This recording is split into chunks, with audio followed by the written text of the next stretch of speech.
because his glory cannot be taken by man. Some of these stupid, idiotic prophets claim they are prophets. They're like Pharaoh. They even worse than Pharaoh. They read Bible. They claim they are Bible scholars. They read the Bible. But they don't understand what the Bible is talking about. Because they worship the God of mammon, the God of money. Tithes and offerings, that's all they're interested in. Private jets and flashy cars. They're not even ashamed. Do you know, as the leader of IPOB, I am ashamed to drive a car. Do you know why I'm ashamed to drive a car? Because people are contributing money towards a project of this magnitude. When I have a car, when people give me a car, I begin to feel ashamed of myself. I'm driving a car. If you buy jet, you're not even ashamed of yourselves. You are not even ashamed that the poor people who are contributing this money, they are contributing because thinking they will go to heaven, thinking you pray for them, there will be a miracle. If you people claim there's a miracle, pray for miracle not to happen in Nigeria. You've been praying for many years. The more churches you open, the more mega auditoriums you build, the more carry lights you have, the more bandits are taking over your villages. Don't you understand it?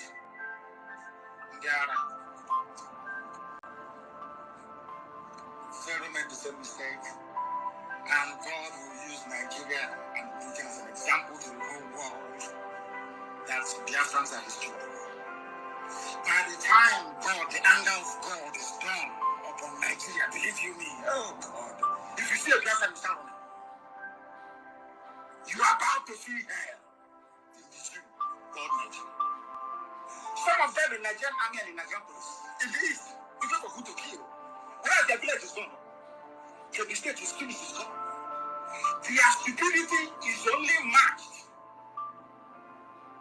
by the idiocy of Yoruba media houses. They are journalists and they are mega rich pastors. These three groups of people in Yoruba land. And my happiness today is that there are vibrant, young, energetic Yoruba men, even the older ones, like Akintoye, men who are vibrant, coming out to fight like men for their freedom.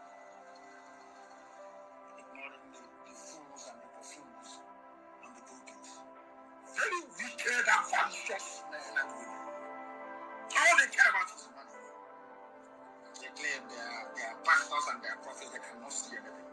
They can't even see their backside, they cannot see anything. Every year you pray for Nigeria. Every year Nigeria gets worse and you claim you're a prophet. Every time. Every year you pray. Let us pray for our country. Let us pray for Nigeria now. Before you finish praying, your church is on fire. Bandits are taking over your village. Flames from Sahel are beheading and massacring people. The next time you want, let us pray for Nigeria. You don't even God is sending you a message that the prayer points you are presenting before him, he doesn't want it, yet you cannot hear. I thank God for the Adams, Granny Adams of this world. I thank God for the Akintoyes of this world. I'm telling you the truth. Because if not for Yoruba, the world will think we are mad. Why do you want to live in Nigeria?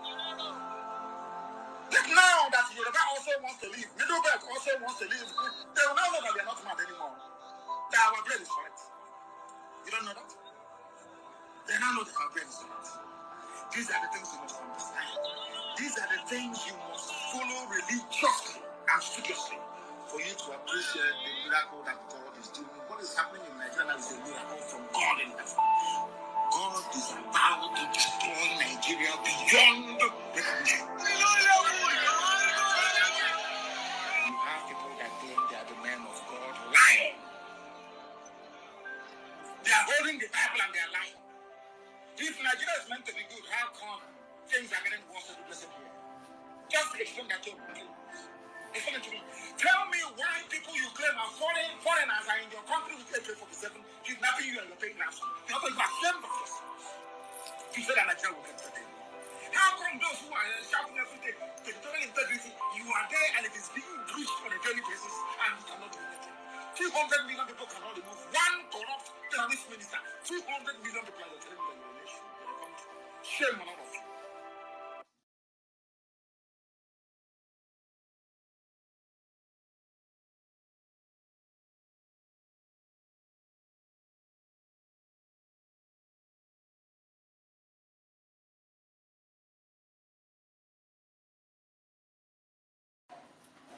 is supporting the federal government. They cannot keep Kanu for more than 24 hours. Say that again? Without the politician from the East supporting the federal government, the federal government will not keep Kanu more than 24 hours if they are not getting the support from the Eastern people. Just like what they have said. Now the Kanu presented a request. 7 requests, 7. I just as I mentioned. And when Buhari came to commission projects in the Southeast, Imo, precisely, go and look at the request Opus Odima presented before Buhari. The list of Nnamdi Kanu was not among the requests. If they are serious-minded people, they are not coming to do meetings to deceive Nigerians. When Buhari came, why didn't you present? When they came to commission, when they came to inaugurate Opus Odima, what was the request? Did he present a request before the president? He did not. So they are not going to do meetings. Why are they deceiving? Honest truth. Kanu, for me, or in otherwise, I don't see the crime you have committed, or in otherwise by the law, by the court. Thank you. Thank you. Thank you. Welcome back, everyone. Network and Twitter X, they knock us out, and we are back again. So the point we are making here from this ICC, International Christian Concerns Group, is that them waiting for international community to do something before they themselves do what they're supposed to do doesn't make a difference. Because the American people, the Israelis, and the Britons, and the Ukrainians, the Russians, they are not waiting for us, the Africans, to come and do something about their own massacre and genocide and slaughter, or their own invasion. So when you make the minds and brains of Africans to become docile by making them to understand that, oh, they cannot do something for themselves, they cannot stand up and then stop the invasion, they cannot fight and kill the terrorists that are coming to kill their babies, women, and children. It is only international community that need to come and talk. What does international community need to come and do for you? Does the American people need us to leave Africa to come and start helping them to fight their own Islamic jihadist terrorists that are coming to conquer them? No. We did not go to fight for them to get their own freedom. If we fought and were part of their freedom fighting, it was by proxy. Maybe it was our mothers and fathers and sisters and relations that were taken as slaves, who had to see that for you to join the fight is the only option, that you have to fight for survival, for the nation to come to be them. But not now that we are like this, where we know that our origin is in Africa, and then we say we have to go and help the British, the Europeans, the Americans to fight for their freedom, so that they will get their independence, and then they will expunge their terrorists. That is bunkum. So it is our own responsibility to rise up and then to fight and kill the terrorists that are coming to kill our women and children. Waiting on America or waiting on international community is useless. It is one of the tactics that the so-called West are using to deceive many of you, that makes you to become docile. That is why you see that there is genocide ongoing in your community, and someone is supposed to hold the leaders of your communities accountable. Instead, you say, they say, let us stage a protest in UK. Let us stage a protest in London. Let us stage a protest in Washington. What has Washington got to do with the Islamic jihad that is happening in your communities? Is it the Washington D.C., or is it the White House, or is it the 10 Downing Street where the thing is happening? Was the genocide carried out in those places that you want to go and stage protests? Why don't you go and hold your leaders accountable in your own communities? In these places that you say, let us go and stage a protest in London and UK, why something is happening in Kaduna, why something is happening in Biafra land. When their own happens in that London or happens in their Washington or in their own UK, they hold their MPs accountable. They don't come and tell you, let us go and protest in Nigeria. Will American man see that terrorists are killing their women and children in New York, and then they say, let us come to Nigeria to come and protest? Come and protest for what? What difference will it make? So when they galvanize your minds into believing and having this notion that it is only international community that will come to intervene in your matter before you have a safe haven or before you can have a rescue, you are being deceived.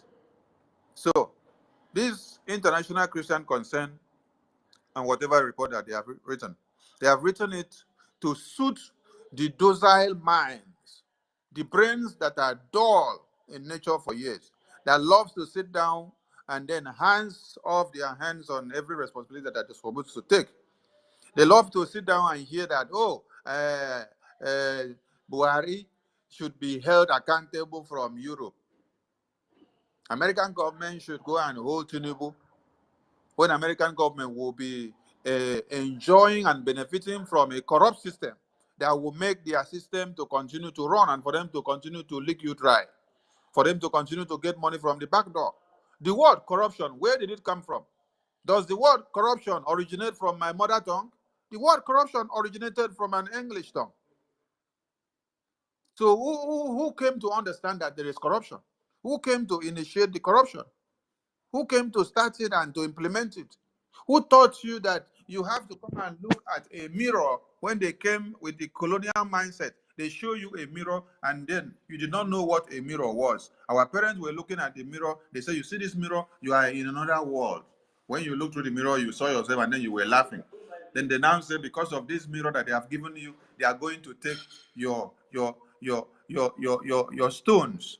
They take your precious stones and take them away. They take your natural resources that you have and take them away. They now say they will have to take one of your child or two of your children away as slaves because they have given you one mirror. They continue to use this to do it. Even in this present day, genocide is ongoing. And you're writing and telling people in 21st century that it's because international community have overlooked it. That is why the thing still continue. As if the thing is happening in America. As if it is the international community that are experiencing the jihad. You are the one experiencing something and you are not ready to do anything. Because when they make this kind of report and tell you that, we are waiting for international community, the United States has been long in the global leader of promoting religious freedom, and now it is the time to waver in commitment. Wait now until America come and waver in commitment. When America does not want to waver in commitment, what happens? You die in the hands of the terrorists, right? The terrorists come and slaughter and cut you all off, and then you continue to wait. America will never come to waver in anything. If you don't wake up and then fight, if you don't wake up and then support the Biafran government in exile, America will not do anything. You are even having this voice now because there is a government of the Biafran people that is set up to protect and to defend and to speak for the Biafran people. Without a government of this kind, you will not have anybody listening to you. So when you continue to wait, because this is the mistake that we have been doing for years, continue waiting for international community, continue waiting for United Nations, continue waiting for ICC, continue waiting for European Union, continue waiting for the UK. The same UK that is benefiting so much, how would they come to be the one to help you? Someone that dug grave and then push you inside that grave and was burying you alive with sand on your head. How would the same person be the same person that will come back and put in rope and start removing all the sand and is now pulling you out of the well? When he or she knows that in proxy, he is gaining and benefiting from killing you and putting you inside the well. Because as he's been able to put you inside the well, he is able now to go and deceive other people that these your resources that is in your backyard, that if he comes, he can harness the resources for you and you will be having 10,000 every month. Whereas he will be making 100,000 from it. But because he has been able to bury and to kill one person from that your family or your community, that his eye was open enough to know that the real cost of that material will not worth 10,000, that it should worth over 150,000. They decided to kill that one and bury that one and put that one inside the soil first. Patrice Lumumba, who killed him? It is the same West. Mohammed Gaddafi, who killed him? How did they eliminate Nkrumah? And who are the ones behind the kidnap of Martin Nnamdi Kanu? It is the same Britain. And you're still waiting for the same West. The same West will come and do this for you. The same West will come and do this for you. Who is supplying the weapons that they are using to kill you in your communities? Who manufactures them? They don't even want you to have all the product that you can use to produce the same weapon in your own Africa.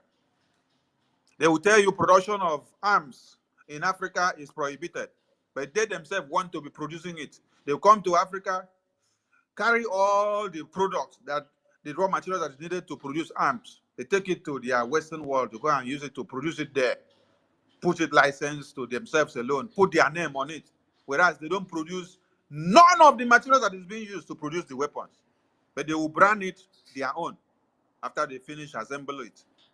Then who is now selling it back to you? They now come and sell it back to you. They now come and supply it to the terrorists. The terrorists do not know how to produce guns. They don't know how to produce weapons. But it is the West that is producing it and then sending it back to them for them to use to kill you as an indigenous person. Then you are waiting for this same West. This is the same West that you are waiting for to come and alleviate your situation. Mbano. Mbano. Mbano. Support Biafran government in exile. Because the Biafran government now do not dwell on mere talk. What we do principally is destroying those terrorists. Those terrorists that this ICC group wrote here and said that it is just about 50,000. They are not even specific because they don't have the factual figures. Maybe they just picked this one from the 50,000 that were published within the 3 months that Buhari was to leave office, which the Fulani terrorists said they have killed over 50 to use it to appease leaving of office of Buhari. So that is the one they are using. So how about the 100,000 that were massacred during Buhari's time? In the very 8 years, the 50,000 that happened is far from the 100,000 that have been during the entire 8 years of Buhari. So telling the indigenous person that have been slaughtered by the same Islamic jihadist terrorists that it is because America have downplayed the reportage, have done this and that. It is a way of buying the brains of the indigenous people of Nigeria for them to sit down and continue to fold their arms and wait for Nigeria and wait for America and wait for UK, while their babies and children continue to be outnumbered and minus every single day. We thank God for the Biafran government that have come to stay, because what we do now is not come and write stories on the media like this.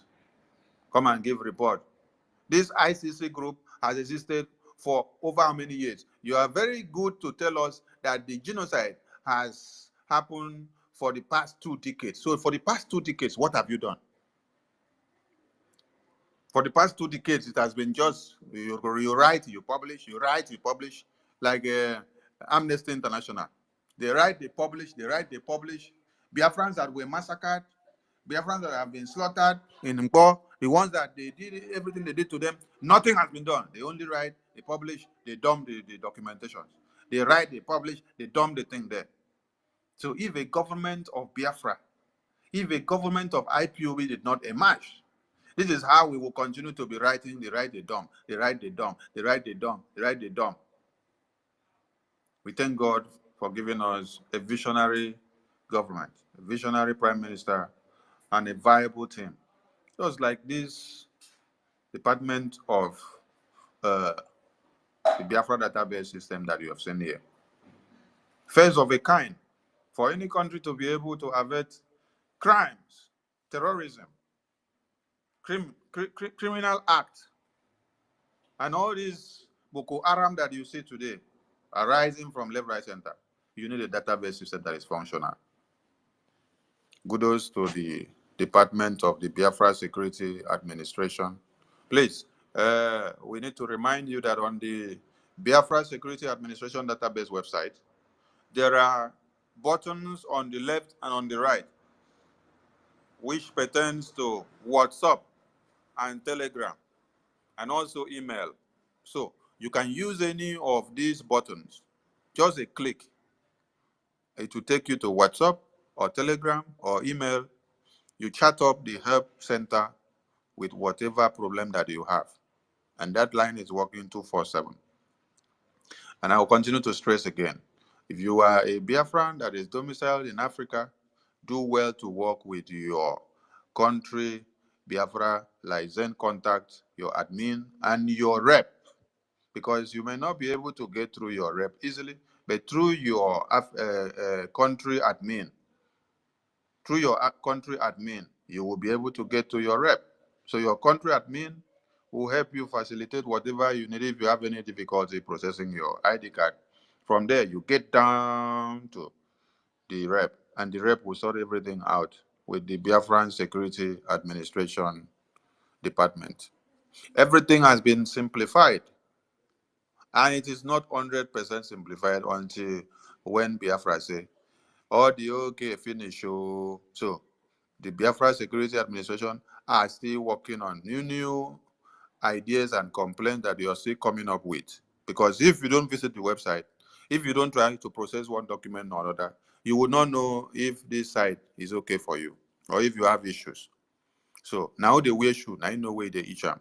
So go and try to put your leg in the shoe so that you know how far, whether it is comfortable or not. But I can tell you, the shoe of the Biafra ID card is the best shoe you can ever wear.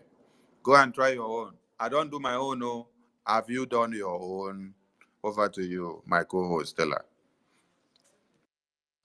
Thank you. Thank you, our information minister. Appreciate you. I salute you, David. Sir, give me one more co-host in case my line is misbehaving. Yeah, David is coming I up. David salute is coming up. okay. I salute you, Mazi Onyeka Chukwu. David, I salute you. Inter Biafra, I salute you once more. So, you're welcome, everyone. Tina, Mr. Snow, Otunwa Mwanya, Innocent Prince, Michael, King Efyong, all our brothers and sisters. We are many here. Patricia, I salute you. Christopher, salute you. Simon Eba, Nidi Stella, Kama Israel, Sir Williams, salute you. Everyone, you're welcome back. We will continue. And like our information minister was saying, talking about the ICC, finally, if they have woken up, it's just that they are making references for past years. But as we speak, Christians are being massacred in the northern part of Nigeria, in Middle Belt, in Yoruba land, in Biafra. They're doing. They learn how. These Fulanese. They know how to do. The more you look, less you see. They will come in the northern part. It's so obvious that it's an Islamic jihad. If you go to Yoruba part, they will tend to make it Igbo Yoruba problem. You go to Middle Belt, they tend to make it that is herdsmen. They come to Biafra land, they tend to make it that is party problem because you're not from Soludo side, and then of Peter Mba side, and this other people's side, or Wike side. Last time we saw Wike boys killing governor's boys, but collect all the information together. It's still one thing, which is Islamic jihad that is going on in Nigeria and in Biafra land. And so when you don't agree to their system, they chop off your neck. So if the ICC suddenly now woke up and now lamenting, they should lament and also begin to do something. Because Christians has been massacred, subjugated, and annihilated on the altar of one Nigeria, on the altar of Islamic jihad, and they've not done anything. I've been expecting somebody like give me their names, all these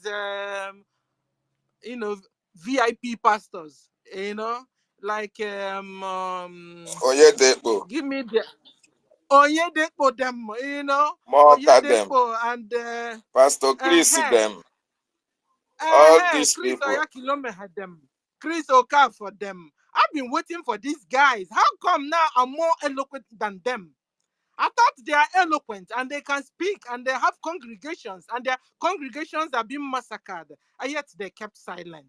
Ladies and gentlemen, it's heartbreaking what we are seeing happening, you know. And the so-called ICC is waiting for the international body to come and do something on their behalf. You can wait till thy kingdom come, because they will hear they can't come. Because what is going on is Nigeria government that is waging the Islamic jihad. Do you get it? So we need all these top guys and the so-called GO pastors to begin to speak up if they are not part of them, after all.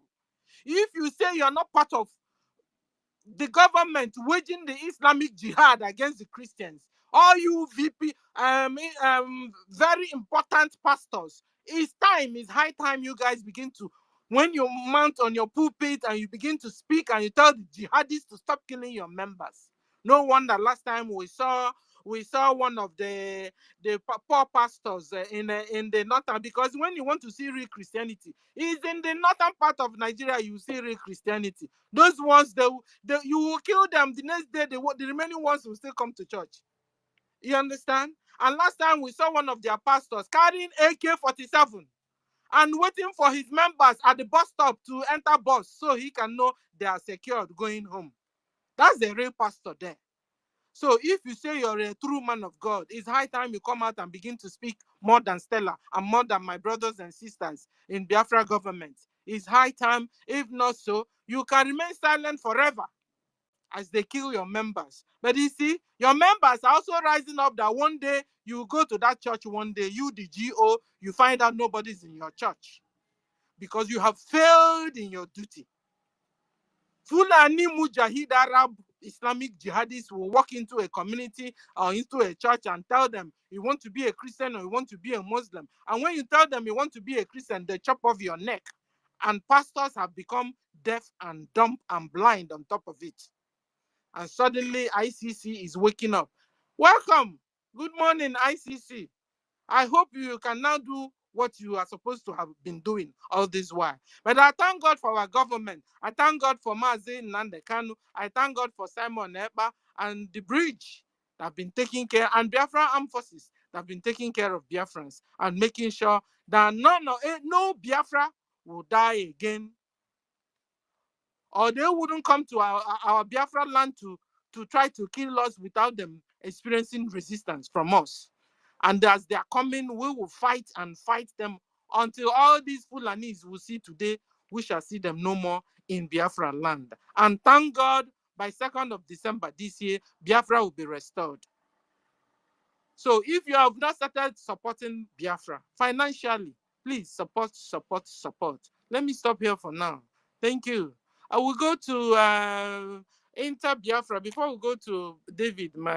Is it my co-host now? Okay, so David, you have the mic, sir. Okay. My co-host. Okay, greetings everyone. I greet our Minister of Info. David, are you there? Yeah, Inter Biafra is already speaking. Let him come down before I can go ahead. I'm not even hearing his voice. Okay. Can you hear me now? Yes, go ahead, sir. We can hear you. Okay. I greet everyone in the house. I greet our Minister of Info, David. I greet you, our sister Stella, all the cabinet member, everyone here. If I begin to mention name, we are many. I greet our prof, our Professor Shoma. I was listening to you. I wanted to ask just a mere question, but it may be important to others who is listening.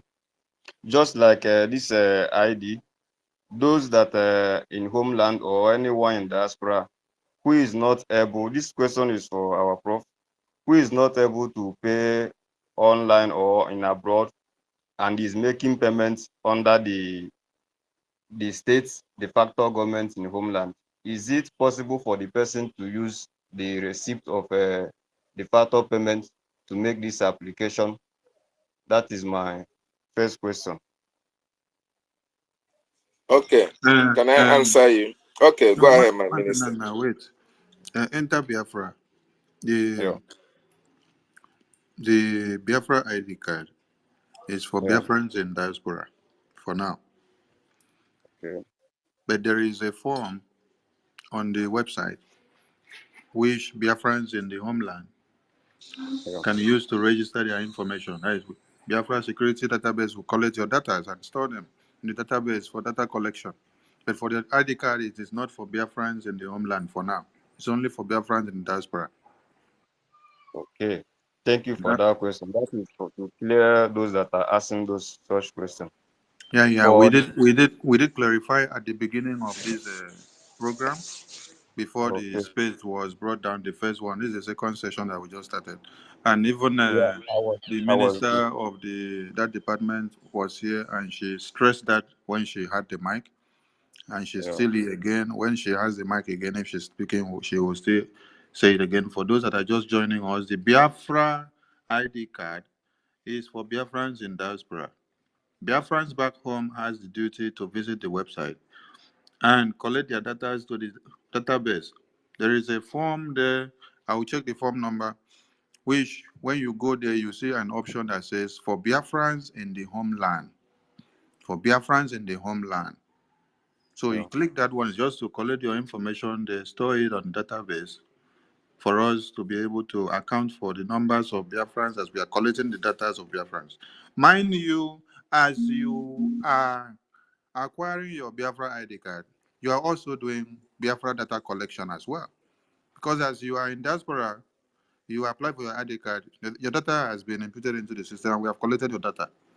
So it helps us when we want to know the total numbers of Biafrans domiciled in the diaspora. This is very important because we may not know the numbers of Biafrans domiciled in America. We may not know the numbers of Biafrans domiciled in the UK. We may not know those in Germany.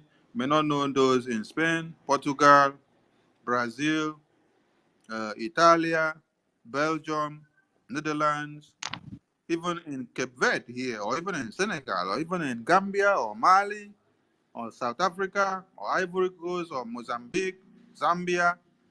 But through this Biafra Security Administration database website, we can be able to just go there, click there, and be able to excavate all the information of Biafrans and know the total numbers of Biafrans that are domiciled in each country that we have there.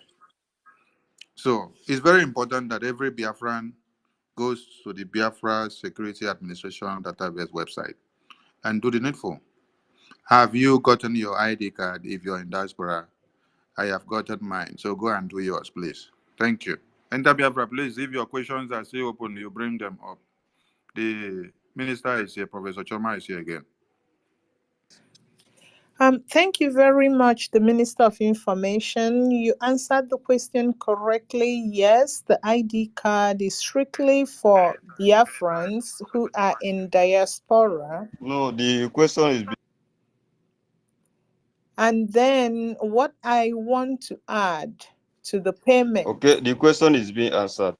I don't know if you can hear me. Yes, what I want to add to the payment is that people in diaspora who are having trouble uploading their receipts should go to their admins to collect the government issued payment certificate. Their admin will note on that certificate how long they've been supporting the Biafra liberation. The admin will issue them that certificate. That certificate has a stamp and it has the government logo. That person will then upload that certificate as evidence of support. So if you have this very certificate from your admin, you don't have to upload your individual receipts. Okay? Thank you. Thank you, Professor. And recently, I've also received many call helps and messages from some Biafrans on putting their receipt all together into a PDF. Because when you make payments, you either screenshot or you have a direct email to your emails confirming your transaction. And some of those documents are not a PDF file that are sent to your email. So now, when you make a screenshot, it is in either PNG or JPEG. So we want them all to be in PDF while you are uploading it to the website for those that can process it through the website. So to convert all of them into a PDF file, if you are on a computer, there are some phones that will help you to do this. When you go to Microsoft Word, you create a new document, open the page for a new document. You now have a white blank screen that has nothing written on it. So just click on add image or add document. You will import all the screenshot photos that you screenshotted as your payment slips. Or if you have all of them saved on the desktop, go and drag all of them to the Microsoft Word document which you have opened down. You drag all of them. If you're able to drag all of them at the same time, if you're not too good at computer, you'll be dragging one after another. When you drag one and drop there, drag one and drop, drag the other one and drop, it will be automatically going page by page, page by page, page by page. Yeah, then at the end of the day, you may have gotten maybe like 10 pages of different donations that have been all into one Microsoft document. So you want to save it now to see it in PDF. When you click on save as, you now choose PDF file. Save as, you now click PDF file. You give it any name. But you must, that place that it says file format, you click. Normally the file format, if you just save the document like that, will be in Word because you were trying to create a Word document. But that place as a file format, click on that place, change it from the Word document to PDF. By so doing, you click save. So you have now saved all those screenshot photos that were over like 10 or 5 or 7 screenshot photos of your receipt. You have now galvanized them all into one PDF file. But in total of maybe 8 pages of different receipts with dates. So this is how you can go about this. If you still need help on how to do this, it's best you do it on a computer. It's best you do it on a computer. You can also see step-by-step videos on doing this from the YouTube. We will check to see some short step-by-step videos on this. Then we'll push it out to the media for some of you that would love to get it well explained. And if you know of anyone that can maneuver computer very well, can just forward the person those screenshot photos of the receipt. The person will now convert them all into PDF for you, just like I've told you. It's not a rocket science. It's just someone that knows how to maneuver Microsoft and computer typing and that. Push them there, then bring it out as PDF file. Because on the website, the receipt needs to be uploaded in a PDF file. If you can't go through all that, you can go through your country admins and reps, and all this will be sorted out. The Biafra Security Administration is trying every way possible to simplify everything for the Biafrans so that you wouldn't come back and have any difficulty. Or this one did not work, I cannot go through this, I cannot go through this. Now we have given you 2 options now. If you're good in computer, you can do it. If you're not good in computer, you go through your admins and reps. Or you reach out to maybe any cyber cafe, then you give them all the photos, you say, put them all into Word documents. Now click save it now, let it come out as a PDF file with over 10 pages, but one PDF file. Just like you go to cyber cafe and say you want to scan maybe 10 pages of paper. They'll put it on the printer. They'll click scan as file, not scan as photo. When they click scan as file, all the 10 pages that you are scanning will come out as one file, and it is going to come out as a PDF. So when you're uploading now, you're uploading just a single file, but this single file may have like 10 pages or 20 pages or 30 pages. It's just like that. That's what we are trying to do.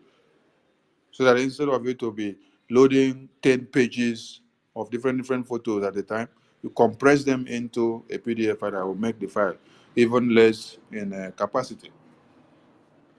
So thank you all, and we continue. Stella, over to you. Network Explain plans with you. And Mazi David. Our minister Okay, is thank here to you. attend to your questions. So when you have any issue, please, on ID card and the database system, please ask. We thank God for having her today on the program. So utilize this opportunity to place on that. Have you gotten your ID card? I've done mine. So please, over to you guys. Go and do your own.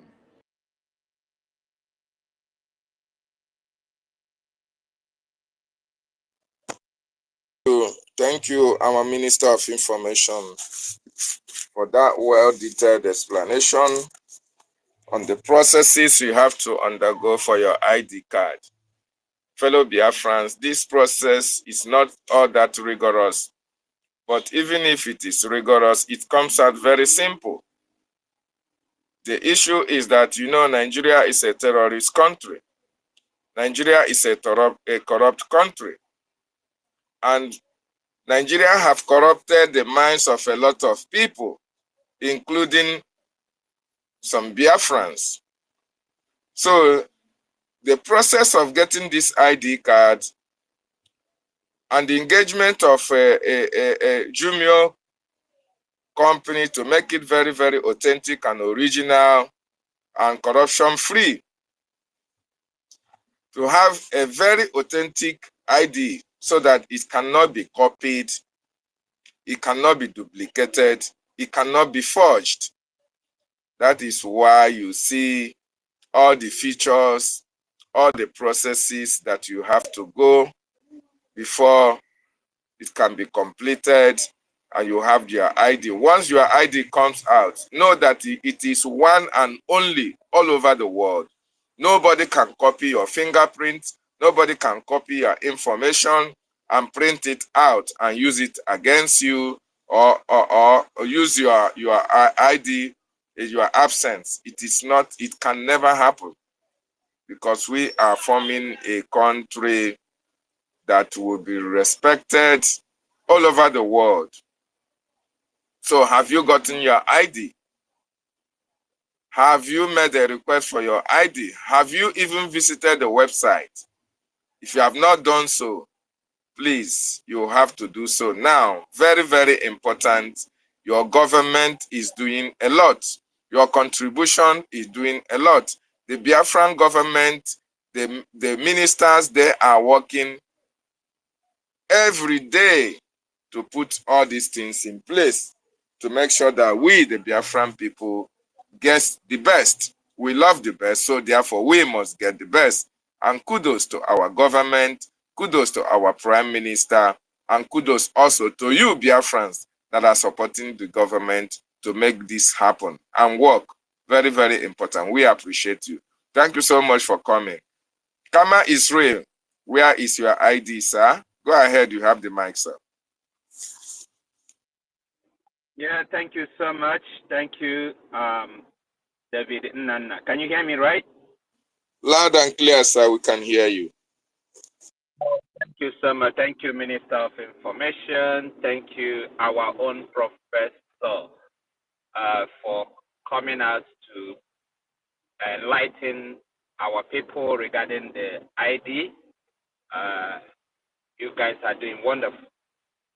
One thing I just want to say regarding the ID, I've done my own, I've done it. Regarding the ID is that a lot of people said that they are waiting until they get all the information. No, You don't have to wait until you get all the information. Visit the website, go and create your own page. Register, create your own page first. Then start filling the form. One of the things that I know a lot of people encounter is when it comes to their dad or their brothers or their children. If you have a brother, but you know that they are not in support at the moment, or they are the kind of people that they don't want to associate themselves at the moment, you don't have to put their information. So where it said yes or no, you say no because you don't have the information and move on. But if you say yes, that place requires you to fill something. The same thing with your children. If you know that they don't want to, as long as they are at the age of 18, they have right to decide. You don't have to wait for them. You just click no because you don't have their information and move on. The same thing with your father or your mother. All those information is very, very important. But if you don't have it, you don't have it. If your parents are dead, or you can't remember their information, you can't remember it. So you click no and move on. But if you say yes, then the form will come and it means that you have to fill it up. So these are the things that a lot of people that are encountering, they use it as an excuse. They say, until I get all the information. You don't have to wait. Remember, it's a database for Biafra. You can always go back as well and fill the form again and again. It's a database. It stays there. That's why you have your own login password and everything. So go there always and log in. So go there first, start. Just like the minister said, until you wear the shoe, that's the only time you can talk about it. Whether it's paining you or not paining you and all that. You cannot be outside and you'll be talking about the pain when you have not even put the shoe on. So it's very, very important that you visit the website first. Then from there, you go and register, and from there, you start filling the form. Thank you so much. It's our Biafran time, and we are on the running list at the moment. So if you are still waiting on the fence, I don't know what you're waiting for. Biafra is here to stay. Here is to stay. Everything about Biafra has been activated. I mean, literally everything about Biafra has been activated. So I don't know what else you're waiting for. The Biafra have army, they have government, they have Biafra coin. You have Biafra website, our own database, everything. So what else are you waiting for? This is a big opportunity, and you have to, take this opportunity. It's not going to be like Nigeria, corrupt country. It's going to be a database country where you will have your database. Government need to know you because we don't want all these corrupt people, to come and mess everything up. That's why the government need to know you. Start now. Don't be in a rush because a time will come when everybody wants their information now, and you have to wait. So better do it now. That is very free, very open. It's not in a rush at the moment. Do it now. Thank you so much, our able ministers and everyone listening, for giving me the opportunity to speak. I leave my mic here.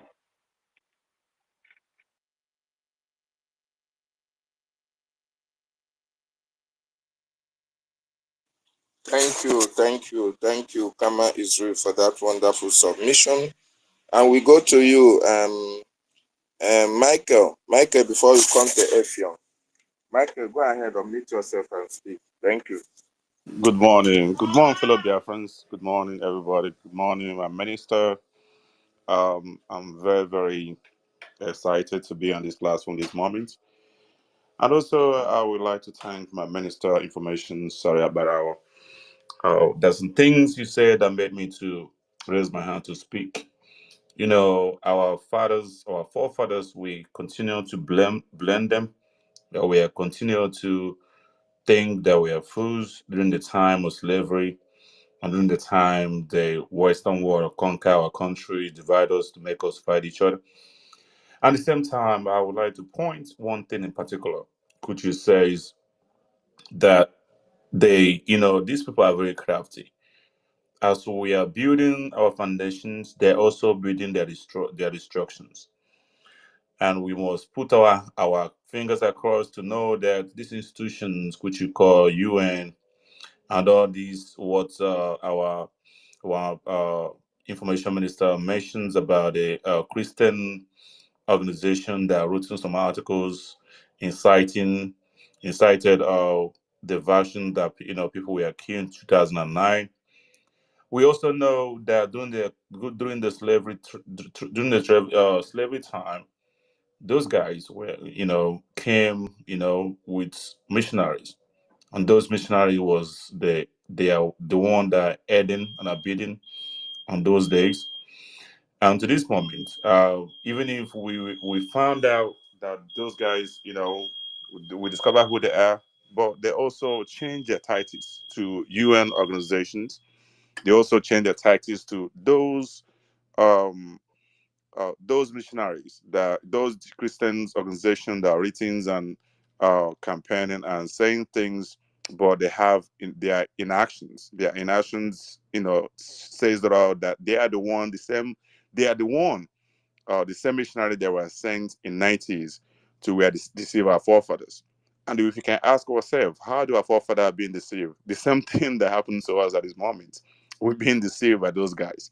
We also they were very crafty to believe, when we're growing up, we think that America can come to our aid to help us. Germany, Russia can even come to our aid to help us. But we fail to understand that we can take our future by our hands. We can fight and get this freedom we are fighting for. As our prime minister is championing all this, and we should, support him, financial, moral, any way we can support him. And we also, to avoid these missionaries, they are destructive. They are those that makes our brothers who are ignorant of what we are fighting for. They cannot believe that the fight we are fighting, we can use the same European platform which we have created to deceive us, to think the freedom will come by by protest, or by writing the same platform our Mazi Nandekalo was, doing things. We should know the difference between Mazi Nandekalo and our Prime Minister. Our Prime Minister, Mazi Samaneba, is the one who has the energy, who has the mind to liberate us, to pilot where Mazi Nandekalo left. Mazi Nandekalo has a charisma who expose and unite us together. As he been in that presence, our minister is also the one he can touch. He can negotiate. He doesn't have time to you to talk to to convince him or to do some certain things, and to him to agree to you. But Mazen and Kala have led that foundation which he is piloting all these movement to. As we can see, during the time we also campaign. I remember one of our brothers, I think that was Biafra Unite, who says the Nelson Mandela, which we also use as a history, that he should have destroyed the Western foundations in South Africa. But as that Western foundation stands in there, there's nothing he can do. There's nothing South Africa can do. Also, they are going the same thing we're going through. And at the same time, we also these little livers which we have in our mix, those that said their brothers, which we had, thinking that when they support the Fulanese, when they support they those that aiding our killings, that things will be easy. They think that if they can preach peace, we can get our freedom through peace platform. They think that coming to social media criticize those that are doing the work. We can prepare that the movement can prepare our freedoms, which it's not that they don't know the right thing to do, but they don't have the mind, they don't have the courage. If you on this platform speak for the freedom, support Mazen and Carlo, and someone, but that means you have the mind, you have the energy, you know what it takes to support and believe and know where to go to get the freedom. So what I'm trying to say is, all these years we'll be thinking that Nelson Mandela, his platform, can even give us Biafra. And Nigeria is very crafty. They use their criminals, which he calls the dog of sellouts, and send them to Mazenaka, surrounded them. And without that, and I'm saying, if anyone understands what Biafra in exile, if you don't understand what Biafra in exile is Mazen Carlo, all this entire time, which I know he knew. He was campaigning, he was bringing us together, but the platform he was using is Nelson Mandela and Martin Luther King, which you will platform that are going to use these criminals. They're going to use this criminal that use doctor a circle duct, any near abaribe, the barbarism, which that's the platform as Nakao using that we can even campaign and use them to vote in in Abuja that will give all the platform to separate. No, we as a person, Mazi Simon about understood. If you are fighting for a separate state, you must create you must create a government, the government that will enable you to speak other governments in the whole world. With a platform, Mazanakara was doing, no matter all the money we invested in lobbyists, all these things couldn't help us because there is no a government. This is a movement, a movement that we are trying to create an actual environment in the same state we are fighting for. I think that was this why the Nigeria government also understand this. That's why every time they create some criminals to wear wear military uniforms, going to the bush, shouting, "I'm a Biafran army, Biafran army." If you notice, every time those things, every time those people, the media or social media, trading on Biafran army, Mazanaka don't waste no time. He will come social media, he will lament that anytime he going to create a Biafran army, the whole world will know. But every one of us didn't know what he was avoiding. Nigeria government was trying to tag him a treason offense. That's what because they know he has no legitimate right to create a plan, to create a Biafran army or a Biafran police. But with Mazi Simon Heba, which understood this platform, he created a Biafran government in exile. The Biafran government in exile give you authority and legitimacy to create all these things. In international, you cannot hold him accountable. You cannot judge him for what he do because he uses his right to fight. But every time you see all these people, they were saying that why did you create army? Nakalo did it because Mazen Nakalo has no that right. The only right he has is ESN, which is a vigilante group, which cannot be pushed to the road or to push from front. The only right they have to be on the bush. That's why Mazen Nakalo told to hammer during the time that the Eastern Security Network is only being in the bush. They are not in the town. They are not harassing anybody. They are in the bush. That's one thing people fail to understand. And thank you, my Minister of Information, for bringing those things. I think the best thing you should do to understand that this UN or Christian organization, which you pointed out, they are also the missionaries that come to our community. Why they were doing they were clearing the road. The criminal were dividing us and divide us and divide us and put us in this position we are. The same thing, even if everything about these Westerns, when you find these things, we discover this, they create another platform to destroy us. As we are fighting, we also know they're also creating their tools to destroy us. They're not going to be happy for us. They were never going to be happy. They always create destructions in our movement. But we can be caught up, put our finger across, open our eyes. Look, as our Prime Minister said, our eye will also always remain in sunshine. Our ball, the goal is Biafra. Biafra or nothing. Thank you very much. Thank you, Michael, for that wonderful Wonderful submission. You hit the nail on the head. In fact, the exposition is very, very wonderful. But I want to ask you, have you gotten your ID card? No, yet. I haven't applied for my ID card yet. Why? But I will soon apply for. Why? I have the plan. I also have I support Biafrans. My account every month is also supporting Biafra movements, but I haven't gotten my ID card yet. Okay, thank you so much. Biafrans all around the world. This is our government. The government is for Biafrans. We must do everything humanly possible to go for our ID card. That is what makes us a people.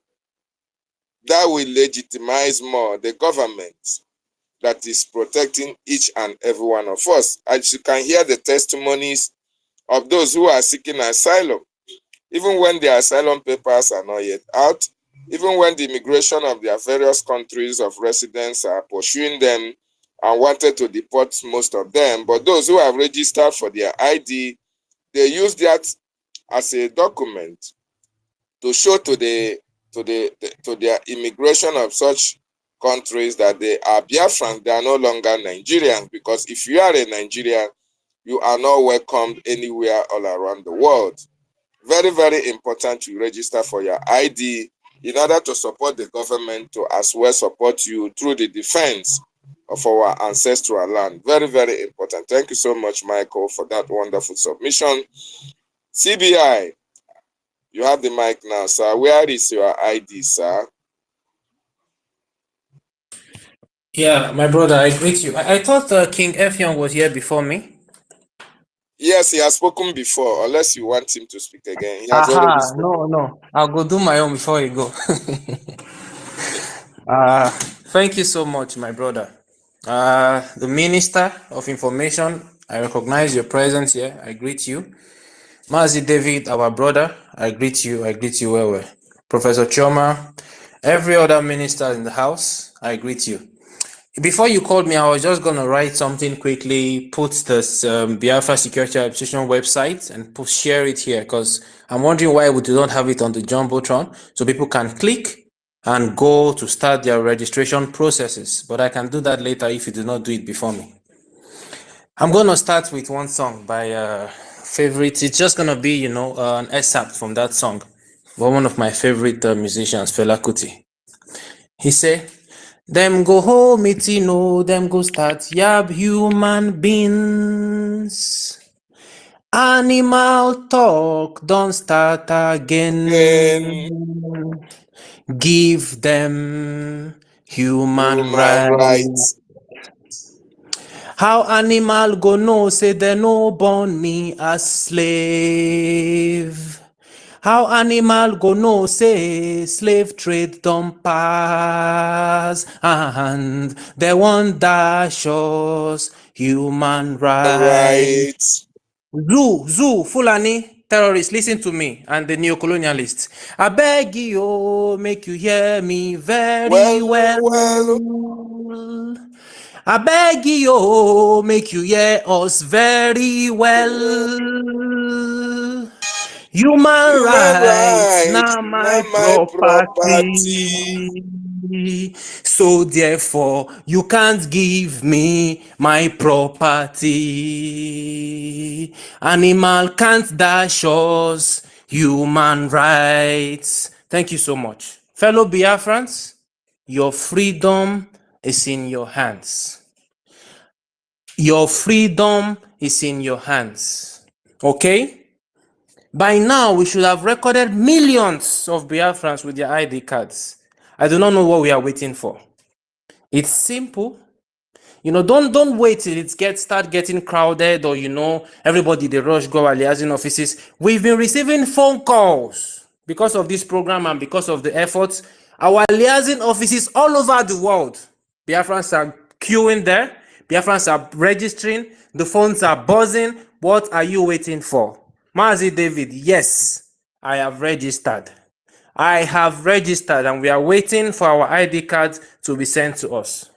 You cannot sit down at the comfort of your home and just be shouting, when is this Biafra coming? I can't wait for this Biafra to come. Are you a proud Biafra citizen?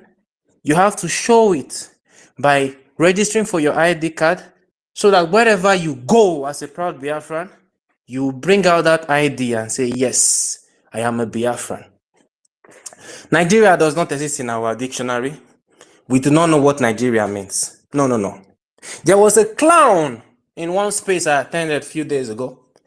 He was laughing at himself and his gullibility, thinking he was making mockery of us. You people say facial recognition. Who does facial recognition?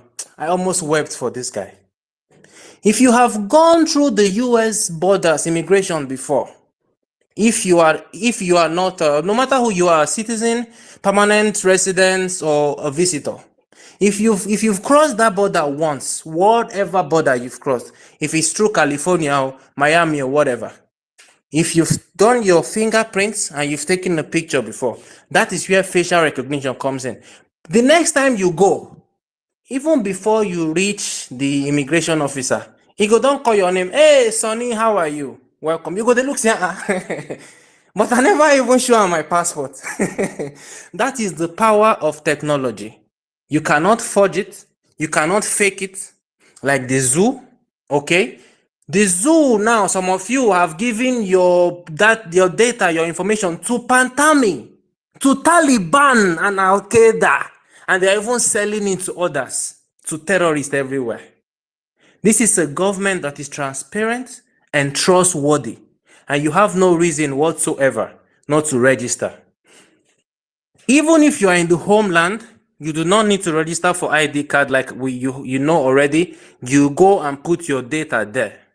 Our brothers and sisters in Africa, the government have been, kind enough, okay? The government understands that not all of us might have that financial muscle because of the currency, okay? Because of the value of the currency in Africa, the government even subsidized the rate for us. What are we waiting for? We are expecting, okay, that before that convention, we should have millions of us having this ID card. Please, do not think about what this government will do for you, but rather what you will do for this government. Because this government is our government, and whatever you do for this government, however you support this government, you are doing it for yourselves. Register for your ID today. And if you need help, there are numbers there that would help you immediately. Thank you so much, Mazi David, for giving me this time. God bless us all, and God bless the United States of Biafra. We control the narrative, we control the media. Everywhere you go is Biafra they're talking about. You know who is making this happen. Our government. Thank you so much. Thank you so much, our CBI, Christopher, for that wonderful submission. Animals cannot give us human rights. Those who say they are giving you human rights are those who are selling guns to the terrorists to come to our land and kill us. These are the people who want to depopulate the world. That means you don't have right to live. So these people you are calling on to come and approve our self-referendum before you can vote, you can see that they cannot give you what you are looking for. It is better you rise up and take up that responsibility and that challenge to fight for your freedom and fight for your right. Very, very important. If you have not registered for this ID, Biafrans, this is the time to register. At least go and access that website. Very, very important. What you will see will blow your mind. Biafra is going to be the best in the world. And I want to ask a general question. Our minister, Chioma, if you can, are you ready for the influx? Are you ready for the bombardment? Are you ready for the number of Biafrans that will besiege this website in the next 2 days? If over 20 million Biafrans are ready to register, I hope the capacity is there to take that challenge. Ma'am? Do you have the capacity to check that challenge? I know the government can do it. I'm just asking a general question. If you are close to your mic, can you tell Biafrans that yes, the government is ready to take up that challenge, irrespective of the numbers that will be beseeching that website for their data and the ID. Very, very important for Biafrans to understand that the government is not only ready, but well equipped to take up that challenge, to make sure that Biafran people gets their ID, gets their information into our database. This is a database where even if you are in America, you are in England, when Biafra is redeclared and they want to know any information about you, about anybody that committed any crime anywhere in Biafra land, once they just put your name on the internet, on that website, on the system, the committer of that crime, the culprit will be just revealed immediately. But Biafrans are wonderful people. We are not criminals. We are just taking this data collection in order to know the number of Biafrans who are living, who are in this planet Earth. Some say we are 70 million, others say we are 80, 50, and all the rest of it.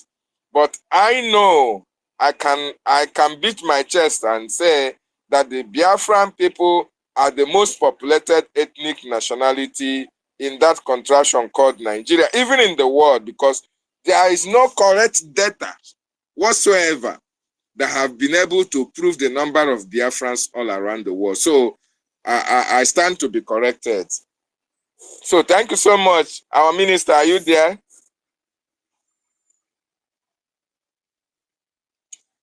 Okay, maybe she's not close to her mic. Effiong, you have the mic now. Go ahead, sir.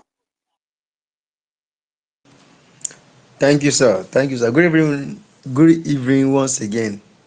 I greet everyone. Hello? Can you hear me? Yes, go ahead. We can hear you. Okay, sir. Thank you. I greet everyone. Please, I want to ask question that I asked before. If our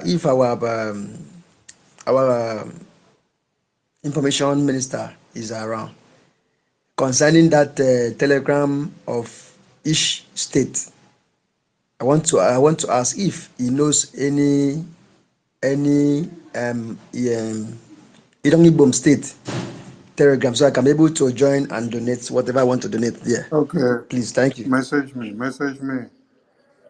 Then you have to message Hello? me on Telegram. I'll message you my Telegram number now. Then you will now message me on Telegram, please. Okay? Oh, okay, sir. Okay, sir. Okay, sir. I'm waiting, sir. I'm waiting. I'm online now. All right. Every Biafran must be on Telegram to be able to be part of his or her de facto state Telegram group. So you have to be on Telegram. If you're not on Telegram, there is no how you can be in your state de facto to know what is happening in your state. So I've just posted my Telegram number on the Twitter X platform. I posted it as a post. I made a post just now. You just click it and then you message me on Telegram to anyone that wants to reach out.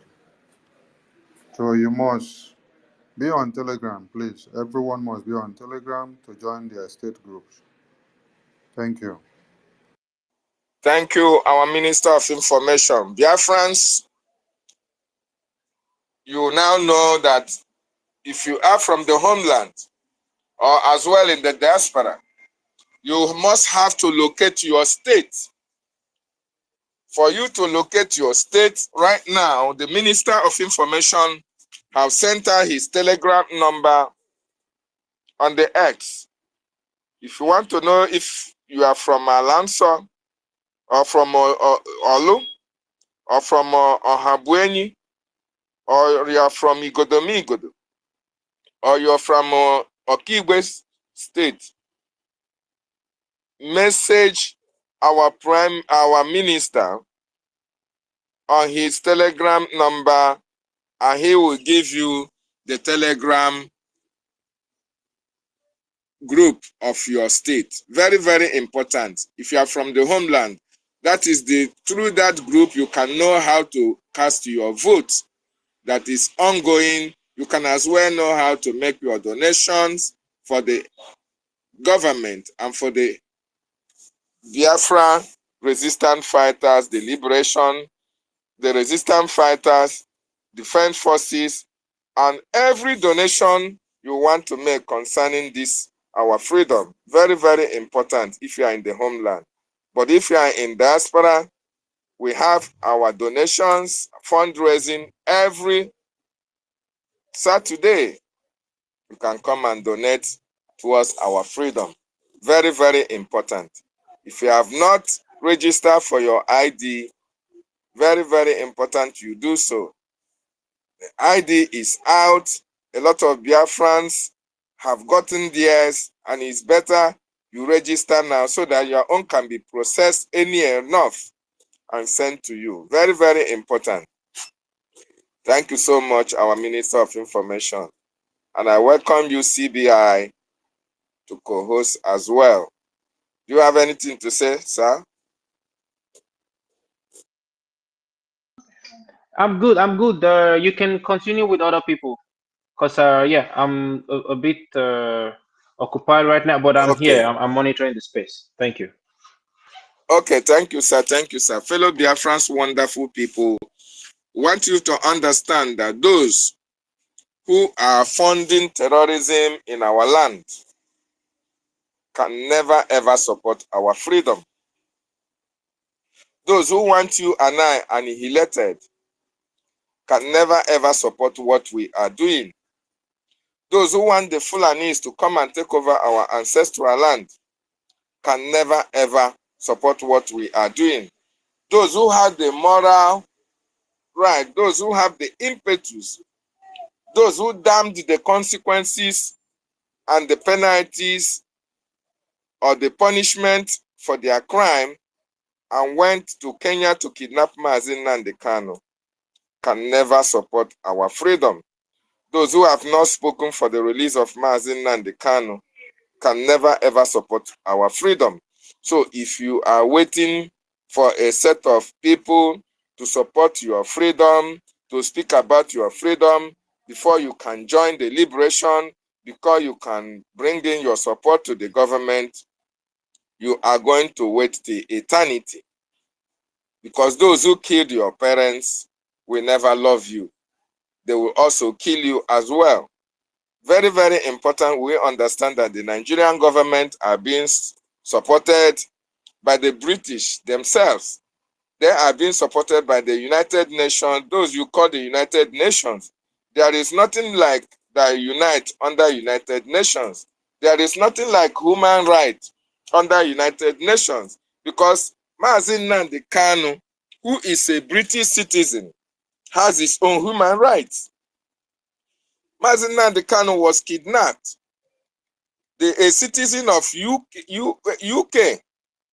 UK have not deemed it fit to come and speak for their citizen to be released. United Nations, UK have not spoken to the United Nations General Assembly, made it known that Nigerian government went to Kenya and kidnapped their citizen. UK have not done that. So why do you now think that UK will come and fight for your freedom?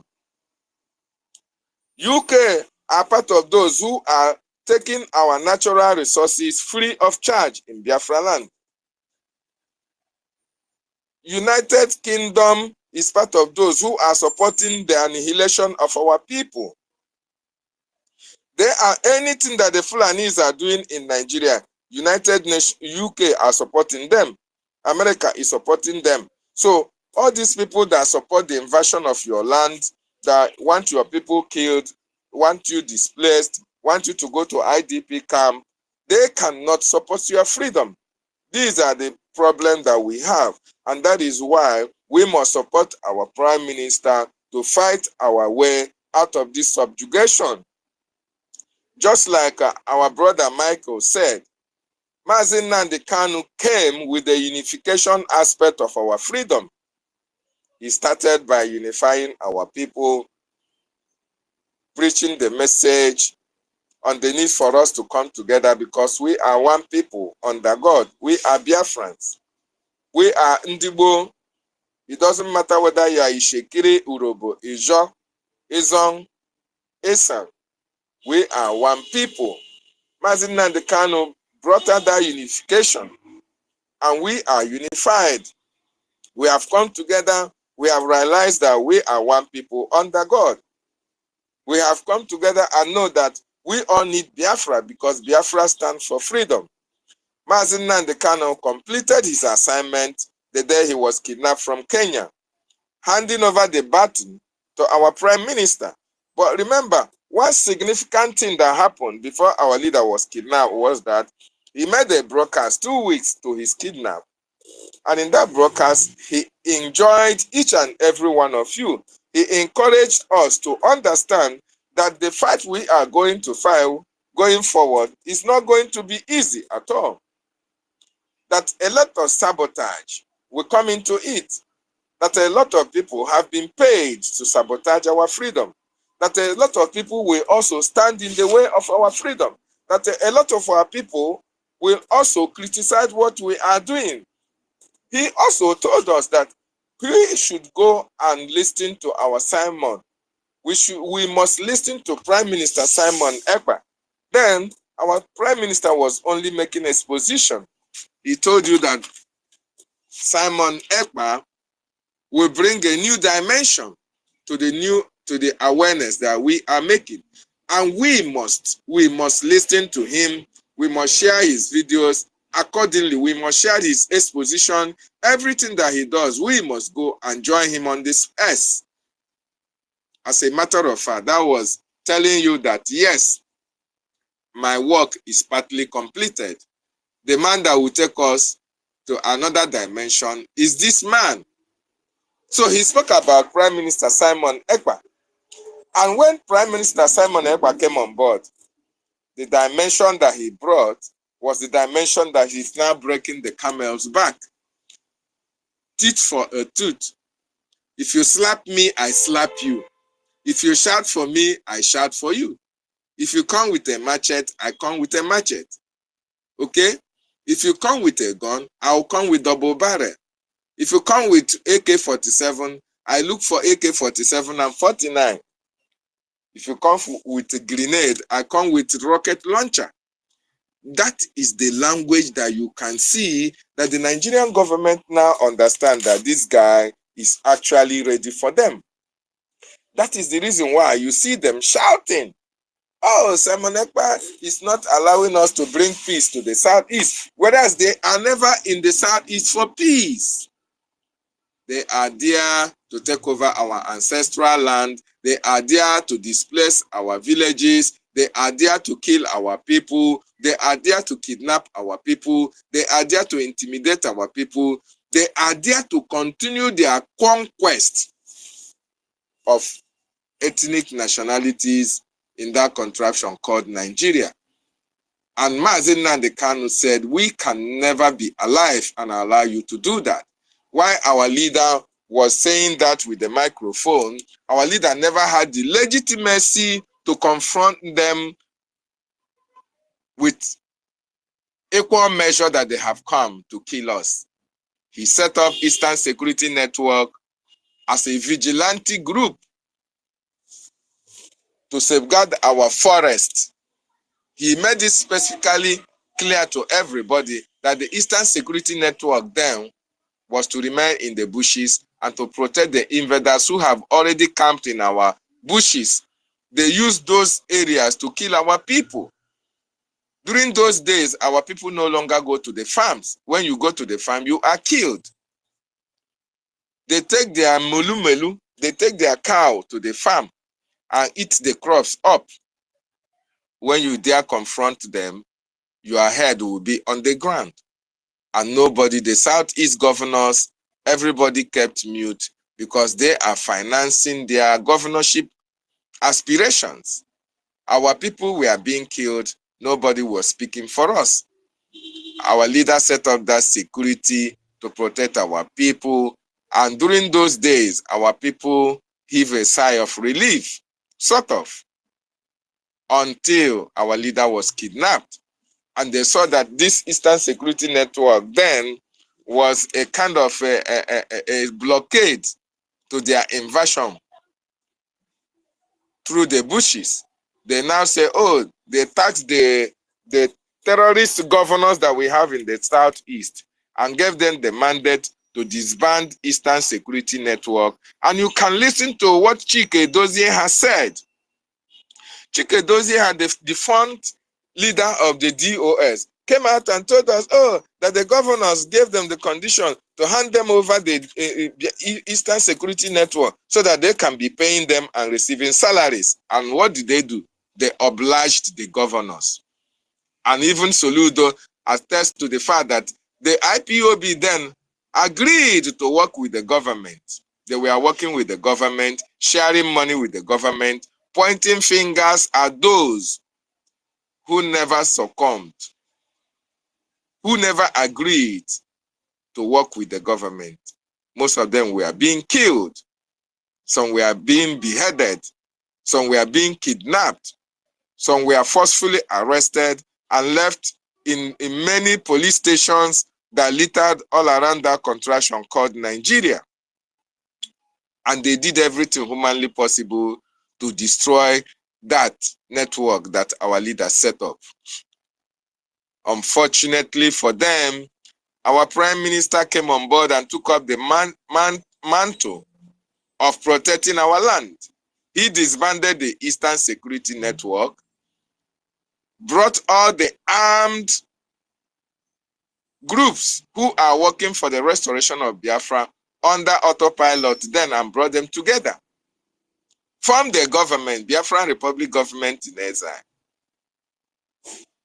Inaugurated the Biafran Defense Forces, equipped them with the equal machineries that the Nigerian terrorist state have. Those guns and bullets that we are coming to use and kill our people in Biafra land, the Biafran Republic government in exile bought it in quantum and gave it to our volunteers to use to defend themselves when the terrorists come to kill them. And the game became very, very interesting. When the terrorists invade our land to kill, they are being repelled. When they come through the air, they are being shot down. When they try to sabotage, they are being repelled. They started crying. Musa started crying. Oh, Simon Ekpa has taken over the airspace. So, oh, we can no longer continue to see when we come on the air to see if we can be able to take them out. They termed us criminal elements. They termed us kidnappers because before you can kill a dog, you have to give it a bad name. They said that our men, our volunteers who are in the bushes defending our territory, protecting our women and children, they tag them criminal elements. So the government now released their Boko Haram killers, jihadists to Biafra land to go and kill our volunteers who are protecting our territory. Why they are being repelled and they saw that they can no longer succeed in their killing of innocent Biafrans, they started shouting and telling you that Simon Ekpa has taken over their airspace. They now started calling on Finland, writing all manner of petitions, saying all manner of things in order to stop the prime minister from decimating them in Biafra land.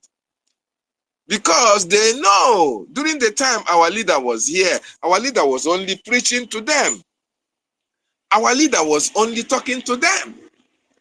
And they were killing. When IPOB then goes to in a prayer meeting, the military will roll out a battalion of soldiers with armed live bullets to kill innocent Biafrans who are only protesting with flags. And they were loving it. The Nigerian state were loving it. When they kill, they say, oh, our gallant soldiers repelled IPOB terrorists. How can you call somebody who is unarmed a terrorist? How can you call somebody who is fighting for his freedom a terrorist? How are you call somebody who is asking for a better life a terrorist? That was what Nigerian government were doing for Biafrans. A lot of Biafrans were killed at Eleme. A lot of Biafrans were killed at Umpo. A lot of Biafrans were killed at Aba. P2B also killed a lot of Biafrans at Ezu River. Mwike had his own day, killing Biafrans at Obibo. Obiano did his own. Soludo, all the flavors that are under the payroll of the terrorist Nigerian state killed our people just for asking for a freedom. So they had a few days killing our people until the coming of our prime minister. And between 2022, 23, 24, everywhere was sealed.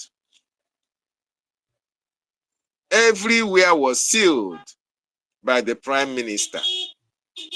Volunteers were equipped with granite, with all the necessary arms and ammunition that they need to defend Biafran territory. And today, you can understand why they are now asking for the release of our leader, Maazị Nnamdi Kanu. Because the singular reason why they kidnapped him was to stop the fight for our liberation. The reason why they kidnapped Maazị Nnamdi Kanu is to stop him from fighting for Biafra and to destroy everything that he had built for Biafran freedom. That was the reason why they kidnapped him. But now that they could not succeed, now that all the money that the Nigerian state paid them for them to be able to give out the location of our leader, for them to succeed in kidnapping him, all those money are a wasted fund. Our prime minister have made it useless. The kidnap of Maazị Nnamdi Kanu have been made useless by our prime minister and the Biafran Republic government in exile.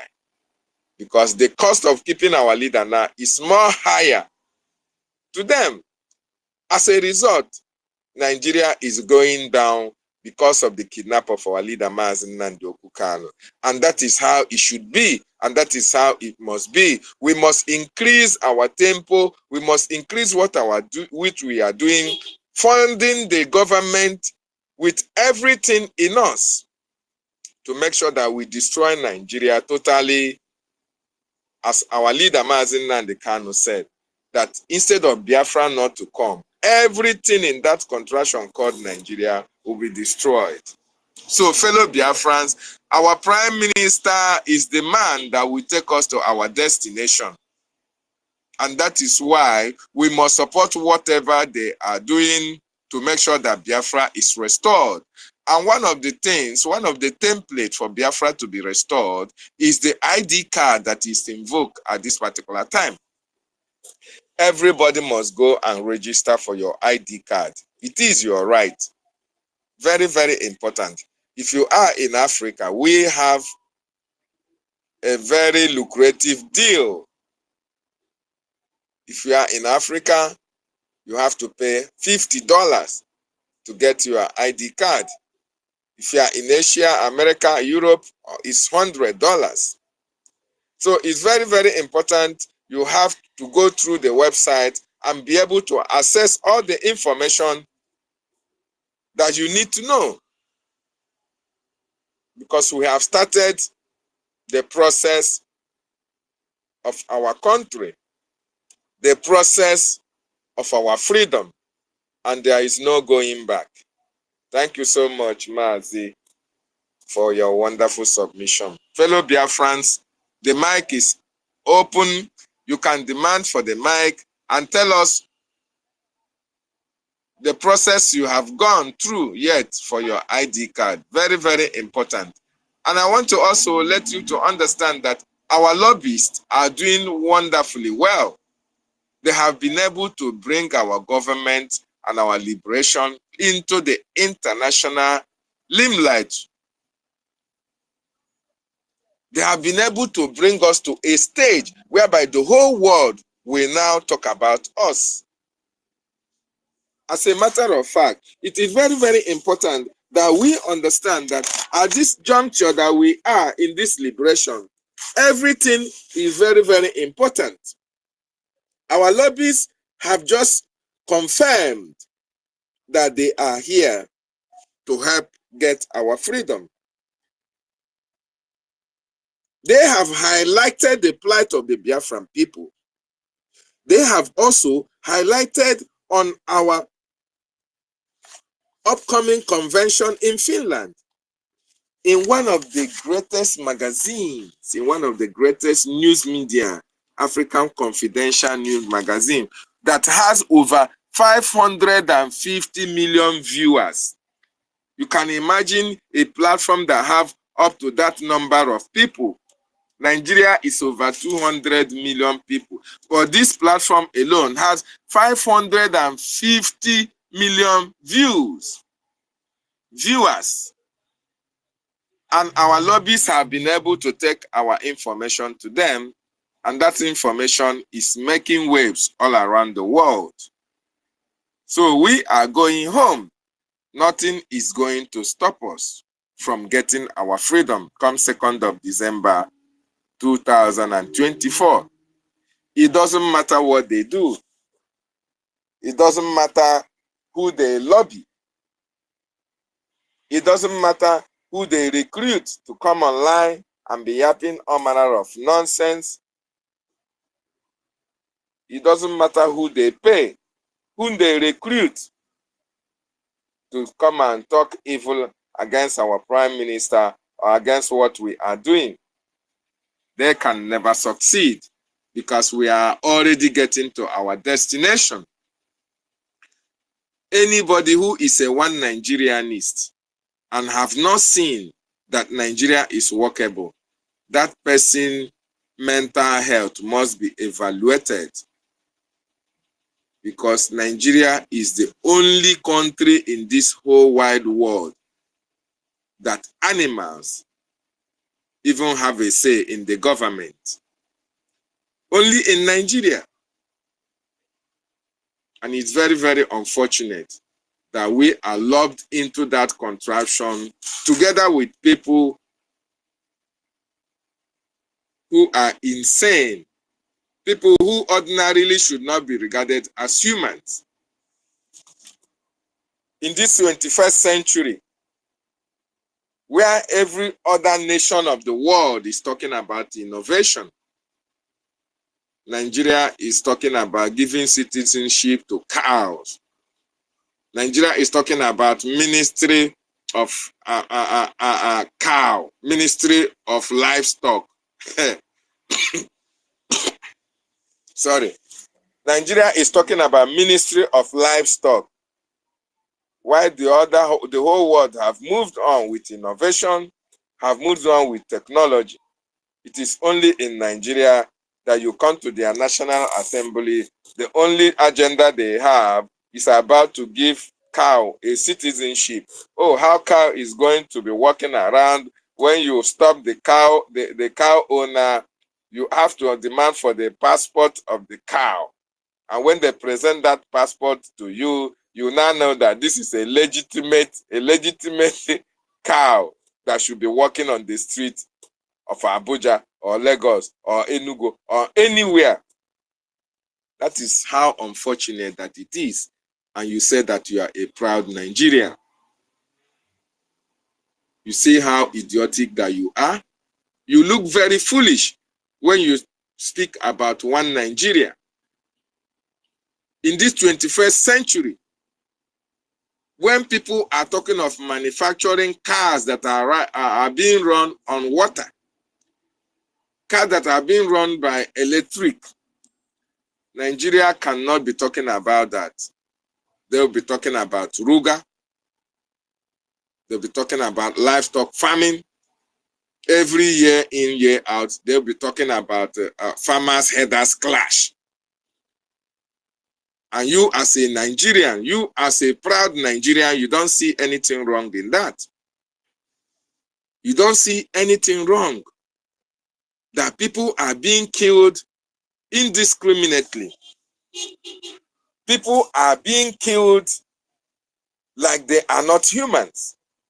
Communities are being displaced, and nobody is talking about that.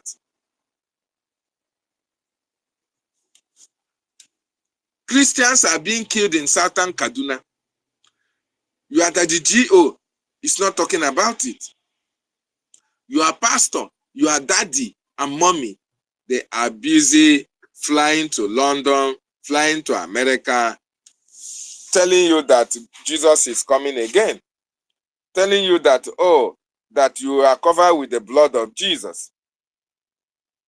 Why the Fulani man will come and kill you, rape your wife, kill your children, and nothing happens. The pastor will go about his normal duty with his bodyguards and be flying up and down. Yet he cannot speak about the atrocities that is happening to their members worldwide, especially in Nigeria. Nigeria is such a dumb place that people in Nigeria, we don't actually know the color of their madness, especially their pastors. Those who call themselves men of God, they are not really men of God. They are the devil incarnate itself. These people are the people that the government are using to make you docile, to keep you down, not to rise up to challenge the status quo.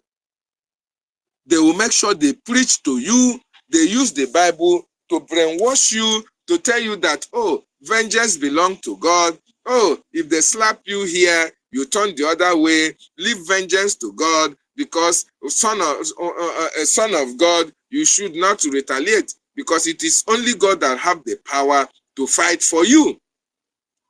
Whereas Israel will fight for themselves. Israelis will buy all the sophisticated weapons in defense of their land.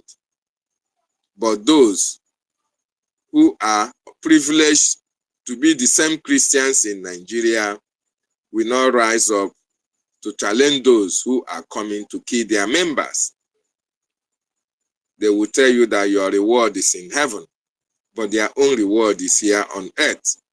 That is how bad and how sad that it is. So if you find yourself a Nigerian, if you are a Nigerian and you are a proud Nigerian for that matter, examine your brain. Something is actually wrong with you. If you don't support the disintegration of Nigeria, if you don't support the breakup of Nigeria, then I want you to understand that Nigeria will certainly kill you. If you support one Nigeria, what it means is that you are supporting killings. One Nigeria means that you are supporting kidnapping. One Nigeria means you are supporting corruption. That is actually what Nigeria means. Because even your president is a corrupt person. Your president is a drug dealer. Your vice president is the founder of Boko Haram. So you support killing as well. Your senators are criminals. So you support criminal activity. And that is why we Biafrans, we have seen what Nigeria is in and out. And therefore, we are saying we don't want one Nigeria. We are exiting that country by that contraption, by thunder, by fire. We are not exiting it for exiting's sake. Rather, we are exiting it to preserve our life. Because self-preservation is not a crime. Nigeria have killed destinies. Nigeria have killed breadwinners.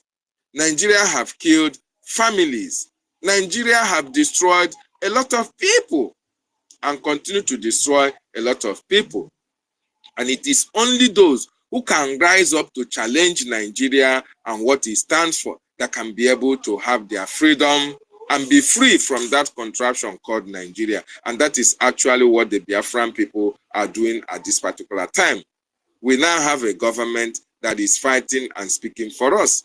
We are now going for our ID card. We are now registering for our databases. We are giving our data to the government. We are now conducting our self-referendum, voting, just to let the international community understand that we are no longer comfortable with Nigeria and we are opting out. And as I speak to you, over 40 million Biafrans have given their mandate for the government. That is very, very interesting and very, very awesome. What are you waiting for? If you have not voted, what are you waiting for? You have a lot to lose. If you are not supporting the government, that means you want your ancestral land to be run over by the terrorists. You want it to be taken. You want your people to be driven to IDP camp. That is what it means. You have to support the government because it is the government that is responsible for the protection of our ancestral land. If it is not the government, I can assure you that today you must change. Your name will not be Emeka. Your name will not be Chinonso. Neither will your name be David. Your name must have been Abdullahi or Suleiman or Musa, because that is the intention. That is what the government have planned for you and I. Those that come from Biafran land, those that come from the southeast. This is what the government wanted, to take over our ancestral land and pursue us out of our land and occupy it, just like they have done in Benue State and other parts of that contraction called Nigeria. But unfortunately, we had a prophet that was sent by God to make sure that all these things never happen in Biafran territory. And that is why we are exiting that contraction called Nigeria, so that we can have a good life, so that our children can live in a land that is so blessed with milk and honey, in a land that will be profitable to them, in a land where the government will be responsible to the people, in a land where the government can defend you, in a land where the government can speak to you, can speak for you when the need arises, in a land, more importantly, where the government value the life of its citizens. That is the United States of Biafra. Don't say you have not heard it. Hear it from us today, that Biafra land is the land of EFIK-IBIBIO himself. And these terrorist marauders can never be allowed to occupy it. It is practically impossible. We are going to defend our land with the last drop of our blood. And let me make it very clear and reiterate what our leader, Mazin Nnamdi Kanu, and our Prime Minister said. Our leader said, instead of Biafra not to come, that every living thing, what it means, every living thing, whether mosquito, cockroach, or animals, will be destroyed. Instead of Biafra not to come, that these things will be destroyed. That is the words of our leader, Mazin Nnamdi Kanu. Coming to our Prime Minister, he said that instead of us not to get this Biafra, that he will turn to a beast and still Biafra will come. What about you? What is your own submission? My own submission is that instead of Biafra not to come, every living thing must be destroyed, and we will turn to a beast to make sure that Biafra comes. So I submit with my leader and my Prime Minister. What about you? Thank you so much for joining. Request for the mic and make your submission. I welcome you, Sister Patricia. You have the mic now. Go ahead. Have you gotten your ID? Have you registered for it? Your ID card. Go ahead, I'm working on it. Thank you, David. And I'm working on it. By this weekend, I will be through. See. Thank you very much. Thank you, Biafrans, once again. Yes, as you were just talking, I remembered along the line the prophecies of our prophet that never falls to the ground. That's how you know who is a prophet and who God sent. It's not like these efulefus and intellectuals that the Fulanese appointed and sent in Biafra land, either as representatives that they call governors or as senators or as politicians or as whatever position they are doing for them, or even the so-called the pastors. And we all know very well that none of them represents Biafra in any way or manner or color.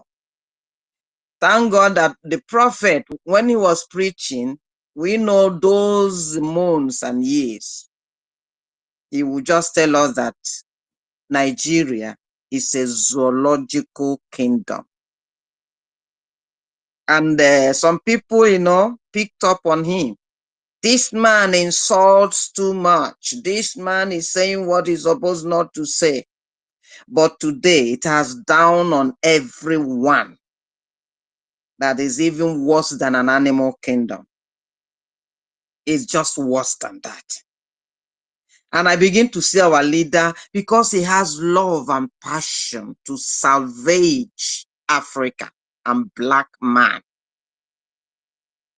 Even when he gives such word, he gives them with love. If you put in place all the heavy bad words that can kill somebody, you will go to the lowest of it, the soft areas of it. But now we are the ones even saying it much harder. That is not just an animal kingdom, it's a demonic kingdom. And we have been given the power, being children of Chukwu Okike Abiyama, who handled from our forefathers, from our lineage, handled what it means to have the righteous state, nation from heaven on earth, as our leader rightly puts it, that he has come to restore the kingdom of God on earth.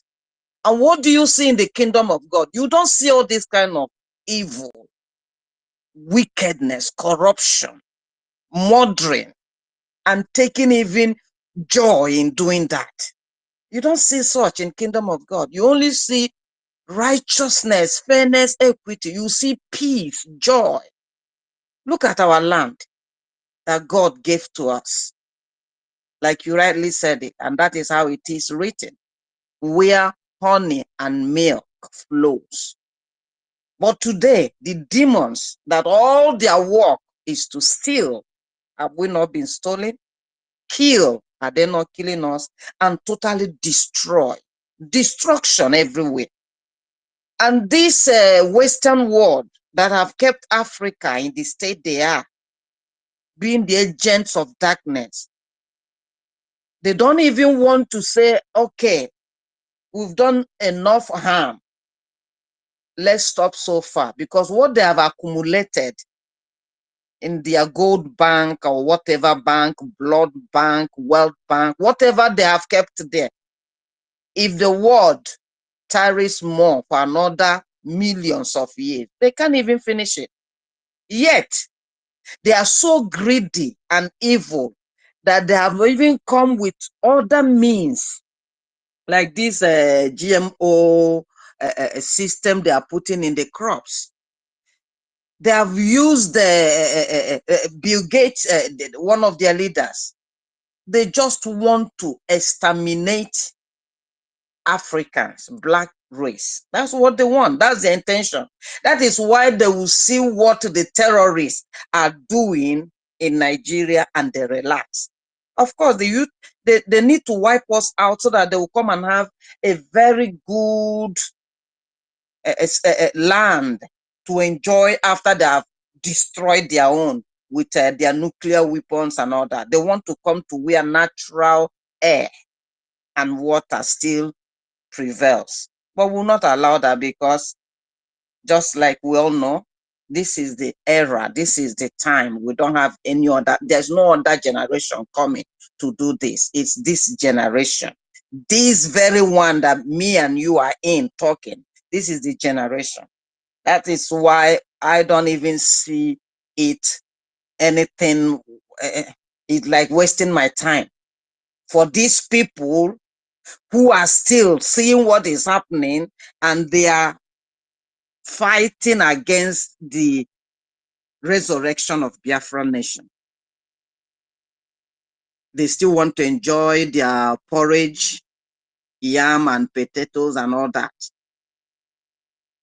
These people are not Biafrans, because there's no true, genuine Biafra at this very moment, that our people are dying of hunger, of everything. Nothing is left for them. We listened when our prof Chioma was saying, I know you people are helping your people, our people at home, do more, because there's nothing. How much more do you have that you can use to feed a whole family at home?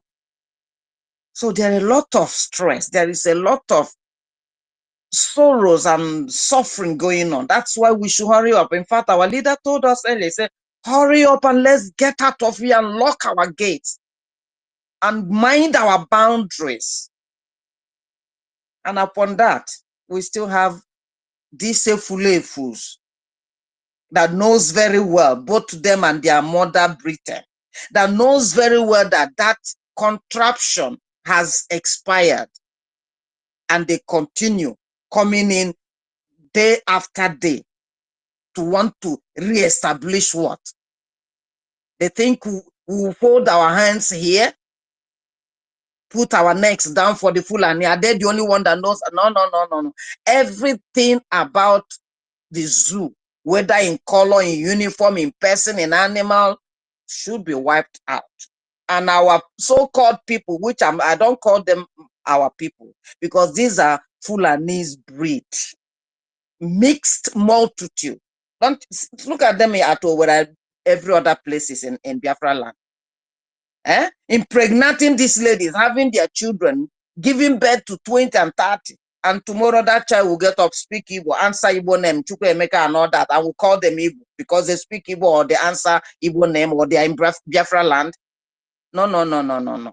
That is why I strongly stand by Mazi that says DNA must be tested so that we'll know those, their blood is pure. And it didn't just start from Mazi.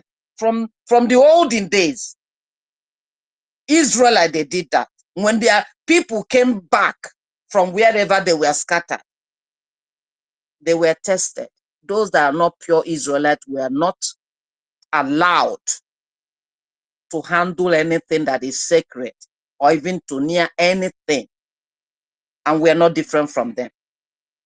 Israel is fighting. They don't give ear to what the world powers are telling them and accusing them and all. They are fighting.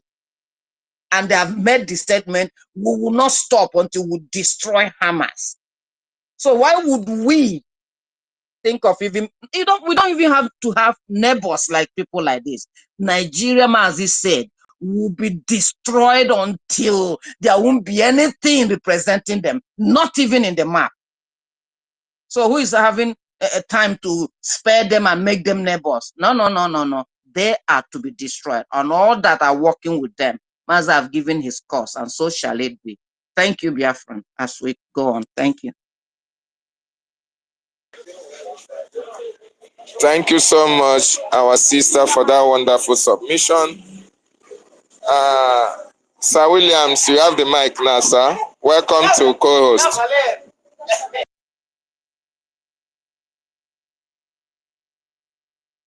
Sir Williams, are you there? Okay, Onyeisi Biafra, welcome, sir. Go ahead, sir. You have the mic now.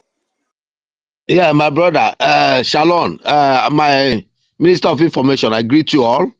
The bridge, I agree to all of you on the air. Although I don't have much to say, just that my woman want to also sing a second composed song that she has composed for Biafrans on behalf of the Supreme Leader and my Prime Minister for us to enjoy it at this moment before we continue. Thank you. Onye ọ ga-adịrị mma onye ọma Nnadị Kanụ na nwanne ya Simon Ekpasi kaka gasị rapụ ụmụnne m wee naba ụmụnne m biko bịanụ kalaba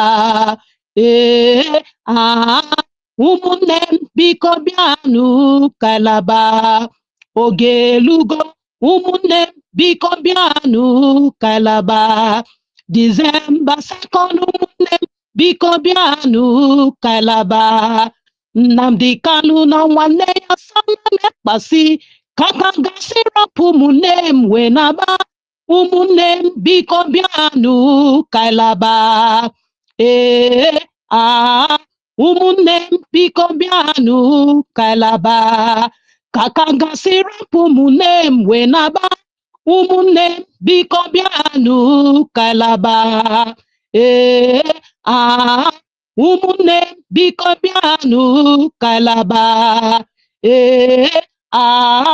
ụmụnne m biko bịanụ kalaba kaka gasị rapụ ụmụnne m wee naba ụmụnne m biko bịanụ kalaba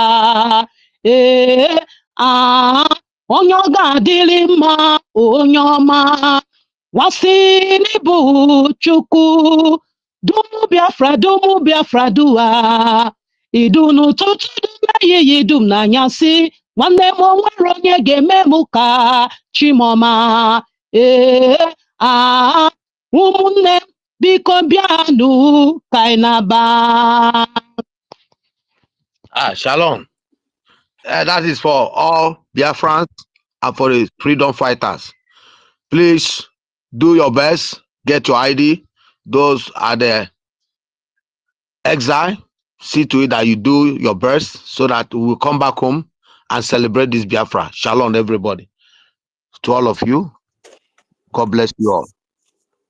Thank you. Wow. Is your wife a musician? Well, I believe God. She has a gift. She has a gift to do that. Now, wow. You see, Biafran people are gifted.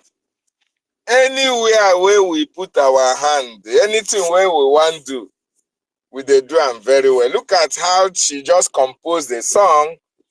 She never entered studio.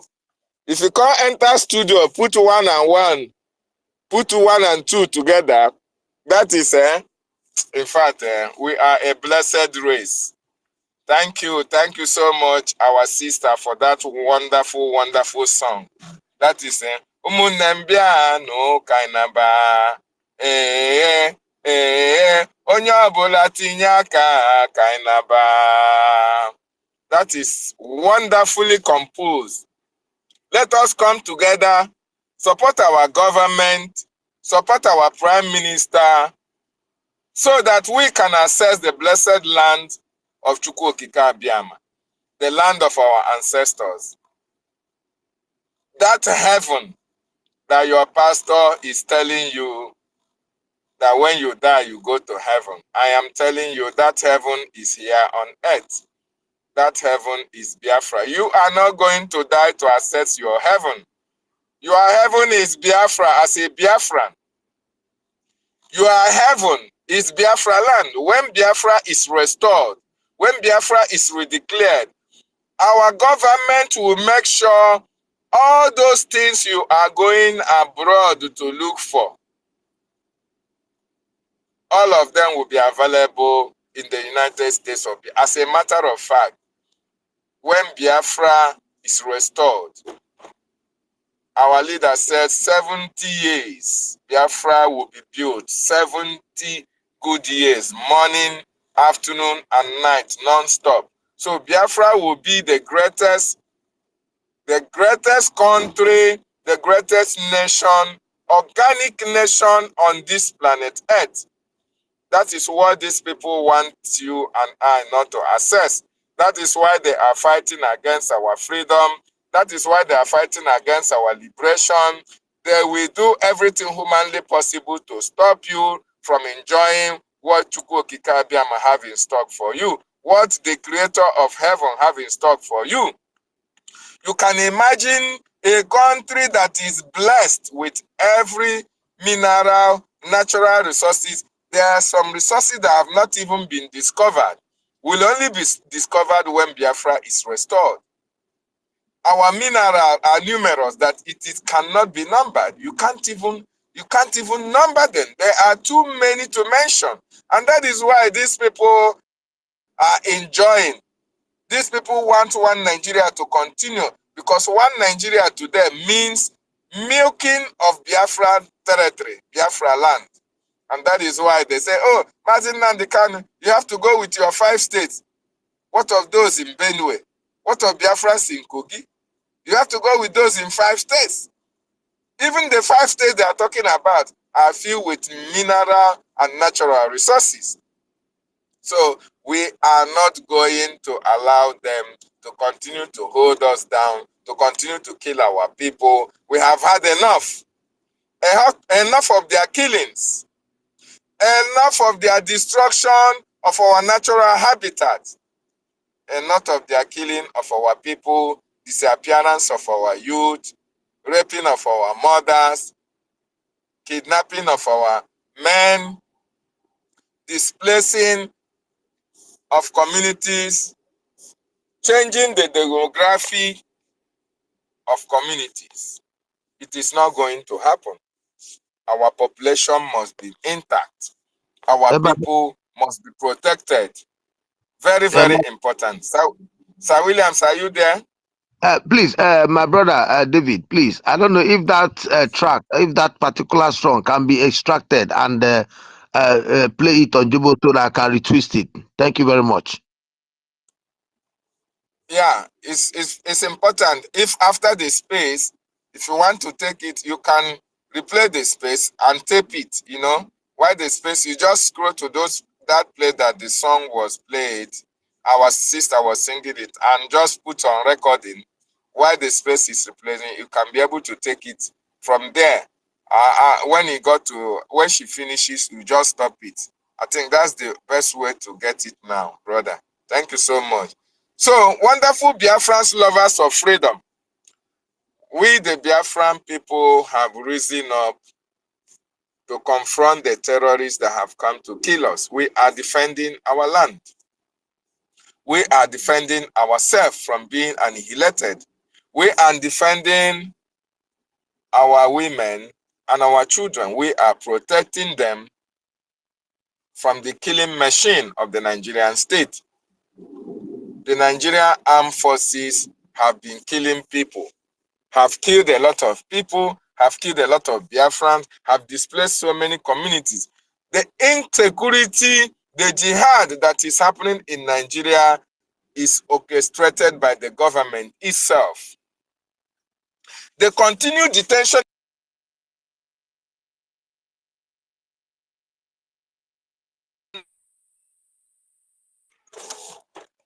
very, very important. You can see, you can hear one of a Nigerian. It was a Nigerian that was, when he was asked, why is Mazi Nnamdi Kanu still in detention?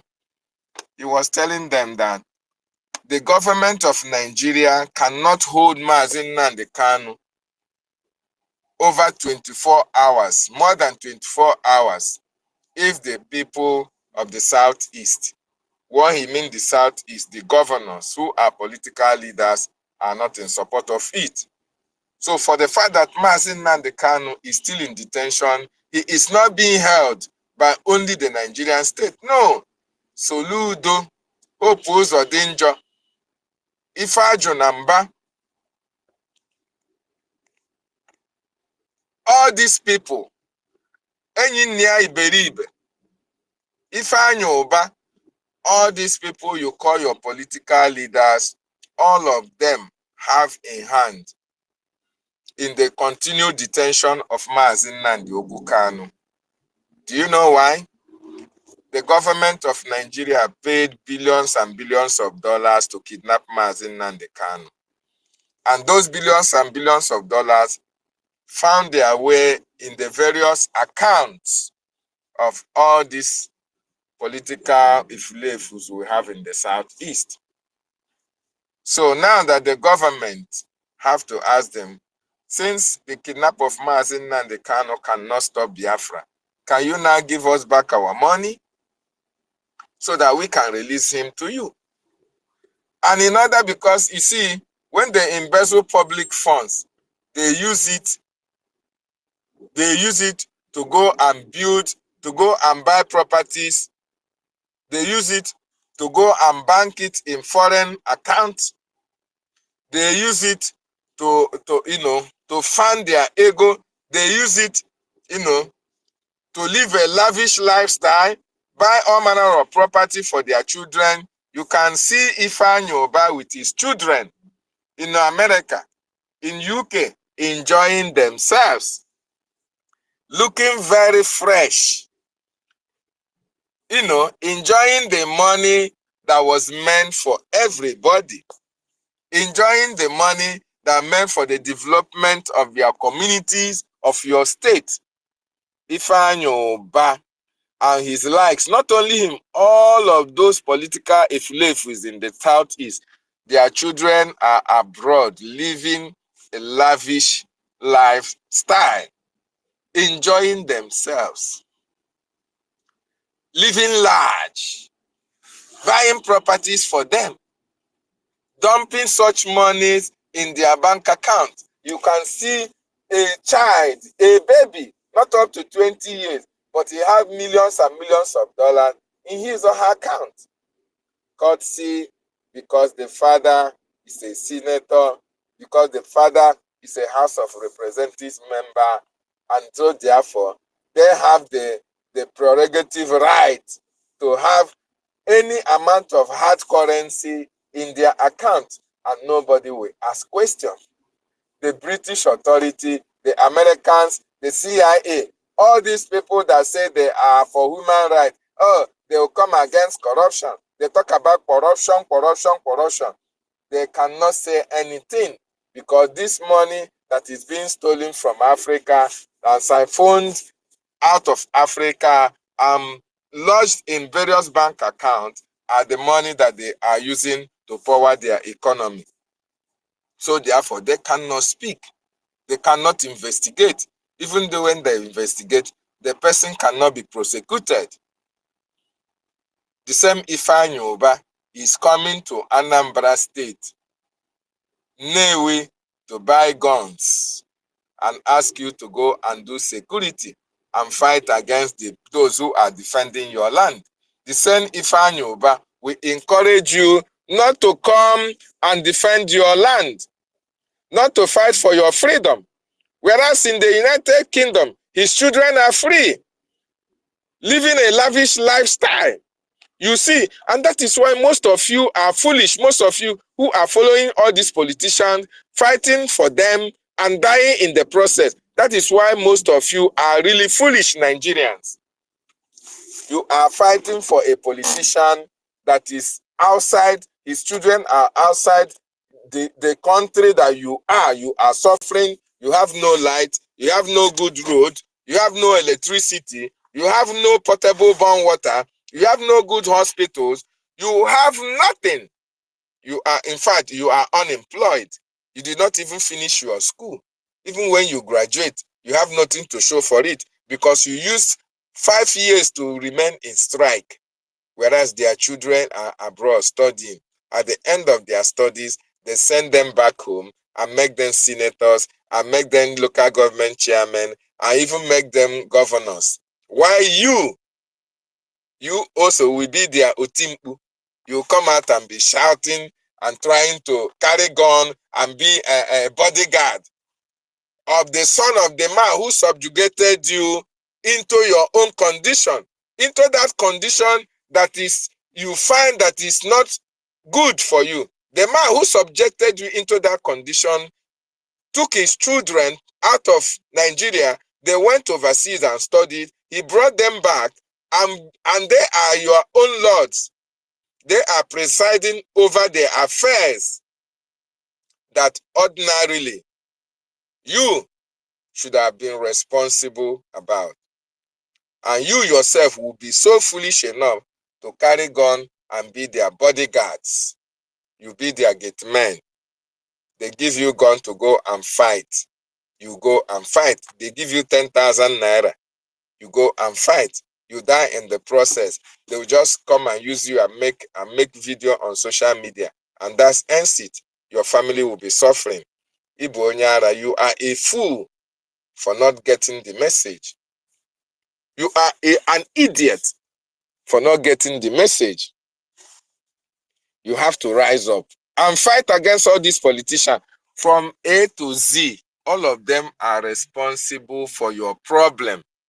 Every one of them. And that is why when Biafra is restored, when Biafra comes, all these people will be chased out of Biafra land.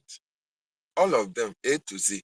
And all those properties that they have amassed, all those their corruptive tendencies, all those embezzlement they have done. How I wish that their money they stole will be repatriated to Biafra land, because most of them will dump it in various bank accounts all around the world. But their properties in Nigeria will be converted to public use. Very, very important. You understand that. Thank you so much, Onyisi. And I love what your wife just did. Thank you for that song. Very, very interesting. Our sister Patricia, your hand is up. Go ahead. You have the mic. Okay, no, I just wanted, of course, all that they have embezzled from Biafra, if they like, let them go and hide it in the devil's bank somewhere. Our government is working with Elohim. The power is there to bring all those things out, back to our land, whatever they have embezzled out. Not to talk about their properties in homeland. They are not going to have one remaining. It will all be turned for the purpose and the use of Biafran citizens, because they have had their field day and their own is gone. After all, they are not going to be alive or to talk about having 1 cent out of all that they have embezzled. It's no more for them. They are gone. The grave is where their own lot is, in hellfire. Anyway, I wanted to ask or put in something like our radio station and television station. I hope it's still ongoing effectively, because these sermons, our men and women at home, the poor masses, they are the ones that should listen to these things and then add wisdom to themselves, because the other efulefus that are taking some money from the zoo government, these things, they are not interested. All the one, they are satisfied with the money they've stolen and they're enjoying. So any other thing doesn't get to them, because their brain is already damaged. They are sold. So if our radio and television is effectively working, it will help more for our people on the ground to hear these gospels and then wake up from their slumber to get the real message. Not that we are saying and talking and they are not receiving it, and the evil ones are passing their wicked messages to them. That is all I want to point out. Thank you, dear friends. Thank you so much. Thank you so much. Yes, I believe the message is getting to the grassroots. Like our Prime Minister said, I think the radio is now working in our coastal region. Irobo, Itsoko. I think it is working. Anybody from that region can as well confirm it. Very, very important that our people get this message of freedom and message of redemption. Because what we need is our freedom. And that is the more reason why when you come online, when you come on the space, please try to share the space. Very, very important. When you share it, people in your profile, people that are following you will see the notification and join. In such cases, people will be liberated. People will get the information. But if you don't share it, it will not get wide. Very, very important when we come on, we share the space. Our people need to be educated. Our people need to hear this message, those in the homeland particularly, because the bulk of the suffering is our people in the homeland. They should as well get acquainted with what is happening, what the government is doing in order to better their lives. Okay? We have said it. If you have not gotten your ID card, go and register for it now. Demand for the mic and tell us what have you passed through trying to register for your ID card. Any question that you have, the Biafran security agencies are here. They are here to respond to our questions. And if you are from Africa, the price is now $50 for those who are in Africa. Africa, Nigeria is not inclusive. The ID card is for those who are in diaspora for now. I believe when Biafra is restored fully, Biafrans in the homeland will as well have their own ID card, will get the same ID card. But for now, it's for those in diaspora. So you have to go and register now for your ID card. Very, very important. The ID card is in progress. Biafrans are registering. And the departments have told you that they are doing everything humanly possible to make sure that the features are very simple for you to access. The information there is warming and interesting. I have gone through the website, and it's very, very important that every Biafran has to go and check it out. This is our own. It is our government, and this government have come to stay. We'll do everything humanly possible to support this government. It's government that is protecting the Biafran people. It is government that is speaking for us, and we must do everything humanly possible to support this government. Our lobbyists, it will interest you to know that they are doing wonderfully well. Under 2 months, under 2 weeks that they were unveiled by our Prime Minister, they have hit the bombshell. They have been able to put the Biafran Republic government in the world map. They have been able to tell the world about the upcoming convention. If you have not registered for the convention, that means you don't want to be part of the history makers. Be part of the history makers, those who will sign our declaration in Finland. Very, very important. Book your ticket, book your reservation now, because we have there are limited number of people that will be going to Finland, and try as much as possible to be one of them. Because when America declared their independence, they have people who made it possible, who signed that document. And we want you to be part of those that will sign that declaration that Biafra is here. And that will be a very big legacy for your children, even generation. Your name can never go extinct, because in the archives of the Biafran library, anywhere in Biafra land, and it will interest you to know, I know the government have something very, very important for all those who participated in the liberation, in the freedom of the Biafran people. We are going to build a very big edifice, a very big wall, where all the names of those who supported the government, who fought for the freedom, will be inscribed in the wall, so that it will be part of our history, where people will go and read and know the names of those who contributed for their freedom. Very, very important. We are exiting Nigeria by thunder, by fire. The Fulanis are no longer welcome in our land. The terrorists are no longer welcome in our land. Their ministry of livestock is banned and remain banned in Biafra land. As a matter of fact, if you are still eating cow meat, Fulani cow meat, I can categorically tell you that you have eaten half cow, half human. All the possible, half man, half cow, half human, because you know that these Fulanis take their animals.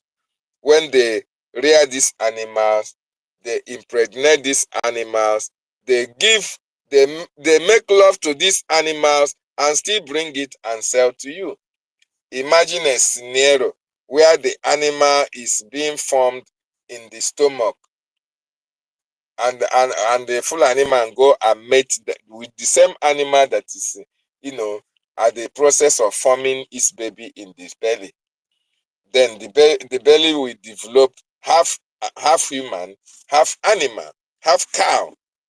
And when it gives birth and rear it to grow to a stage of selling it to Biafrans, they will come to Biafra land, sell it to you, you kill it, and you be eating it. You feel that, oh, that this meat is very sweet, that this meat is very delicious. You don't know that you are eating human flesh, half human, half cow. So these people have desecrated our land. These people are the same people bringing terrorism to us. And we can no longer condone their presence in Biafra land because of their demand by the Meeti Allah, demanding a ministry of cow, a ministry that they want to overlook, a ministry of Ruga. Tinubu approved that ministry, and today they have ministry of livestock. What it means is that every community, every state in that contraption called Nigeria will give them land for them to establish this ministry of livestock. And you know what it means. Anywhere the Fulanis reside, the only thing that happened in such territory or such vicinity is killing, kidnapping, killings and kidnapping and ransom taking. That is what happened.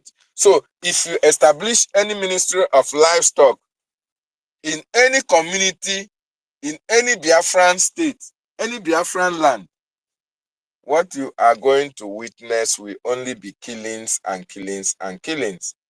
That is the other way of saying that you have approved Ruga in your land. And we are saying, no, we can never accept that. This ministry of livestock remains banned in Biafran land and in Biafran territory.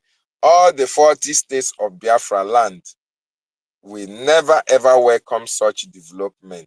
As a matter of fact, our Prime Minister have tweeted that the Biafran Republic government in exile will have their cabinet meeting very soon, and they will deliberate whether they will ban everything about the cow movement.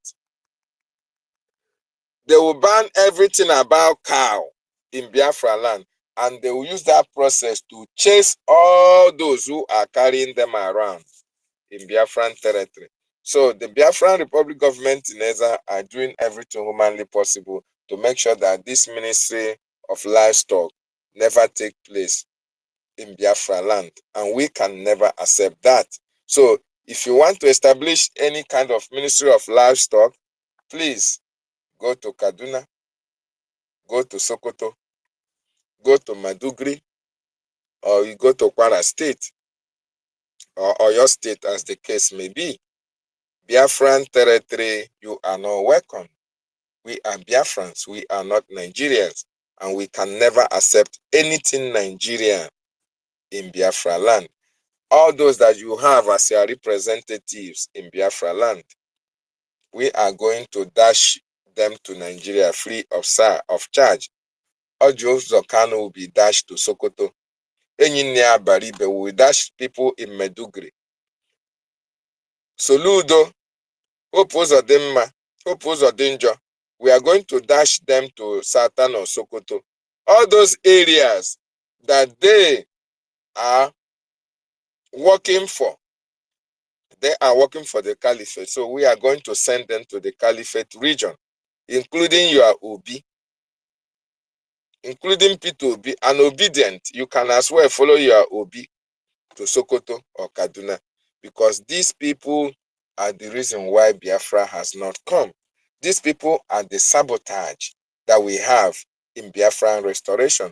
These people are the reason why Mazi Nnamdi Kanu is still in detention up to today. These people are the reason why nothing is working in Biafra land. These people are even the reason why we don't have seaport, we don't have international airport, we don't have good roads. As a matter of fact, every one of us remember when our prime minister made his position on the, everybody have forgotten EKID, right?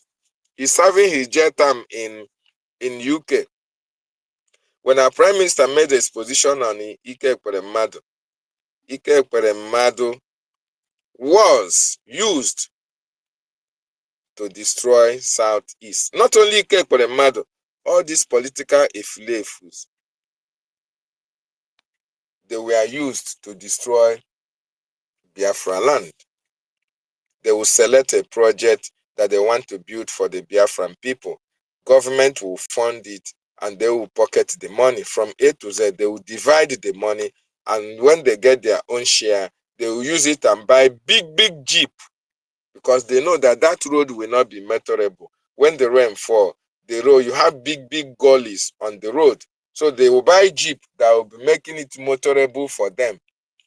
Why the population that cannot afford jeep have to continue to die on those roads? These are the people why we don't have any amenity, any good road, any hospital, any airport, any seaport in Biafra land. These people that you see in red chamber, in green chamber, in yellow chamber, in brown chamber, all of them are the reason why we are suffering. They are even the reason why our mothers have run out of our land. Our men have run out of our land, seeking for greener pastures elsewhere. Because what should have gone to each and every one of us, these people cornered it to themselves and their cronies. And they want you and I to continue to suffer till perpetuity. But that will not happen, because our government is here. Our government cannot speak for us.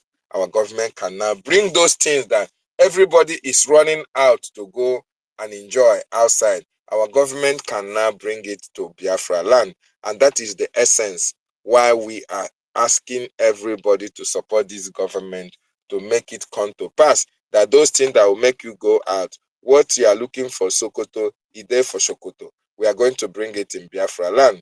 That is the reason why you have to vote. You have to vote for this referendum. That is the reason why you have to register for your ID, your passport, everything that you need to do for Biafra to come. Don't hesitate to do that. Thank you so much. Demand for the mic and tell us what you have seen or what you have gone through before you can get or register for your ID card. Very important. We have our ministers here. We have the director of Biafran Security Agency here, or the minister in charge. Minister Choma is here to answer your questions. A lot of questions have been answered before, but you can as well, if you are just joining us, you can as well ask your questions. They will be attended to. Thank you so much. Sir Williams, are you ready to speak now?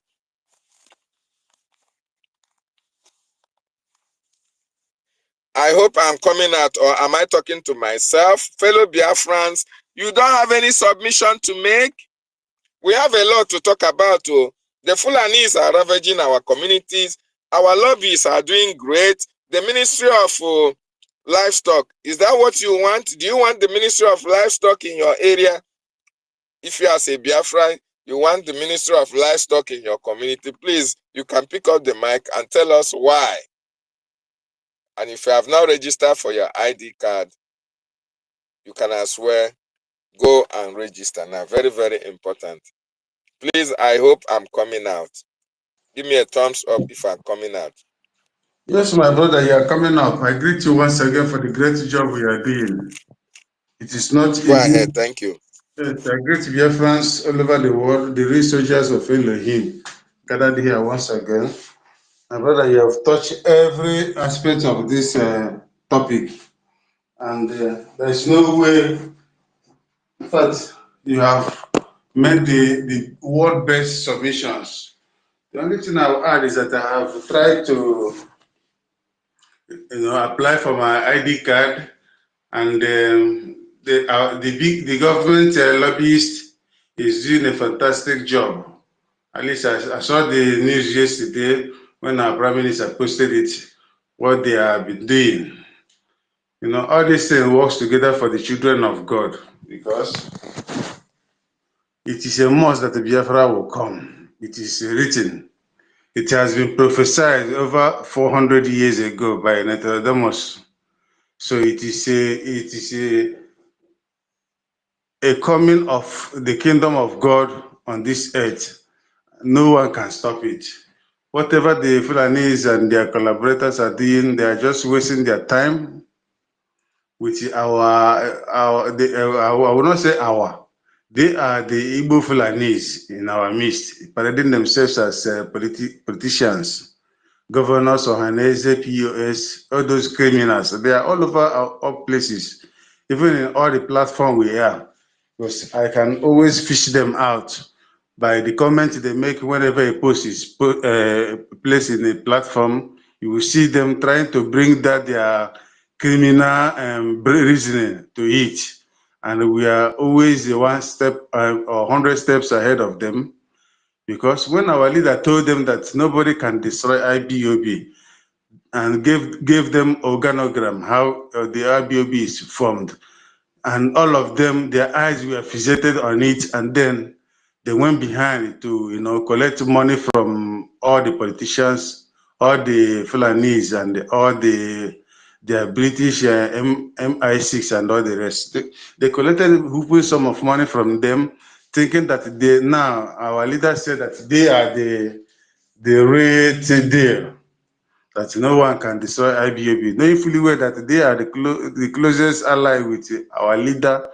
They thought that the power rests on them, but they never knew that God, in His infinite wisdom, has bestowed on our leader that wisdom that no one can impugn.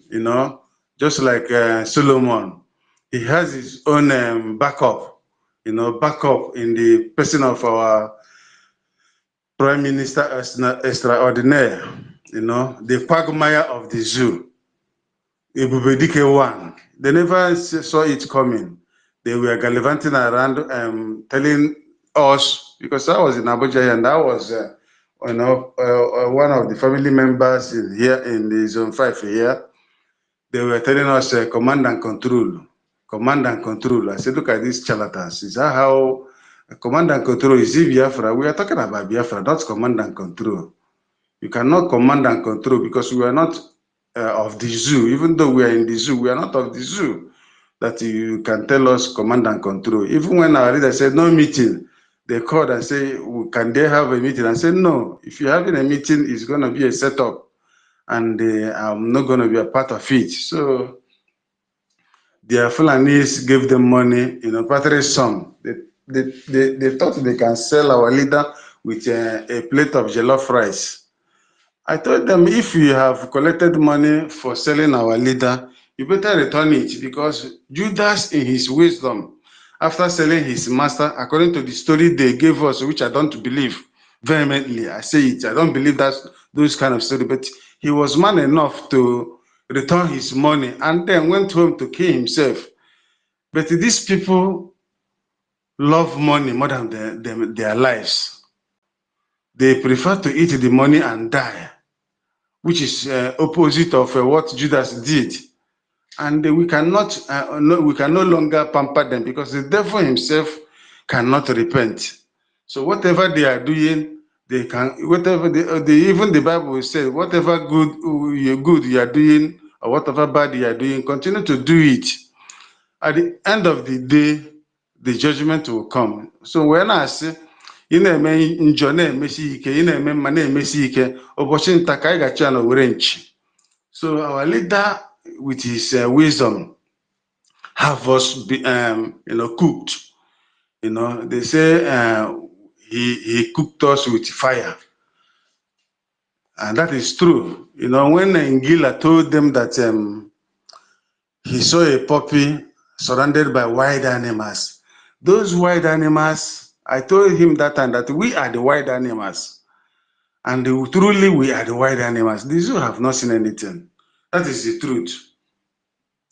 They can do all their shenanigans with their dead ministry of animal kingdom. It is not our business. At the appointed time, they will see how the whole system will crumble, will bring it down to the zero. There's no too much talk in the night service. And when I say, ọtụtụ okwu adịrọ n'ụka mgbede, let them watch. Ụka akara aka na-eri nwa ngwọrọ. There is no way Biafra will not come. It's just that our prime minister is a good man. He has a percent of God, you know. Somebody who can follow the template to his logical conclusion is not an ordinary man. Most of us that are carnal men, we would, if this opportunity is given to us, everywhere would have been on fire. I mean, smoke, everywhere would have been on fire. But our prime minister is a man of diligence, you know.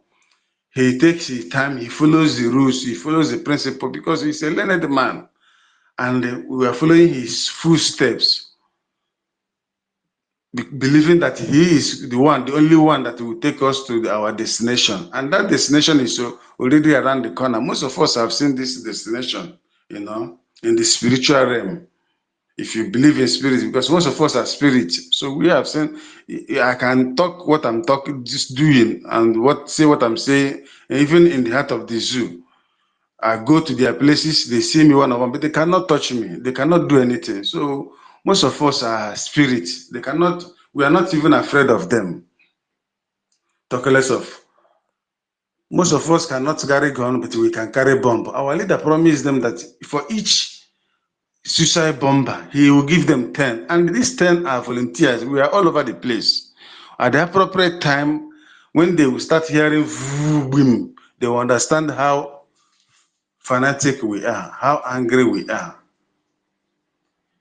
So, my brothers and sisters, you can pick up the mic. All this, okay, our minister is here, BSA.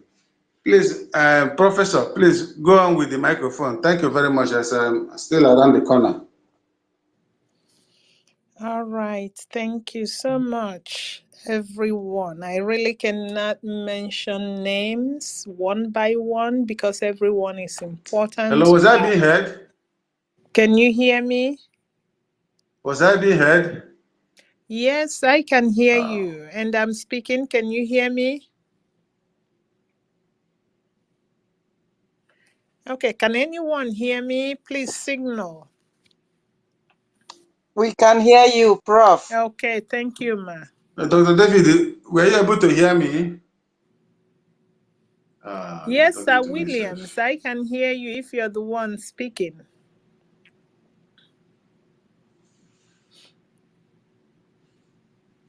What is going on? I can't hear anything. You have to go out and come in, Sir William, because we're hearing her. Everyone is hearing her.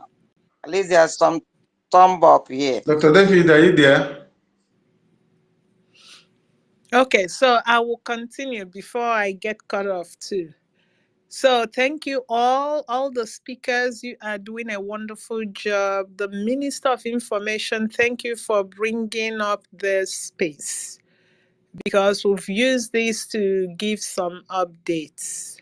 And I still want to encourage all of us to please apply for your ID card. Encourage your families to apply. Like I said, I have applied. My husband also applied. I have 3 children that are 18 and above, one that is younger. The 3 that are 18 and above, one has completed her application. The other 2 have started. So please, let us all really do the right things. And it is by nudging, by encouragement, and people will do the right thing. Now, that said, there's something important that I want all of us to pause, think about it, and then let us also ask our fellow citizens to really think about it. If you are still in the zoo, or if you are in Biafra land, and we know that until we have total control, our people may still be using some of the zoo features and amenities. I don't know about you, but for me, before we left the zoo, we never had anything like database. Talk of having our own account on that database. So for all of you who have applied for your ID card, you know that you have your own account, your own space on the Biafra database that you can on your phone as we speak now. If you want to log into that space, you just use your username and password. You can go in there. I don't know who else can do this in the zoo. This is a privilege for just being a Biafran. It is not easy. The government is actually paying for that space. Remember, it is a space that you got to pay for. But we are making that available. And why is that important? It is important because let's assume that you've applied for your ID card and then you register to go to Finland.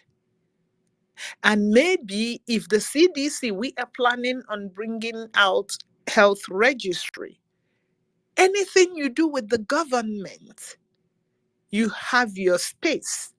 They are saved in that your space. So that when you enter your account, you will see that you've applied for ID card. You will see that you've registered for Finland. Let's assume that urban planning comes up. Once they plug into the database, any transaction you do with them, it is right there. So my people, that makes you part and parcel of a bona fide nation.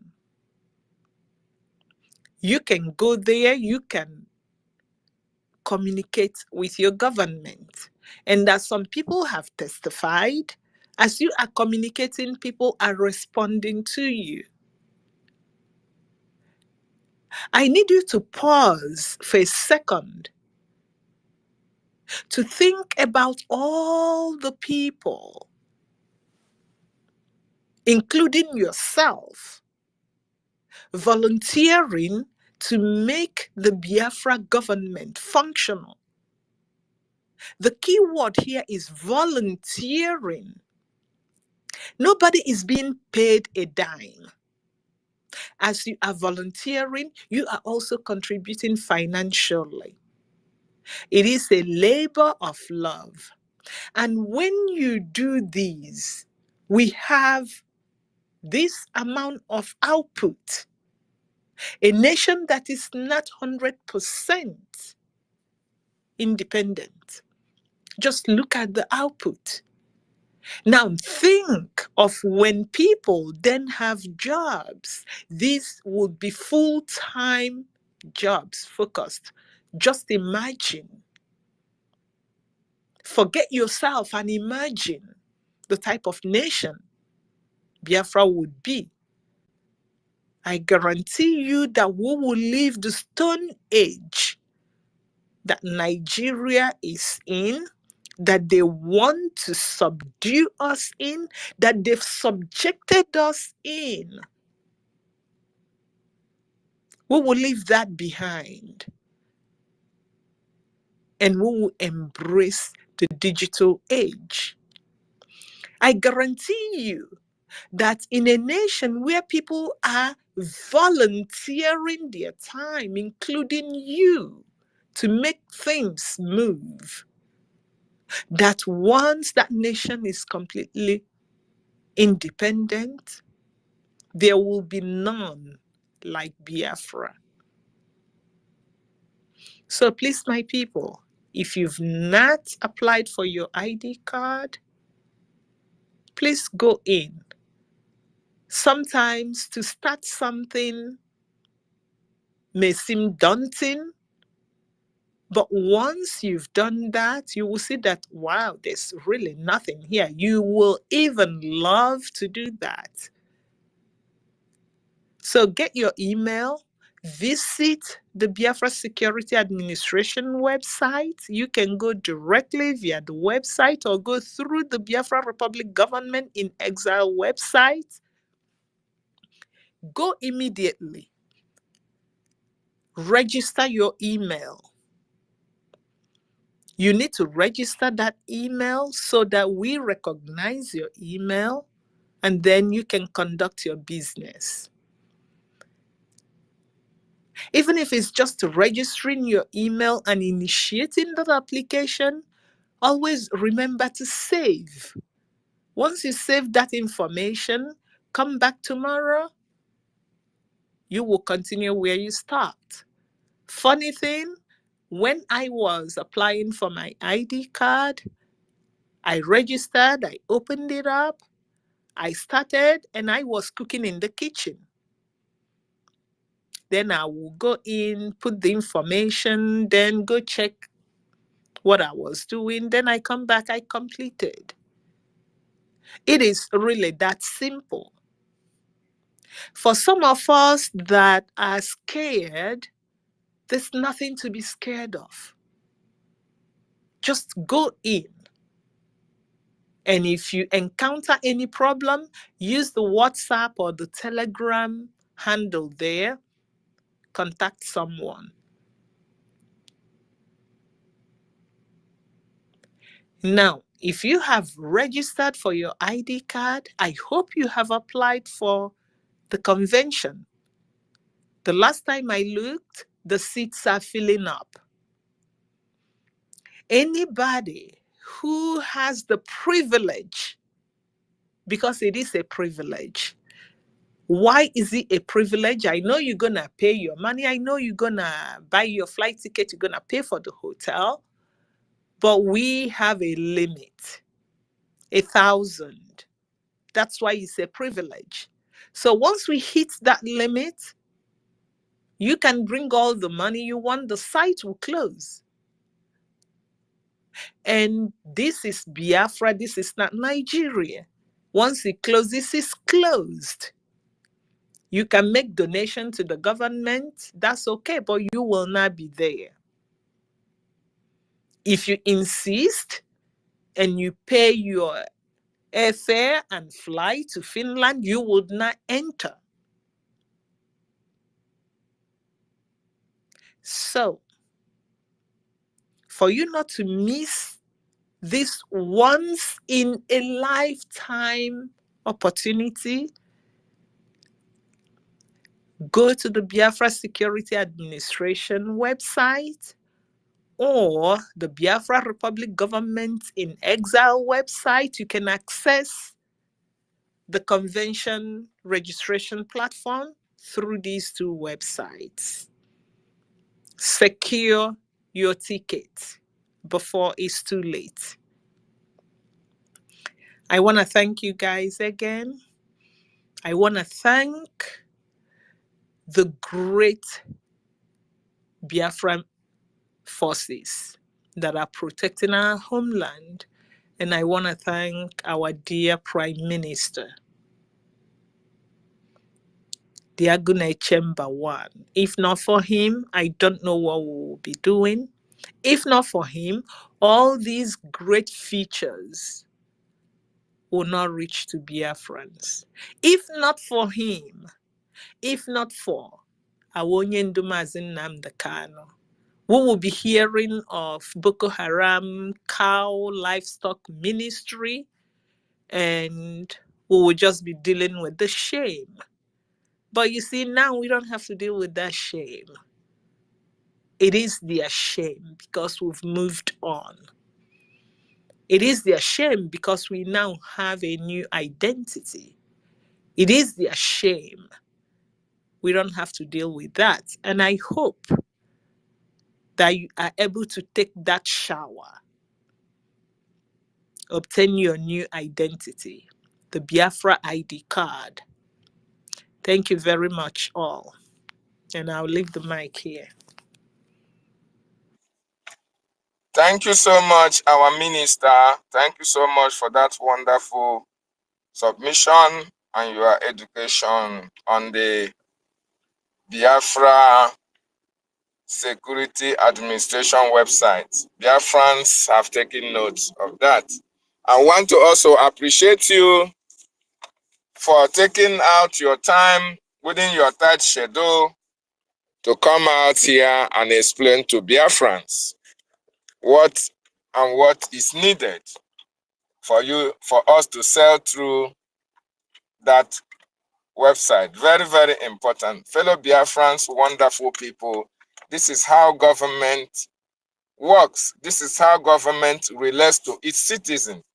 This is our minister taking her time to explain to our people what they are doing in relation to our ID. Very, very important. This kind of thing can only happen in a sane society, in a workable society, not in a terrorist Nigerian state. How many times have you engaged Pantami? Even to come live, very, very difficult. You can't access them. They are not accessible. Yet, they will say they are representing you. But here, our government is sending the ministers to come to space, to come to us and speak to Biafrans.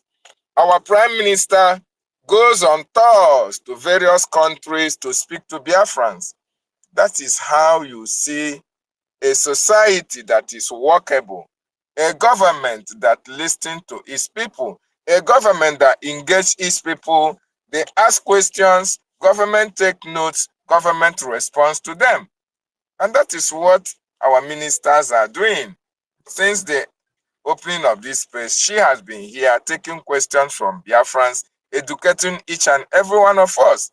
If there is anything confusing, you ask your questions and your questions will be answered. Very, very important. So we really appreciate you, our Minister Chioma, for coming, and we really appreciate your cabinet for what they are doing, your members, your colleagues for what they are doing, because I assessed my own. I went through the website and I was able to register, and anywhere I had difficulty, only sending a message within 15 minutes, they will respond to you.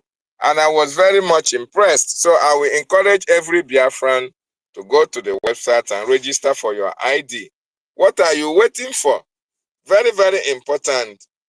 Demonstrate and show that you are a true Biafran. And I welcome you, MID Briggs, our Minister of Defense as well. They are here. If there is any question you have in relation to the Defense Academy, defense mechanism, bring it on. The ministers are ready. We have Minister of Information. He is here. We have every other minister. Snow is here as well. Minister Otunwa Mwanya, every one of them is here engaging Biafrans on what needs to be done for Biafra to be restored. Thank you so much for joining us. MID, you have the mic, sir. Welcome, our professor. Yeah, good evening, friends and well wishes. Dear friends, lovers of freedom. Yeah. My greeting goes pretty much possible to our amiable Professor Chioma. So I see that she has brought out her time since this morning. Let me put it like that, depending on where I am being located now. Educating our people on the Biafran Security Administration, which is the embodiment of our database. So, Professor Choma, you are welcome to the stage. We ourselves are always here, trying to engender understanding to the Biafran people and to the people of the world concerning the advancement of this Biafran Republic government in exile. So you're welcome once again, Professor Chioma. This is Professor Wiboko. So the man in charge of the Biafran military. So that is how it is. So at the same vein, I have also, I'm now with my reading glass, to recognize all the ministers, David Nana, everybody here present, all protocol duly observed. So Biafran people, you can see the Biafran people are what you cannot really explain with a word in terms of preparation. The Biafran Republic government in exile has the best template in this world. Just for example, all of a sudden you started seeing the Nigerian chief of defense. So, talking about database, where did he got that idea? He got the idea because they are peeping over what we're doing, but it's not a copy and paste, because here you are dealing with professionals. And I can equally tell you that Professor Chioma is also the leader of the research team, medical research team, Biafran Republic government in exile. So, so we are not joking here. All those things that you used to see other developed economies doing, we have the expert doing it already in this government in exile. So I would encourage each and every one of us who have not registered for the identity card to go straight ahead and register just before, that if anyone along the process happen to encounter any kind of difficulty, should contact the WhatsApp in Dirito, in the sense that if there's a kind of possibility, if you have a kind of problem, you can direct your question to WhatsApp or email. There are options therein. So everything is complete. And secondly, nobody should have any atom of fear. It is the zoo that's supposed to be afraid of our versatility. We Biafran people, we shouldn't be afraid of anything, because we are the embodiment of security. When you talk about cyber security, Biafra Republic government in exile, I can assure you, is the embodiment of that security. The reason and why the zoo is quaking and shaking. They have used what you call direct attack, and they failed. They used indirect attack. They failed. Now the last, desperately, they said they're doing jungle warfare. Still, they fail, because we are more versatile than anybody you can see in Africa in terms of government. Only that our government is in exile. But with time, it is going to be very, very clear to the understanding of our people. So follow our government, go and register your ID. For those coming to Finland, you just follow the website and do everything that is very, very needed, so that at the end, when others are participating, you will be among the choosing, just as it is written in the Bible. Thank you so much also to the Minister of Information. This one is not Lai Mohammed. This one is Akbarawa, the giant of Biafra. God bless you as I eat my mic. Thank you.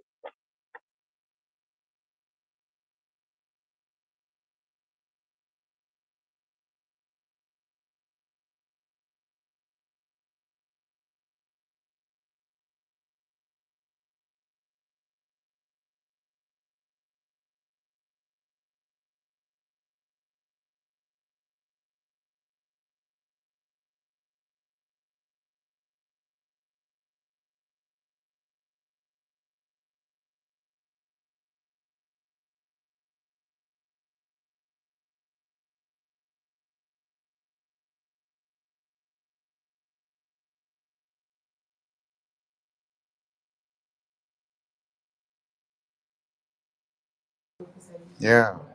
Who is speaking now? I think our co-host lost connection. Minister of Military, thank you for your submission. And our Minister of the Database System, thank you for your good work and for being here with us. We continue to create the awareness, and we implore the media team to create more of awareness on this Biafra database system going forward. Whatever topic that you are having on the spotlight on your daily broadcast, please let's give 70% to the Biafra ID card database because we need it now. C'est bon, merci.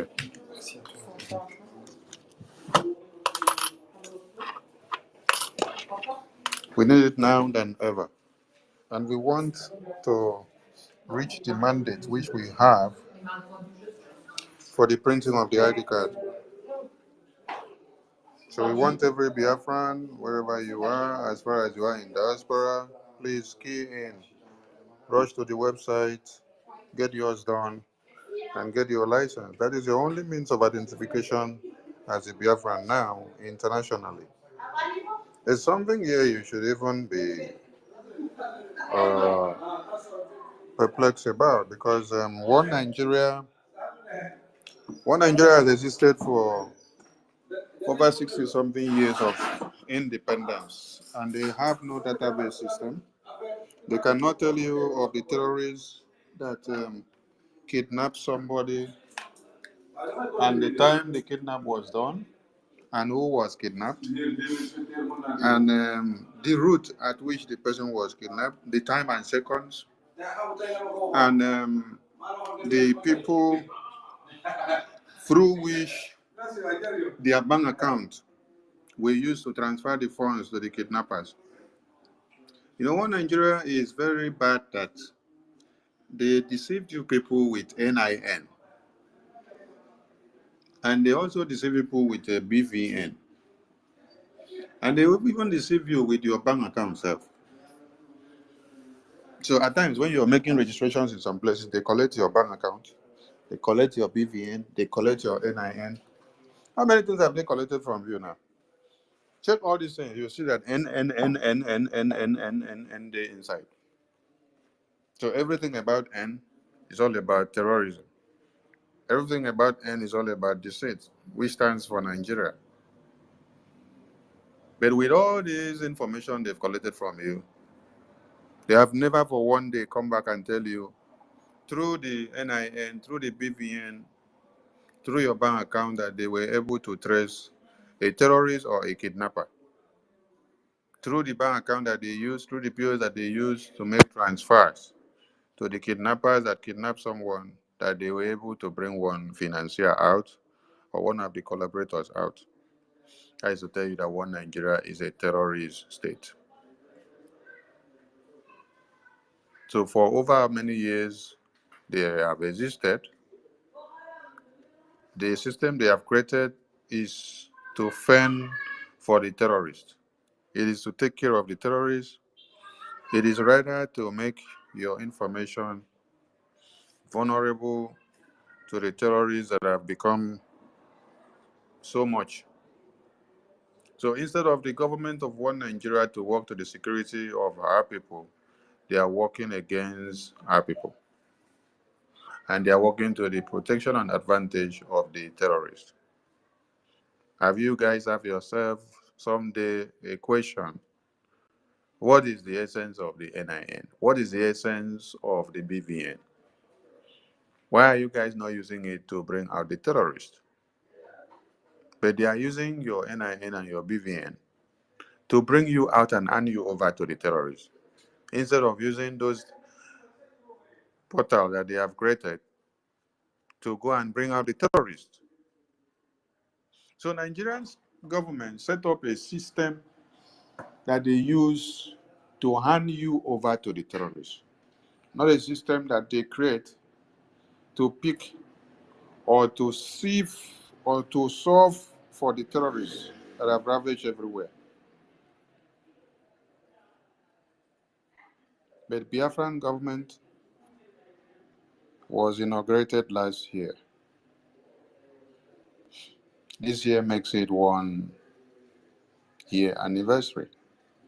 The Biafran Defense Forces, this October will make it 1 year anniversary. And now we have a database system that is working to the protection and the integrity of the Biafran people. One Nigeria has existed for 60-something years, and they have no database system that can tell you the day somebody got married in Lagos. What happens is that if you go and ask for bachelor certificate now, they will tell you that you should go to court or one law firm and swear affidavit. You go and swear affidavit.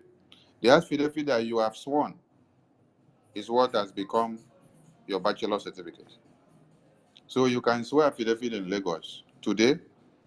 Next week, you go and swear another affidavit in Adamawa. The upper week, you go and swear another affidavit in Zamfara. Another week, you go and swear another affidavit in Sokoto. Another day, you go and swear another affidavit in Borno. Another day, you go and swear another one in Kaduna. Another day, you go and swear another one in Edo. Another day, you can decide to go to Ilorin. Another day, you can decide to go to Ibadan. There is no synchroning in anything that they have happening in Edo system or in Lagos or in Ilorin or in Ibadan or in Zamfara or in Abuja. Everything is Jaka because it is a system that is set up to work for the Fulani terrorists, all for Islamic jihad and conquest. A people with no vision, a people that their importance is not graved on the lives and protection of our citizens. The sole objective is one Nigeria is to see that Britain continue to feed fat on the blood of Africans and all the resources that we have, and to use the terrorists from all over the world that are ready to do the work of suicide bombing and to kill people. Britain and America and the European government, they are using all these terrorists to kill whoever is standing on their way against them continuing the hegemonic tendencies of old, against them continuing the slavery of old in this 21st century. Biafran government in exile, de facto in the homeland, has come to stay. And it is a benchmark that all of you will speak up in years to come. A lot has been achieved within the pace of time that this government has come to be. And if we have gotten an ID card that a Biafran in UK, America, Europe, Asia, Australia, wherever they are, in Antarctica, the Caribbean, they can boldly have an identity. And then this identity is not just identity with marks. It is identity that speaks. It is identity that explains something. You are picked up somewhere now, or maybe a Biafran by accident falls into the wrong hands in abroad.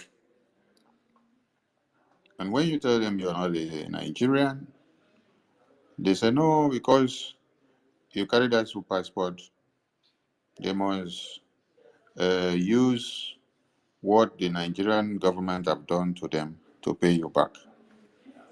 But your ID card as a Biafran will make someone to understand your origin.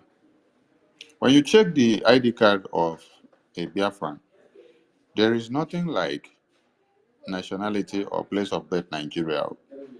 What you see is that your nationality is where you were born, and you were born in Biafra land.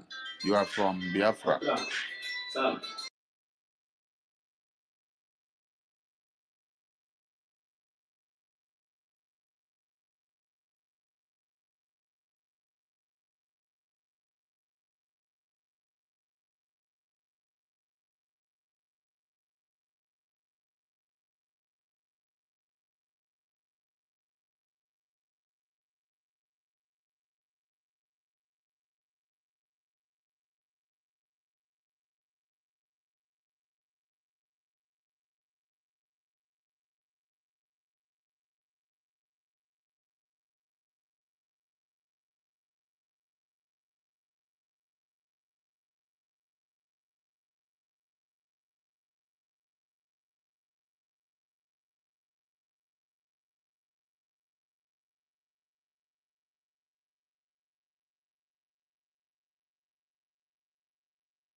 Can you guys hear me?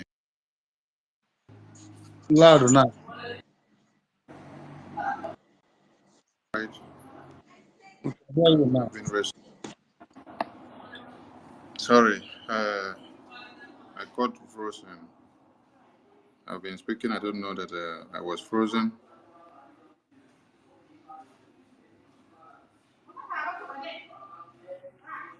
So Biafran government has come to stay, and the best thing that has happened to Biafran people is the Biafran government in exile. Biafrans in Africa, go to the Biafra Administration.org website. Use the button that relates to Africa, and you will see every information useful for you as a Biafran. Everything has been simplified, and we want all Biafrans to get their Biafra ID card.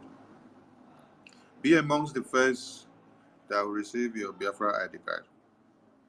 Yes, so that when you're presenting, your own date go show say your own came out amongst the first before declaration of Biafra in December 2024. One Nigeria terrorist government. And I never see anything yet. If Simon Ekpa is the prime minister of Biafran government in exile, and Biafran government got instituted last year, and it's not even up to 3 years yet, and he has done so much to the Biafran people and for the Biafran people. What do you think will happen to the Biafran people when Biafra is restored? You see what the people could not do for over 60-something years. Electricity has become a very big problem to the citizens of one Nigeria. With all the resources and with all that one can use to generate electricity, they rather use it and then channel the electricity power all the way from Biafra land down to Lagos and Abuja. And when some people are making noise, they don't know that the electricity that they are using in Abuja and Nigeria is generated from Biafra land. That the day we cut it off in Biafra land, all of you will be in doom in Lagos and Abuja. These are some of the reasons why they don't want to let Biafra go. Because they know they have nothing to sustain themselves. And this is the main reason why British government decided to create the contraption to use what is available and useful in the eastern region of Biafra to harness the existence of those in the north.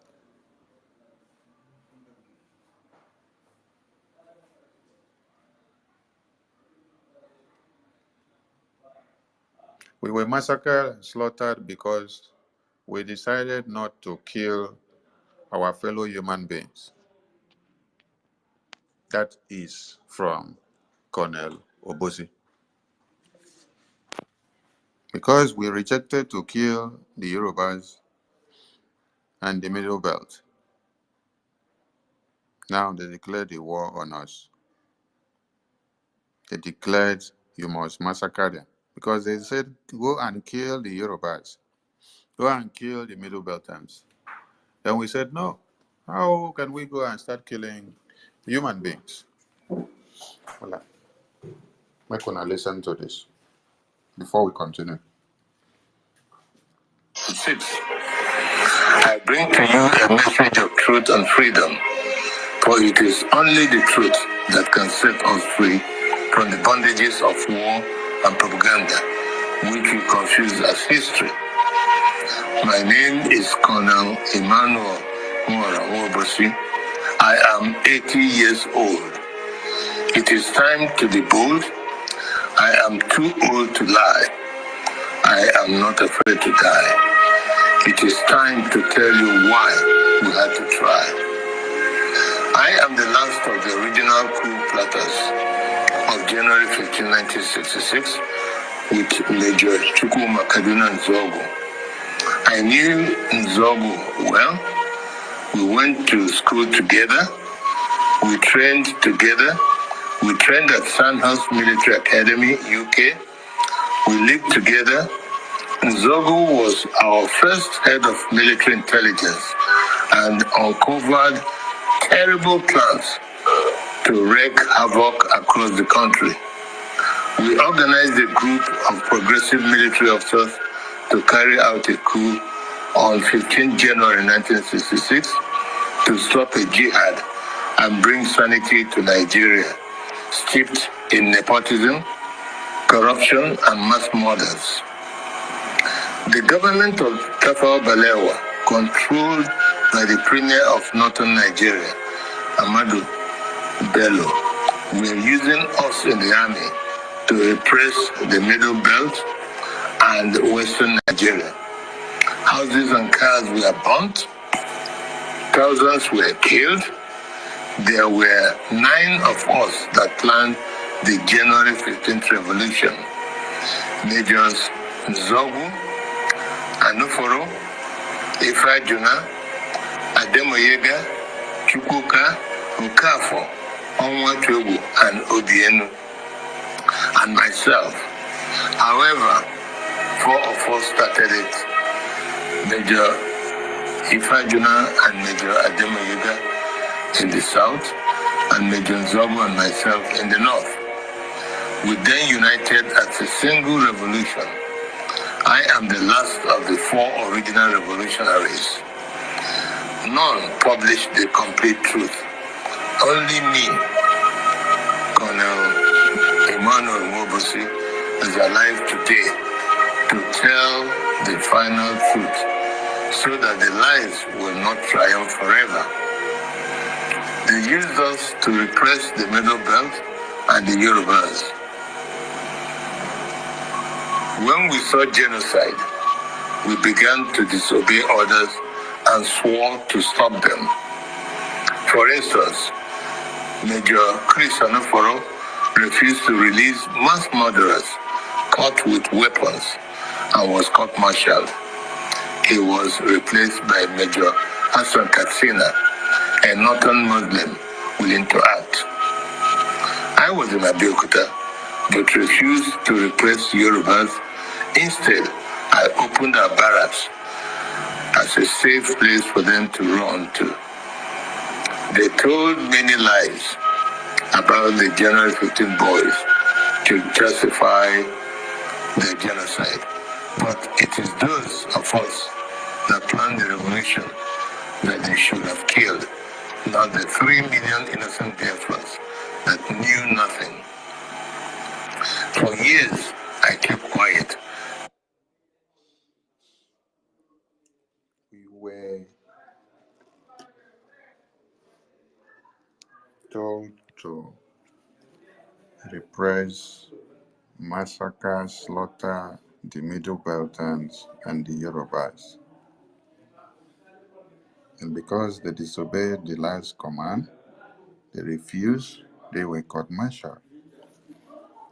And many of them now were slaughtered because they refused to kill fellow humans just for Islamic jihad.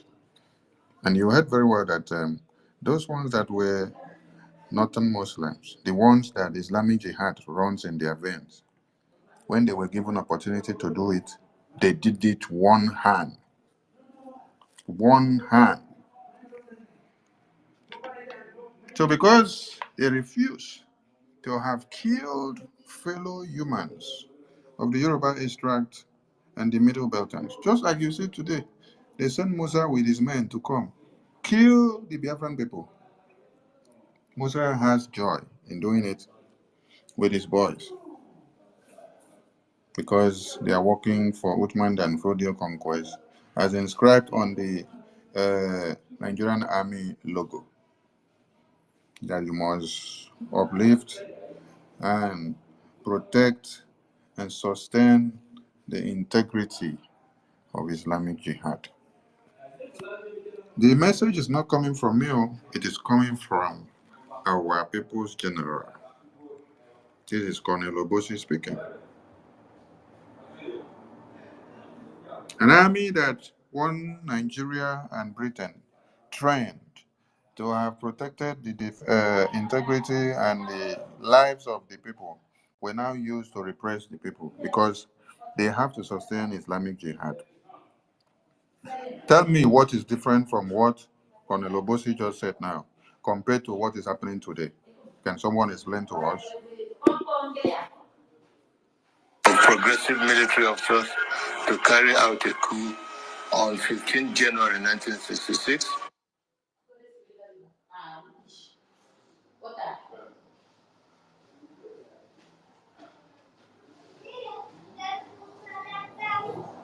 to stop a jihad and bring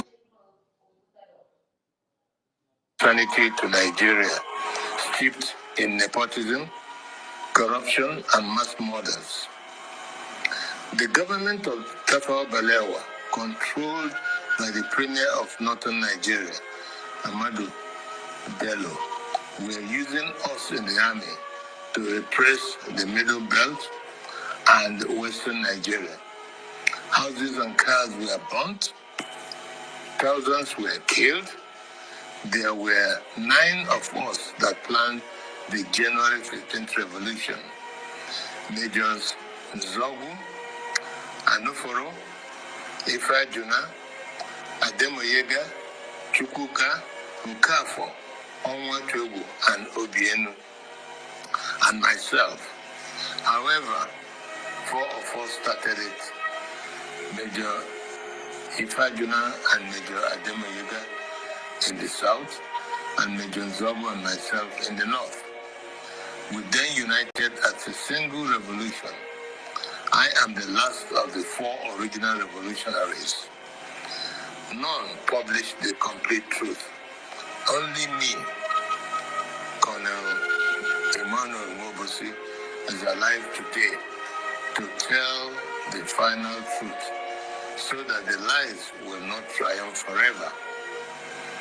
They used us to repress the Middle Belt and the Yorubas. When we saw genocide, we began to disobey orders and swore to stop them. For instance, Major Chris Anoforo refused to release mass murderers caught with weapons and was court-martialed. He was replaced by Major Hassan Katsina, a northern Muslim willing to act. I was in Abeokuta, but refused to repress Yorubas. Instead, I opened our barracks as a safe place for them to run to. They told many lies about the January 15 boys to justify their genocide. But it is those of us that planned the revolution that they should have killed, not the 3 million innocent Biafrans that knew nothing. For years, I kept quiet, blaming myself and wondering whether at 27 I was too radical, that my actions led to the death of millions. Today, the same evil in 1966 is being unleashed.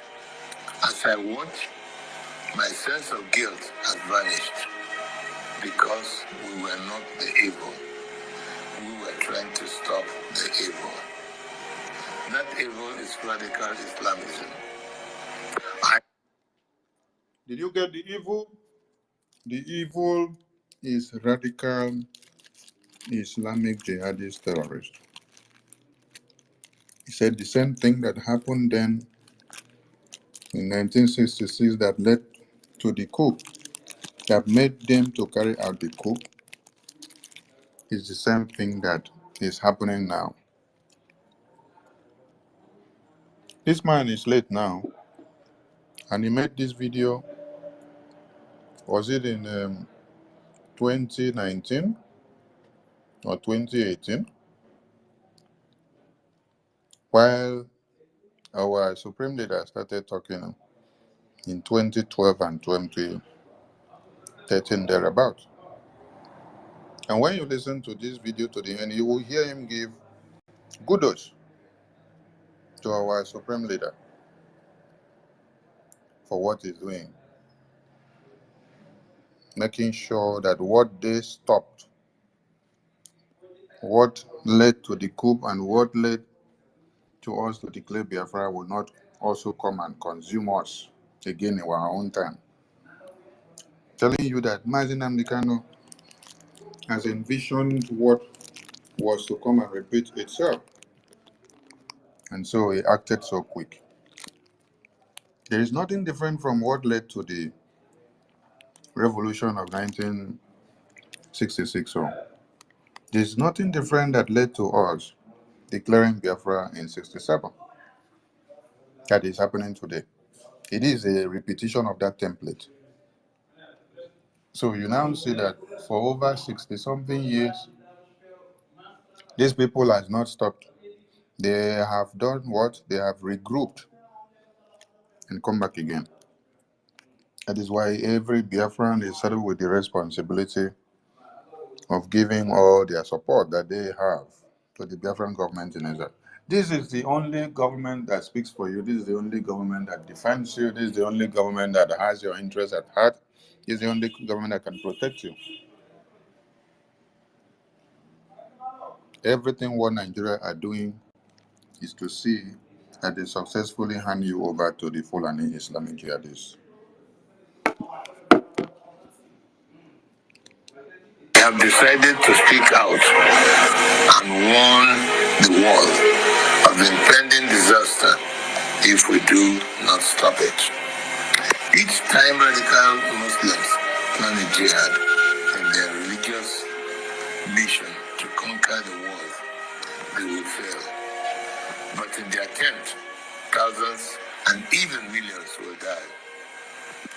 That happened to us in Biafra. At this point, let me differentiate between peaceful, law-abiding Muslims and radical Muslims who want to kill others, to force their religion on them. The problem is that wherever peaceful Muslims are, there are some radical Muslims amongst them.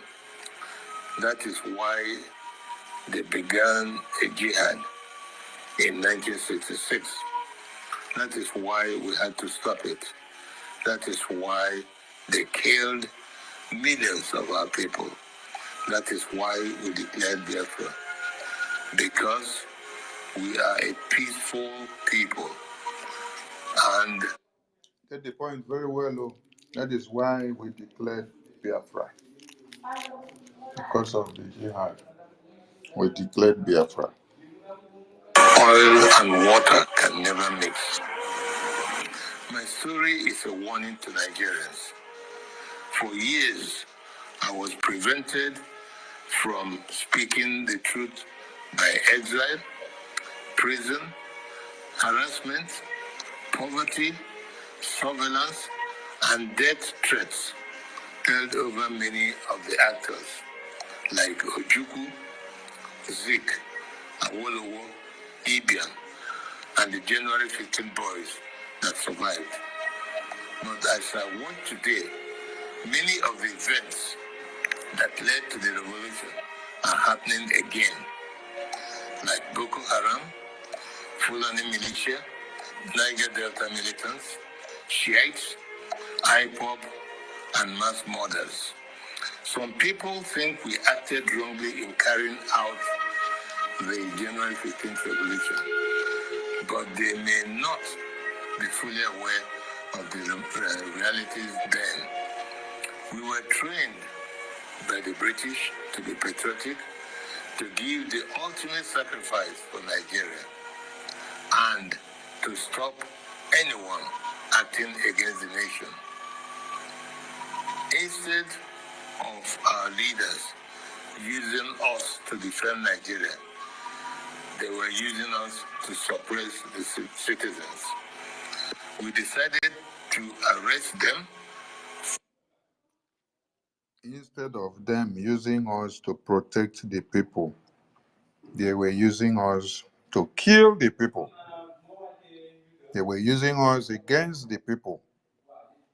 What is different from what Fulani government of today are doing with all the Nigerian army personnel,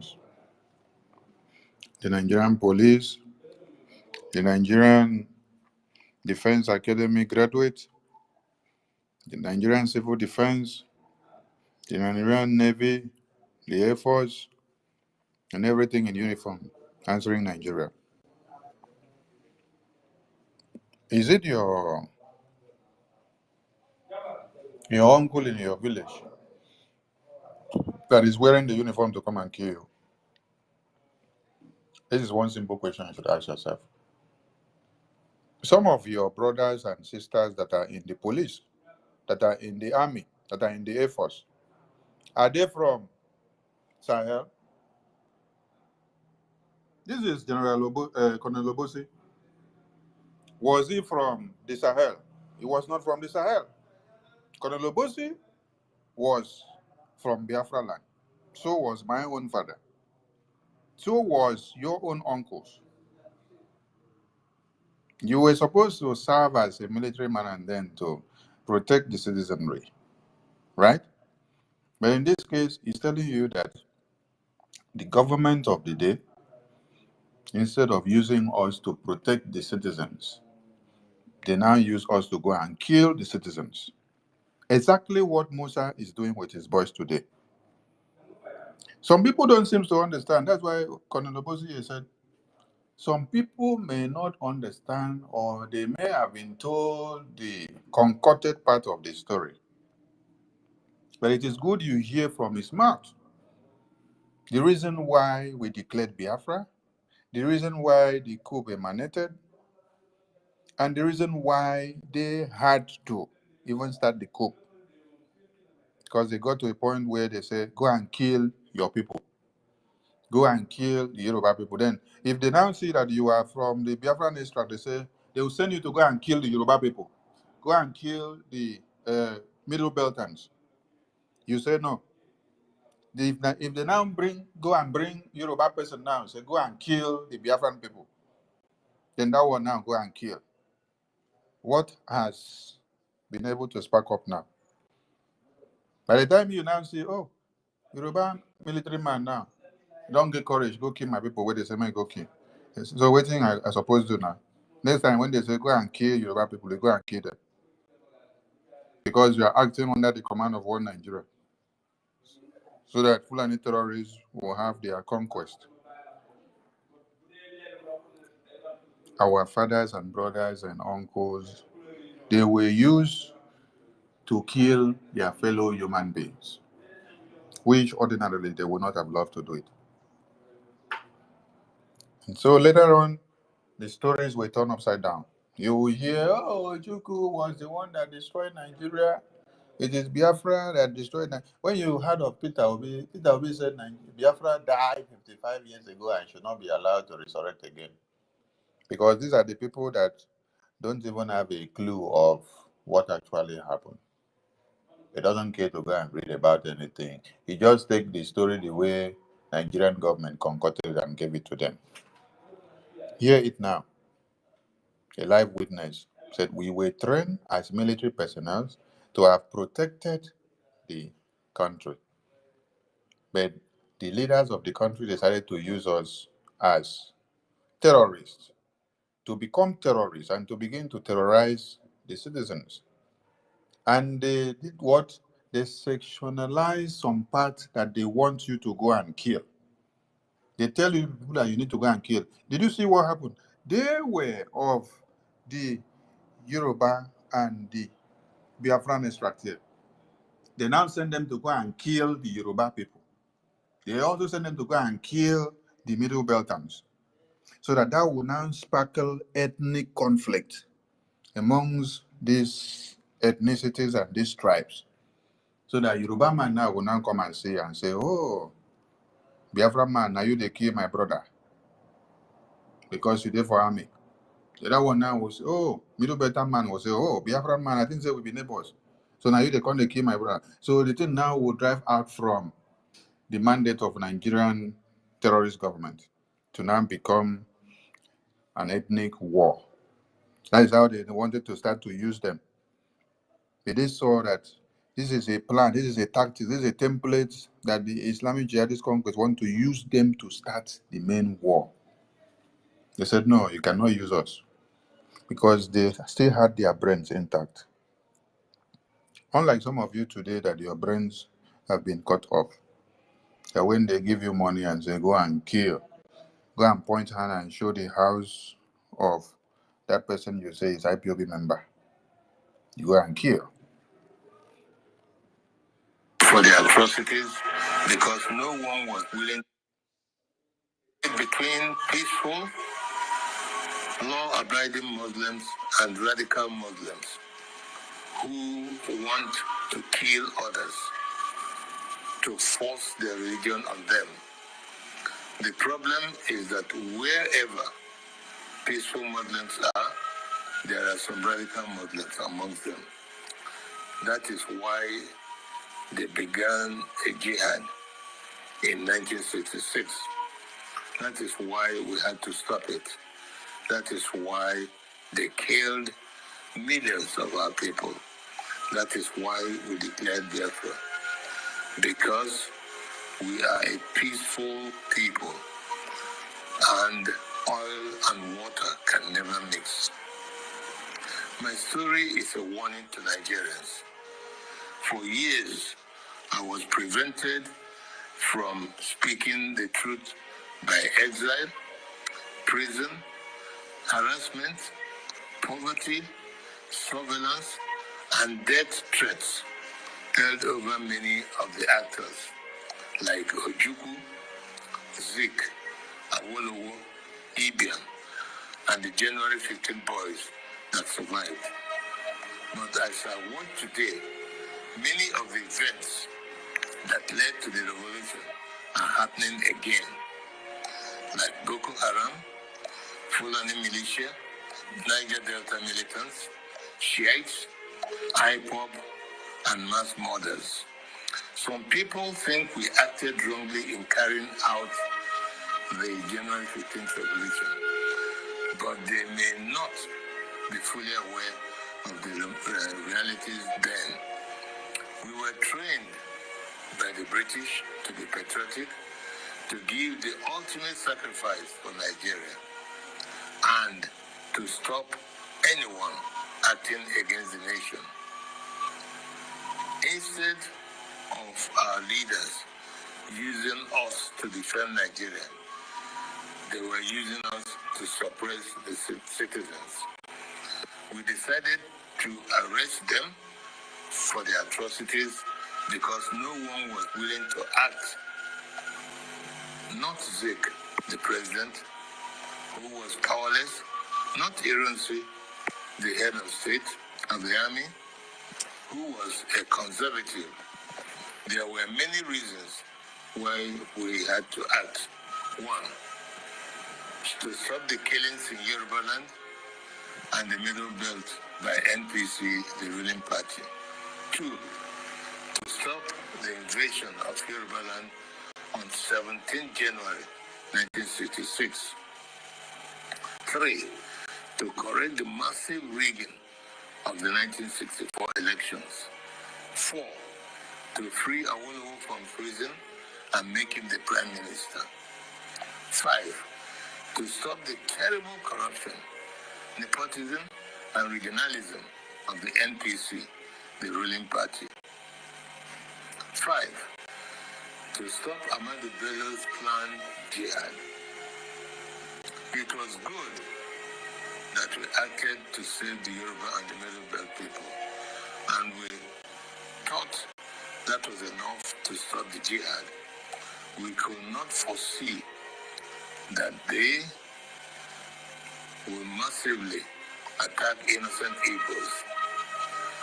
Blame those who decided to massacre our people for their evil.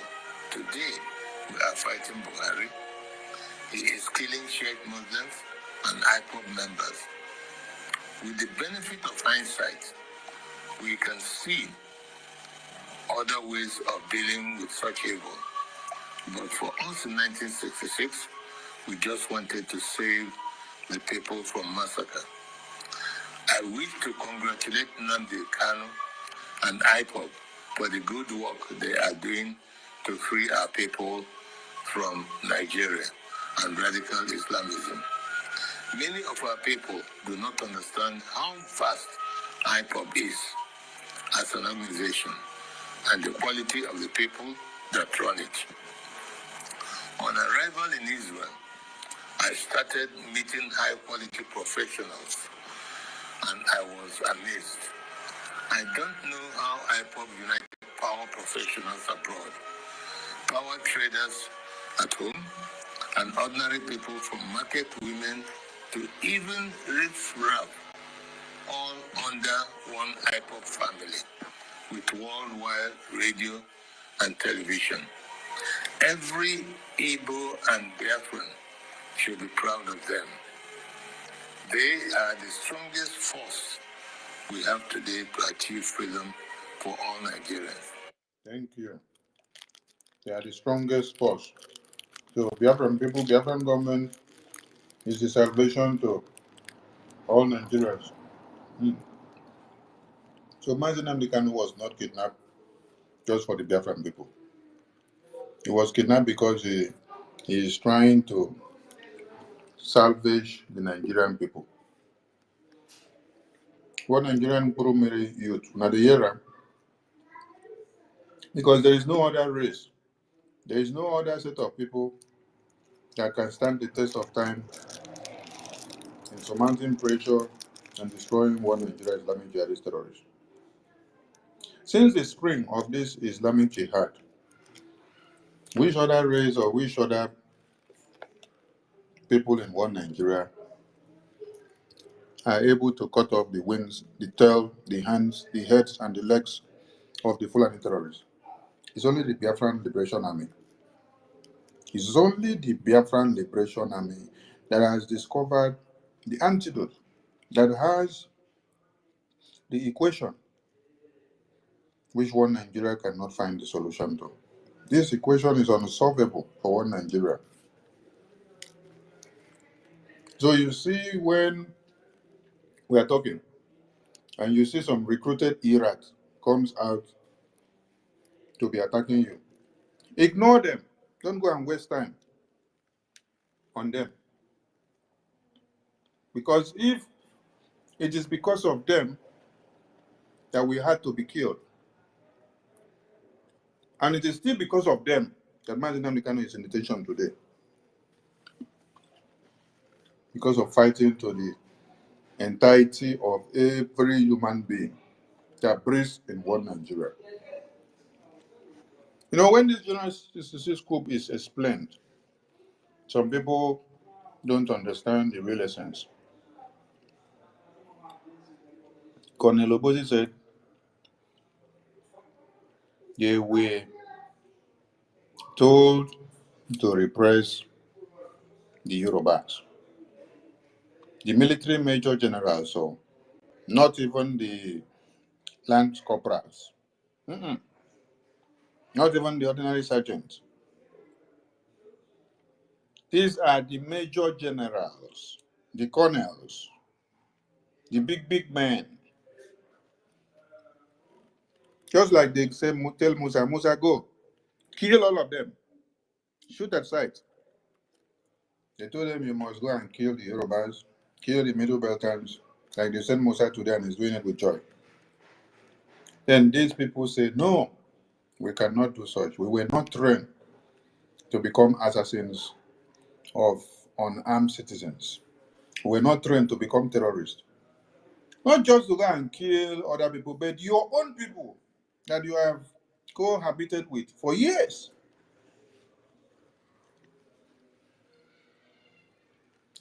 So a coup had to come, and in resisting the repercussion since they turned it to become a tribal coup, we had to declare Biafra to defend ourselves. Why? Because we refused to have killed the Yorubas and the Middle Balkans that we were told we must kill. The coup was to salvage the entire Nigerian people. And Obosi is still telling you again that it is only the IPOB, the indigenous people of Biafra, that has the sole responsibility of salvaging the lives of everyone in Nigeria again today.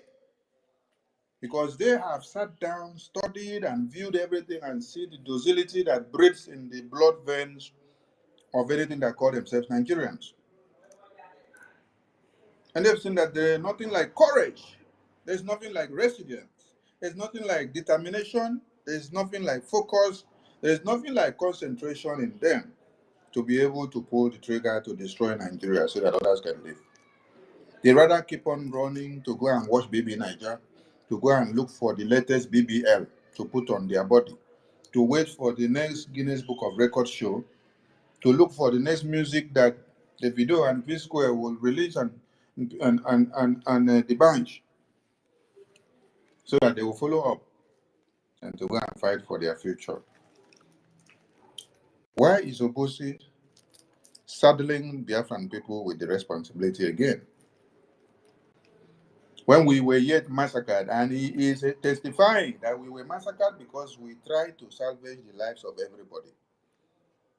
And he again is still telling us that we are the people that God have ordained to still do it. So Biafran people, you have to understand that you have a very big responsibility. Yes. That is why you need to check out and then see that everyone that followed us to be shouting, no elections in Biafra land, no elections in one Nigeria, revolution now, Nigeria must end, when Evenke was kidnapped, the Yoruba boys and brothers that you saw. Today, where are they? They are no more shouting. You don't see the Yoruba nation agitators again, no, because they have given Tinubu Jagaban, Agbado, the position of presidency. He is now in charge. So they now understand and conclude and believe that their bread don't butter. So they don't need to go and fight to break Nigeria because it is their brother, their Oga, that is in charge. But the Biafran man understands that we are not just fighting for this generation. We are fighting for generations to come and to come and to come. And this is one generation that fought, and he is telling you testimonies now. And he's still advocating that you must still continue to fight again. That the responsibility has been on you to do it, that if you don't do it, nobody will do it. So we are still fighting on. It is not over yet until it is over. Biafra must be restored. No wonder they can take on the Nigerian government and win. However, it is money that makes things work. I shall donate 10% of all the profits of my new book to IKOM. It is my tithe to freedom. Tithing is God's tax to raise money for the government of the children of God. I urge you all to regularly do the same so we can have the resources to achieve our objectives. On this day of 15th January 2019, the anniversary of our revolution, I want to hand over to Nnamdi Kanu and IPOB the baton of the January 15 boys to you to complete the revolution we started. I am Ogene Obosi, a chief and elder of the Obosi people. I bring to you the blessings of the ancients. I fought for Biafra. I was wounded for Biafra. I shall die for Biafra. He said, General Obosi has completed the talk. by making you to understand the importance of your Biafra donation, your Biafra liberation tax, your Biafra support to the BDF, and why you must bring all your tithe and offering to the liberation. Support the Biafran government with everything you have. You see, if Obosi did not conclude by letting you know that the most important thing that we need to do now is to raise more money, which would have been as if he did not talk about that side. But he talked about it for you to understand. That during his time, that Ojukwu made use of his father's wealth to procure many things and to do many things before the rest of them also had to bring all they had, and every Biafran as well also had. Some people may not know that there was something like this liberation tax during the time of Ojukwu. In our next program, I'll read a first-hand information from the Secretary General of the Biafran government of 1967, where he told you how a trust fund was implemented to be raised to take care of Biafrans that were massacred and butchered. Those that they sent their dead bodies to us all the way from the far north inside the train, where they made our General Ojukwu to welcome the train, open the door to welcome lifeless heads of women, children, babies, men, old and young, from a railway. They stack all their bodies and their heads lifeless all the way from the north after they slaughtered them, and they sent them down to Enugu in the train that was heading down. Their properties were destroyed and everyone were on rampage. So the same way we had to raise funds then to take care of the needs of ours is that same way that in this very dispensation, money has become a pivotal tool for us to do whatever we have to do. So if I start talking from now till night, I don't talk about money here, then ask me if I still remember that we need finance. Because the Biafra database system, the Biafra Security Administration, it needs money to print your ID card. It needs money to procure the machine. It needs money to procure every logistics. It needs money and time and resources to do everything that we need. The Biafra Defense Forces need money to be able to fight the terrorists. We need money to buy anything that must be used. We need money for every good thing that we need to do in this liberation. I salute all of you. Mazi Sir Williams, over to you as you get some people to the mic, please. Thank you.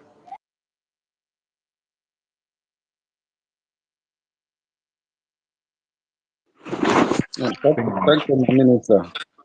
I greet you once again for the great work you are doing. May Chukwuka continue to bless and protect you and your family. Ise. In the same vein, the same prayer to our Prime Minister. God should continue to uphold him with the wisdom he requires. I know he has already given him 1,000 men wisdom. He should continue to protect him and bless him the more for this great task ahead. We uphold our leader, Mazina Carlo, wherever he is. I know the angels of God are with him because he is also our God. He's my God. May Chukwuka continue to uphold him and give him the strength to carry on until we enter into this glory land. My Minister Abarawa, you have done a substantial good work on this issue. I think I don't even have much to say again. Just like Is anybody talking? I can't hear. Okay, Warrior sister, can't hear me. You can step down and step up again.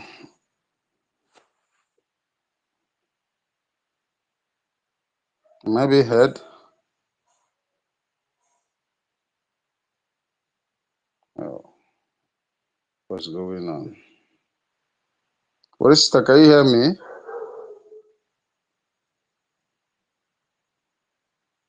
Raise your fury, can you hear me?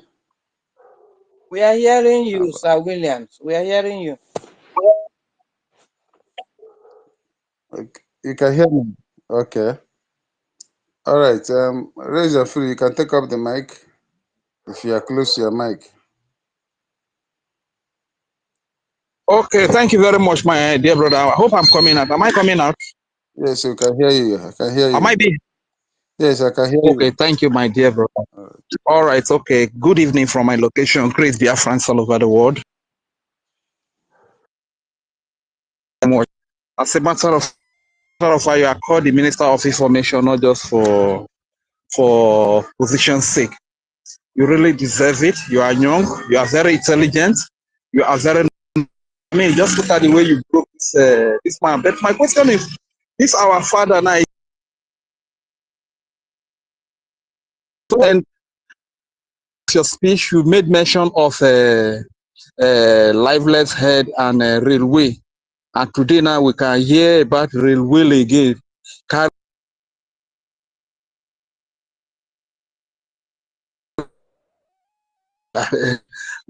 All man should wake up, or all man should take over. You understand? Because these people they have started again. So we Biafrans, we need to be very vigilant. And talking about the database of the Biafran people, man, you see the reason why a lot of politicians, a lot of celebrities, a lot of big names, we always fight against our freedom. It's just because of this. Because the Biafra, the data system now is a process whereby it's very difficult for you to commit a crime and go scot-free. Like the criminal politicians today, some of them cannot even tell you the source of their wealth. You understand? They cannot show you their business or what they do to amass or to acquire such huge wealth. They steal it, they loot it. So this is why you see them keep fighting against the freedom of Biafra, because they know that with all this database system now, if my brother, you know, even fit Tifawo. Now, people when they thief fowl now, they are in trouble. They will fight against the freedom. People when they thief goat now, they are in trouble. They will fight against the freedom. You understand? So this is why you see a lot of internet fraudsters who call themselves celebrities are drugs, do commit all manner of crimes, scam people, scam white people. You know, this is why they will always fight against Biafra. They will always fight against our freedom, because they know that we want to build a sane society where what is obtainable in America, in the UK, in Dubai, in all over the civilized world will be. You understand? And they don't want it, because Nigeria is a crime scene. Nigeria is a, in fact, that is the headquarter of crime. You get? So you can see why they are fighting us. So I want to call on America, Germany, France, Russia, China, all the country, yet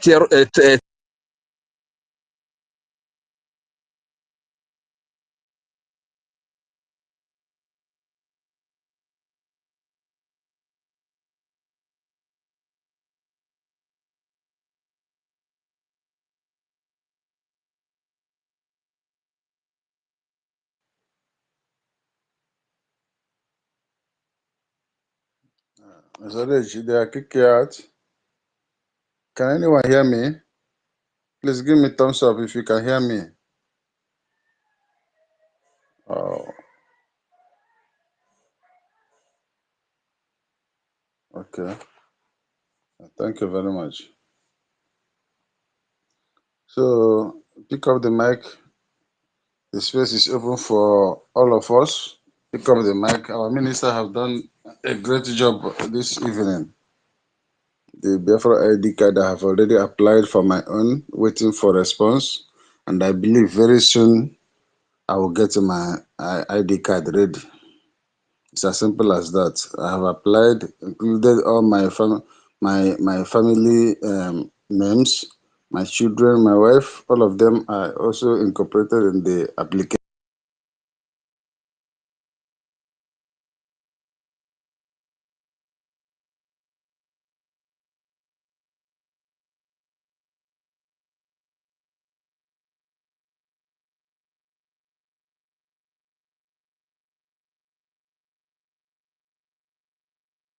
the project will be given to me, and I will smile at me now.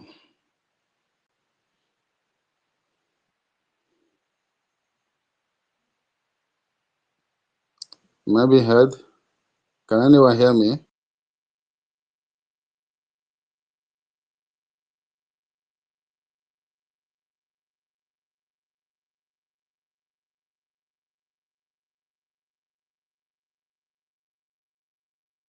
Here are volunteers, and we are chosen by Elohim Chukwukabiyam himself. So the only reward we have is Biafra.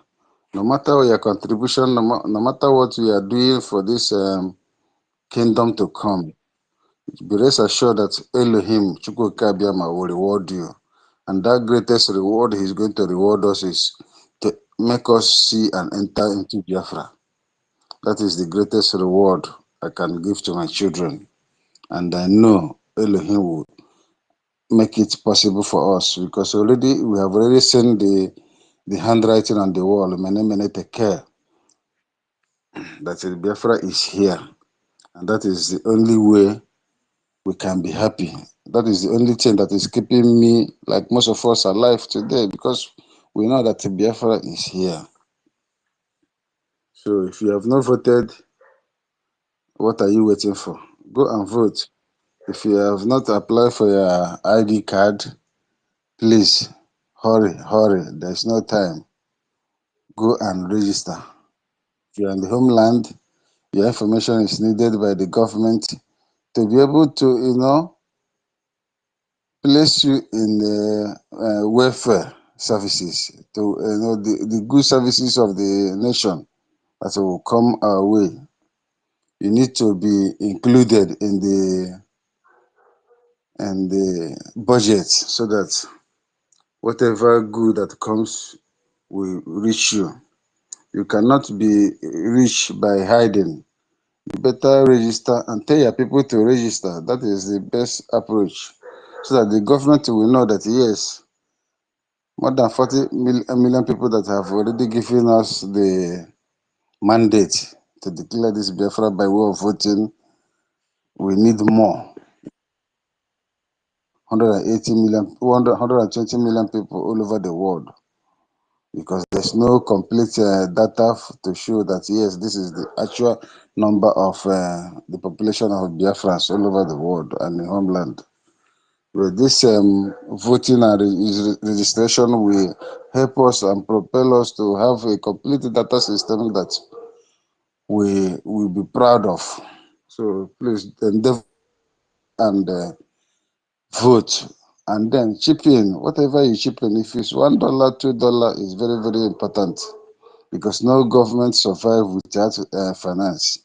Finance is the panacea to every achievement of every government, be it the USA, be it the Switzerland, Canada. They must have finance to be able to run the government. And this government of Biafra needs finance. We are doing our best in the homeland here. We are trying, though our best is not enough, but we are trying much we can because, being in the zoo is not easy. It's not a child's play, but we are doing our best. And we know our best will yield results before the end of the year. In the Chukwukabiyama's name, I have already prayed. You see?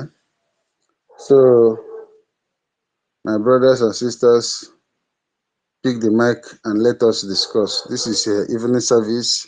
There's not much time in this service, so that all of us will continue to, continue to reason together because Biafra is here. That is the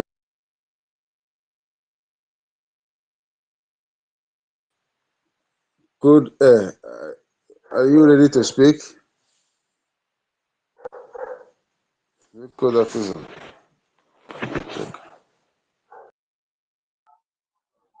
Thank you very much, Mr. Williams. Good afternoon. Are you ready to speak? Can take up the mic. Yes, yes, yes.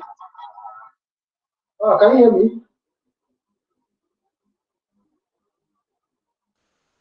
Mr. Samuel, can you hear me? It's breaking. Yeah, okay. Can you hear me now? Hello? Go ahead. All right. Good evening to you, my fellow Biafrans. This is the time for action from all of us.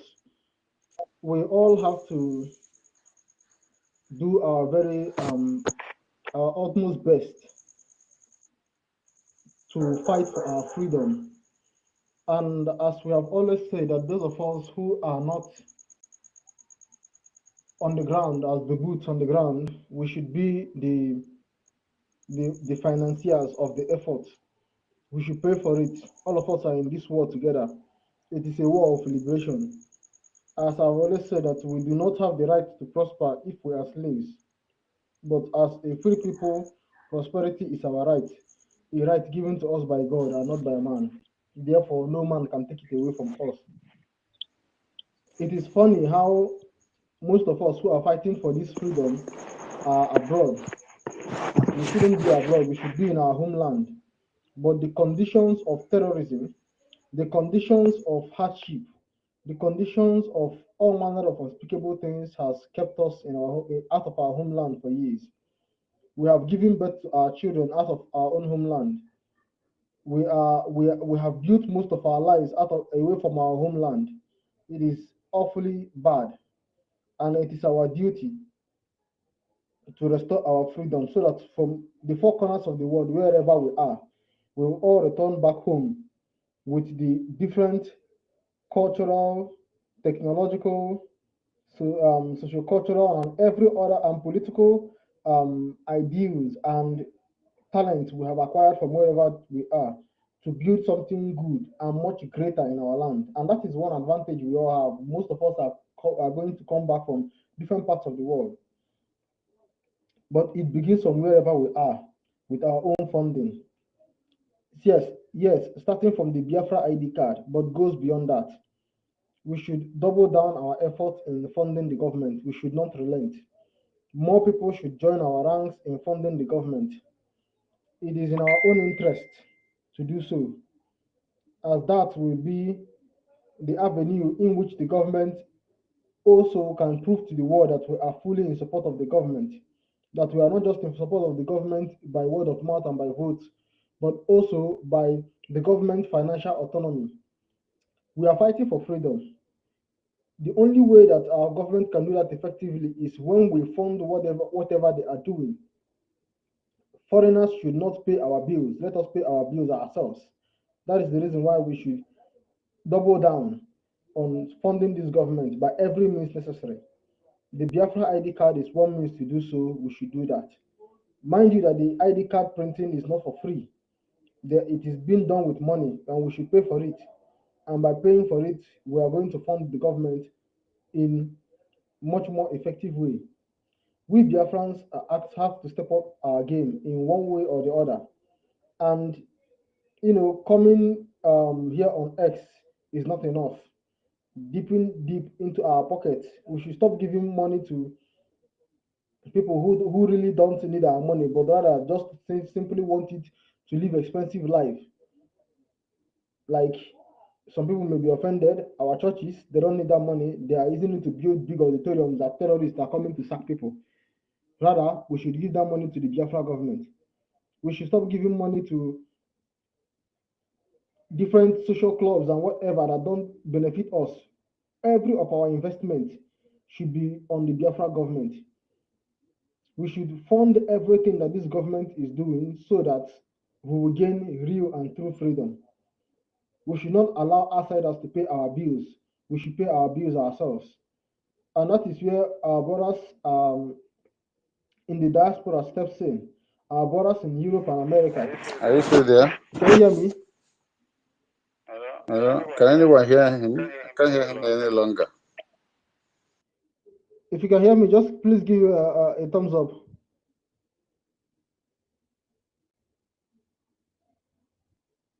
Okay, let me step down and come up again.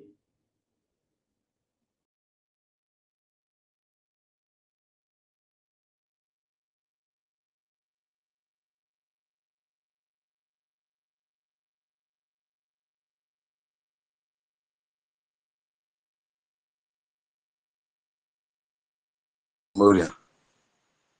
Up to this moment. Okay, Mr. Chukuma, you're here. Please, go ahead. Go ahead. Hi, good day, everybody from my end. Good evening, good afternoon, good morning, wherever you are. Greetings, my honorable information minister. Good evening, our professor. Is she still here? Okay, yes, she is. Good day, professor. Good day, everybody. I have a question because I want to know. This is for Professor Choma, please. The people like, what about those people like in the zoo? If you want to register them for ID, what kind of form of ID can they use? Or it's still not open to them yet? I don't know if you answered it earlier because I'm just joining, please.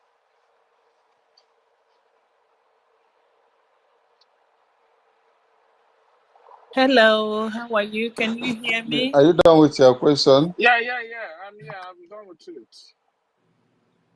Okay. Okay. Okay. Professor is speaking. Okay. Mazi Chukuma, can you hear me?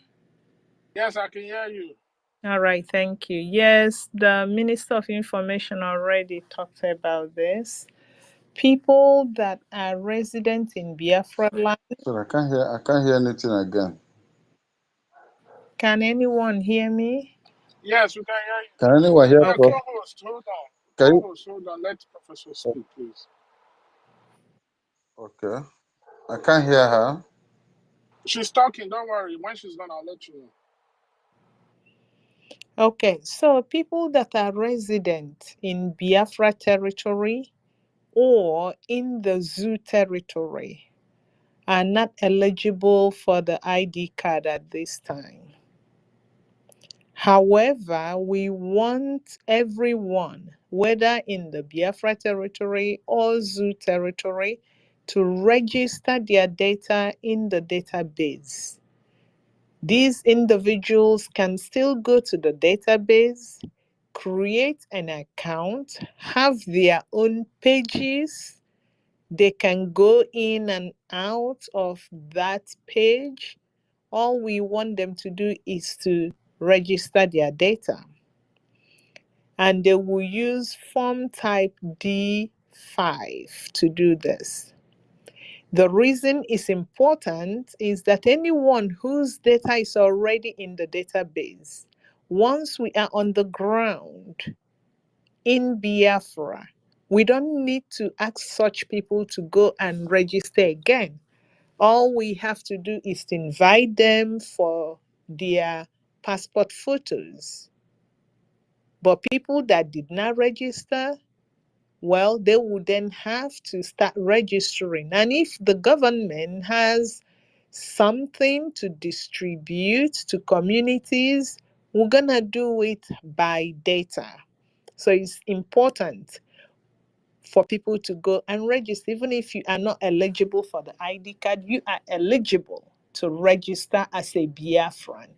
And just that registration, the mere fact that you are registering as a Biafran, even has this spiritual effect that once you register as a Biafran, you have actively, not just speaking by mouth, but actively doing something to get yourself off from the zoo and into Biafra.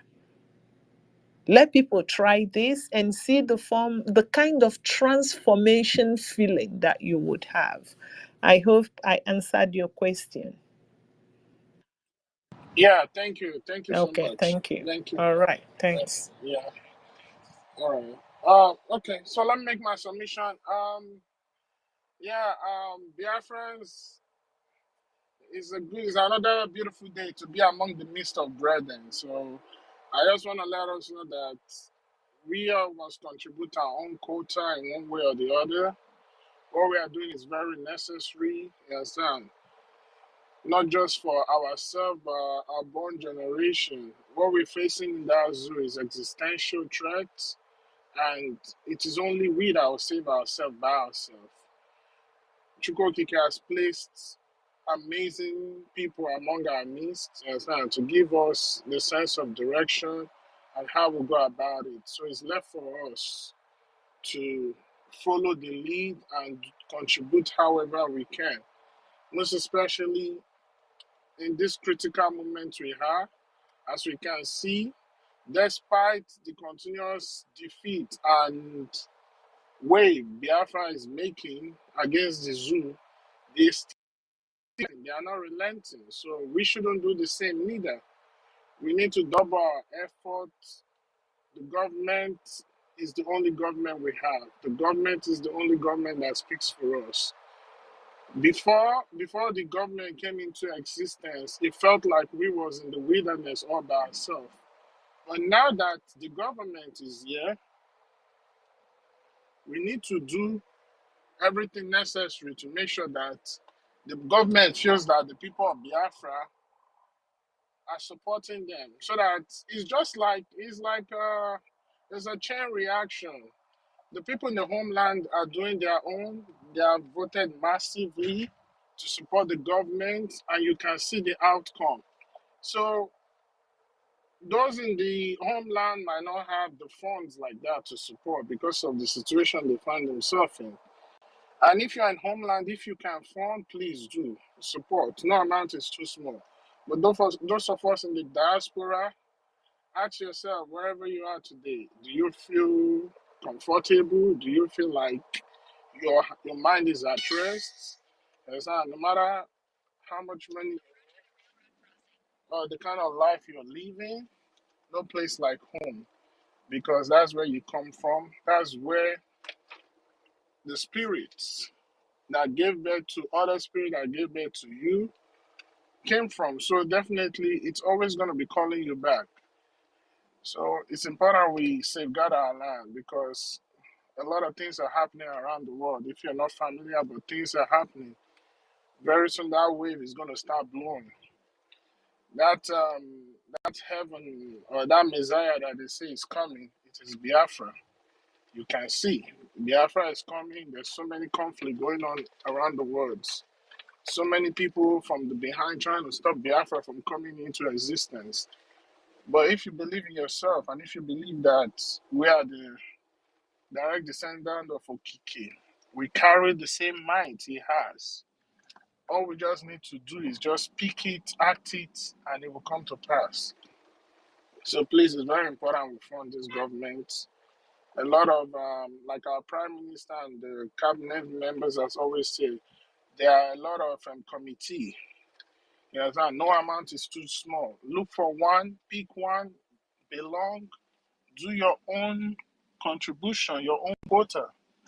Because at the end of the day, when we are long gone, we'll account for what we did while we was here. And I'm so grateful I'm among the generation doing this. And please feel that same way, and also continue to do like what our professor said. He said Biafra is spiritual. Me too, I felt it. If I feel like I need something, all I need to do is make a pledge, put it in prayers, you understand? And ask Okike, I'm doing this on behalf of Biafra because I need you to do this for me. And he activates that prayer. So let us personalize it and do it in our own way. Aside from that, we need this freedom. A lot of us are around the world. Nigeria is a disgrace. It's brought disgrace, bad name to us. You travel around the world with Nigerian passports, you will see how you be treated. So please, it's important. Let's do this. Do this for ourselves, our children, safeguard our nation. So that at the end of the day, we will have somewhere to call home. We'll be proud of where we come from. We will change the narrative. We'll create history in Africa. So please, let's do the needful. Fund the government. Those of you who haven't voted, vote. Please, that's the simplest thing to do. Go and vote, apply for your ID. Those of you who want to come to Finland, or those who have the opportunity, or who are privileged, or who can afford to come to Finland, please be a part of it. The convention is going to speak a lot of volume. Biafra is going to be declared. You're going to be among those who's going to make history. You have the opportunity to sign the declaration of Biafra, redeclaration of Biafra. Here in the United States, only 50 people did that. Biafra has a bigger canopy and a bigger umbrella, about 1,000 people. So be among those 1,000 people that will do that. So I will just close my submission by saying thank you so much again, Information Minister. Thank you to our government, cabinet member, for you guys you guys are taking the lead effectively. You keep on doing what needs to be done. Thank you so much, Ame Okike. Continue to strengthen each and every one of you. And also to our Prime Minister, the man that is standing in the gap of our leader and also standing in the gap between us and the enemies, taking all the bullets for us. Thank you so much, Honorable Prime Minister. We are behind you. You have our support. You represent us. You are the only Prime Minister we recognize. We don't recognize those efulefus, those nincompoops, those idiots, those vagabonds parading themselves as politicians in the Southeast, claiming that they speak for us. They don't speak for us. They have been voted, they have been given vote of no confidence. All this is in record. So whatever we do, we have document backing it because Biafra is going to be a very transparent, democratic process. So they don't represent us. What we are doing now, the referendum, is to show that Biafra has given the government full power and authority to go and get rid of everything zoo or anything Nigeria and Biafra territory. And that's what we are marching into come December 2nd. So I just want to say thank you once again. Also, my information minister, thank you, because this media department is a very, very important department, and you have been spearheading it very effectively. The media was one of the reasons why we couldn't make headway between 1967 and 1970. But this time around, we learned from the mistake of our forefathers, and we are changing the narrative. We are doing it in a different way. So all those in this media space that come here every day to speak, thank you so much. You all are very, very, very appreciated. We will continue to do the needful until we get to our final destination, which is Biafra. Thank you. I yield my mic.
My information minister, I'm done. I don't know if anybody else want to speak. Please take the mic. The co-host, I don't see him. I think maybe they kicked him out. Yeah.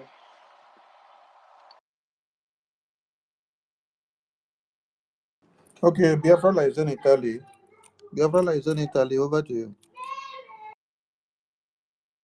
Yeah, just for the yeah, brothers and sisters, and lovers of freedom, let everyone garner his or her effort towards the Biafran liberation. And today we thank God that our minister is here with us, the minister in charge of the database of Biafra, which is a very, very learned fellow, is here with us. Biafran people should applaud her presence here and follow whatever she has given to us as a kind of indication. Biafran people, I want us to know that we are more than prepared for this liberation, just as our minister, the Minister of Communication, said before when he played some audio tape from Colonel Nwubusi of the blessed memory.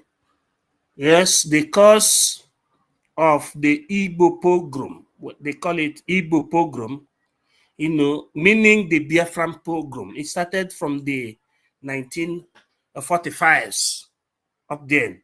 It was because these jihadists saw that our people, we are very, very, very, very indigenous, and they are very, very progressive. I can remember what the second in command as then in Biafran quest, General Philip F. Young said. He said that the Biafran people are a very go-ahead people that are progressive in nature. What Nnamdi Kanu and all other positive conspirators said, republicanism, that Biafrans are republican in nature. They are a very go-ahead people.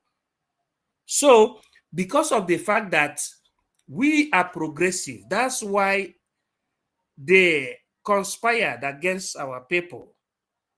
From 1945, they started, making away with the lives of our people from the Northern Hemisphere in the zoo.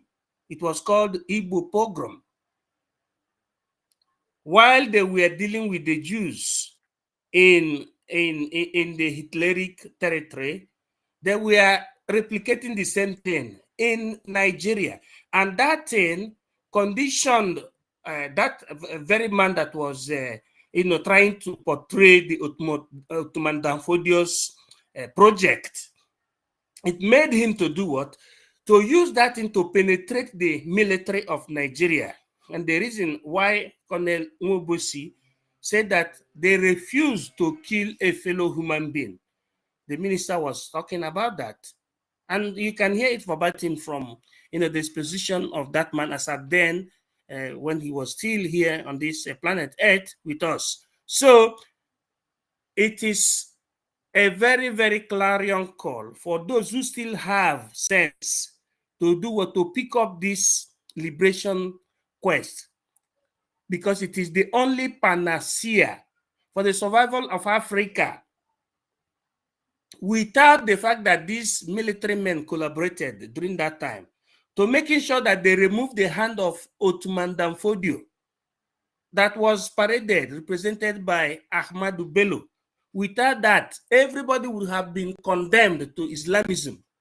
And after even you are condemned to Islamism, they will still make away with your lives. Watch Afghanistan, what is happening today. Just watch Afghanistan. Afghanistan, ab initio, was not Islamic territory. Talk more of radical territory. It was not. But today, the Christians are already ousted from there. It is happening on a daily basis. What of the place you used to call the Constantinople? Constantinople is in the present Turkey. It was the headquarters of Christendom. But today, what is happening? Christians have no say in that territory. So it is a clarion call for our people to come together. Unfortunately, that is the wave of the earth. If people understand where they come from, they should bow to their government. And in our own quest, the Biafran government is our own government. The government in exile of Biafra, Biafran Republic government in exile, is our government. And everybody must bow to Biafran Republic government in exile, so that we will cover all those loopholes that we are not covered before, in the sense that you thought that you had government under one Nigeria, but your interest is not covered. because Nigeria is a fraud. It's a fraudulent creation. Amalgamation, that word amalgamation is a terminology you use in physics, but they use amalgamation in politics. In politics, you don't use the word amalgamation because amalgamation simply means mixture, to mix something. You cannot mix human being. Biafrans are one people. Oduduwa supposed to be one people. The Arewa supposed to be one people. So as three of them distinguishedly spoken, they're supposed to have their different governments, or what you call different nations. But the colonialists who entered made sure that they did not allow us to be a nation. They amalgamated under gunpoint. They amalgamated three different kind of people, even more than three different kind of people. And that is the reason why ab initio, there has been fight, even in the hallowed chamber, in a place that's supposed to be the hallowed chamber of the zoo. They fight. You see themselves figuratively in terms of appearance. You will see them wearing different clothes that has nothing to do with the ethics of politics, the ethics of the National Assembly. Because in National Assembly ethics, people are supposed to wear suit in the National Assembly or in the Senate. But look at what those people wear. Look at the language they speak. Look at their character. All divided. So Biafran Republic government in exile have come with a template of unity of purpose, and we must follow the Biafran Republic government in exile. The database has been created. It is through the database that you are recognized. In demography, we talk about population. Population is mentioned between sex, feminine and masculine. You still have the living and the dead. It is through the database system of Biafra that you are recognized. Either you are living or you are dead. Either you are a man or a woman. You are recognized. And two, apart from the recognition, there are follow-ups, economic follow-ups, citizenship recognition. These are the things that they have been avoiding from Africans. And the Biafran Republic government in exile have come with this template to making sure that what happened, that kingdom of God that we always feel it is in the white man's land, that we bring it to Biafra land. And that is what is there. So we have to garner all our belief and effort to making sure that we follow step by step the indication given by the Biafran Republic government in exile, especially of this Biafran Security Administration. That is the advice I'm giving this evening as I'm to yield this mic. May God bless all of us, all the ministers of Biafran people, the Biafran Liberation Forces, all Biafran people, especially our Supreme Leader and our current Prime Minister, Mazi Simon Ekpa. God bless you all.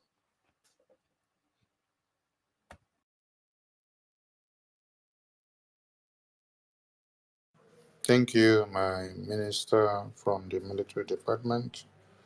I want to say a very big thank you to the minister of the Biafra Security Administration Database Department for your good work and the time that you have taken out of your tight schedule to be here with the Biafran people to answer pertinent questions that relates to the Biafra voting, Biafra security database system, and the Biafra ID card processing, and our convention to Finland come 2nd December, Biafra mass exodus.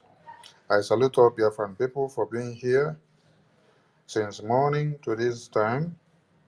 I salute you, the media. I salute you, all the ministers that have listened to us since morning, and Biafrans back home that are listening as well. And those that have not done their Biafra ID card, go and do it now.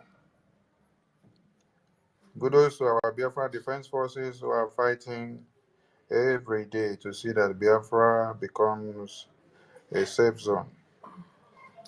Biafra can never be safe if we don't expunge the terrorists.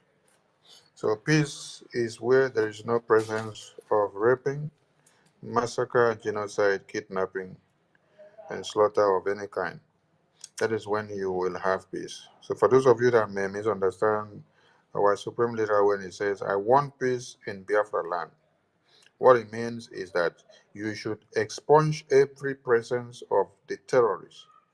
Destroy every terrorist if you want to have peace, because peace is where there is no presence of terrorists. Peace is where there is no presence of genocide. Peace is where there is no presence of massacre. Peace is where there is no presence of Islamic jihadists that are roaming about looking for who to devour. We thank Biafran people for all you're doing back home, and those in diaspora, those that are supporting this liberation financially with everything they have. Please keep the fight on, and God will continue to enrich your pocket. Today is Thursday from my own location. In your location, it may be Wednesday, it may as well be Friday, it may be Saturday. But in the Biafran time circle, Saturday is our massive and regular and public fundraising. Musa and one Nigerian government should have this on their table, that Biafran government is a physical government. It's not an underground or a ghost government. It's a government that you can feel and see everywhere you go. And Biafran people, like Obosi said, these are made up of principals and managers of industries and companies. Wherever you are, you see Biafrans gathered, you see IPOB planning the existence of the Biafran people and how to live one Nigeria. Don't make a mistake of interpreting IPOB the way one Nigeria wants you to see it. IPOB means the indigenous persons of Biafra. And the indigenous persons of Biafra has a government now. And that government is the BRGIE, supervising and controlling everything that has to do with the Biafran affairs, both home and abroad. In the homeland, we have the de facto government serving as the governing body in tandem with the government in exile. So Biafra has come and Biafra has been achieved already even in 2023. When you go and check the achievement of the Biafran government in 2023, ask me if one Nigeria has achieved all that the Biafran government has achieved in just 1 year. If one Nigeria have done it for the past 63 years? The answer is no. And that is why we implore all Biafrans to give all their support and every tithe. Like Colonel Obosi said, bring all your tithe and offering to support this Biafran government so that we can get Biafra. Those are the last wishes and the best words of a dying veteran of the Biafran genocidal war of 67, the 70s. He wants you all to arise. He wants you all to have the mindset of a revolutionist, to understand that you have to fight to survive. They fought to survive in 66 to 70s, and the reason why they struck was because they could not put their hands and watch their babies, children, and women slaughtered in broad daylight. They refused to have slaughtered other people when they told them go and slaughter, because it is not in their blood to go and slaughter unarmed children that have not wronged them in any way in the name of jihad. In 2024, there is a government for the Biafran people, and we are here to bring Biafra. Every Fulani ministries that have been established in one Nigeria, it stops in one Nigeria. It doesn't extend to Biafra land because they don't speak for the Biafran people. They have no legitimacy in Biafra land. And this is from taking any vitamins and virus that they will come to give you in the names of vaccine. Because all these vaccines are to use and reduce your numbers and to poison your ability to be able to have children tomorrow. It is aimed at reducing your age and to killing you. It is a poisonous substance that will be killing you with time. So we forbid it in Biafra land. And we give super kudos to the Biafra Republic government in exile lobbies because they are doing us well and they are doing the best. They are doing super, super good.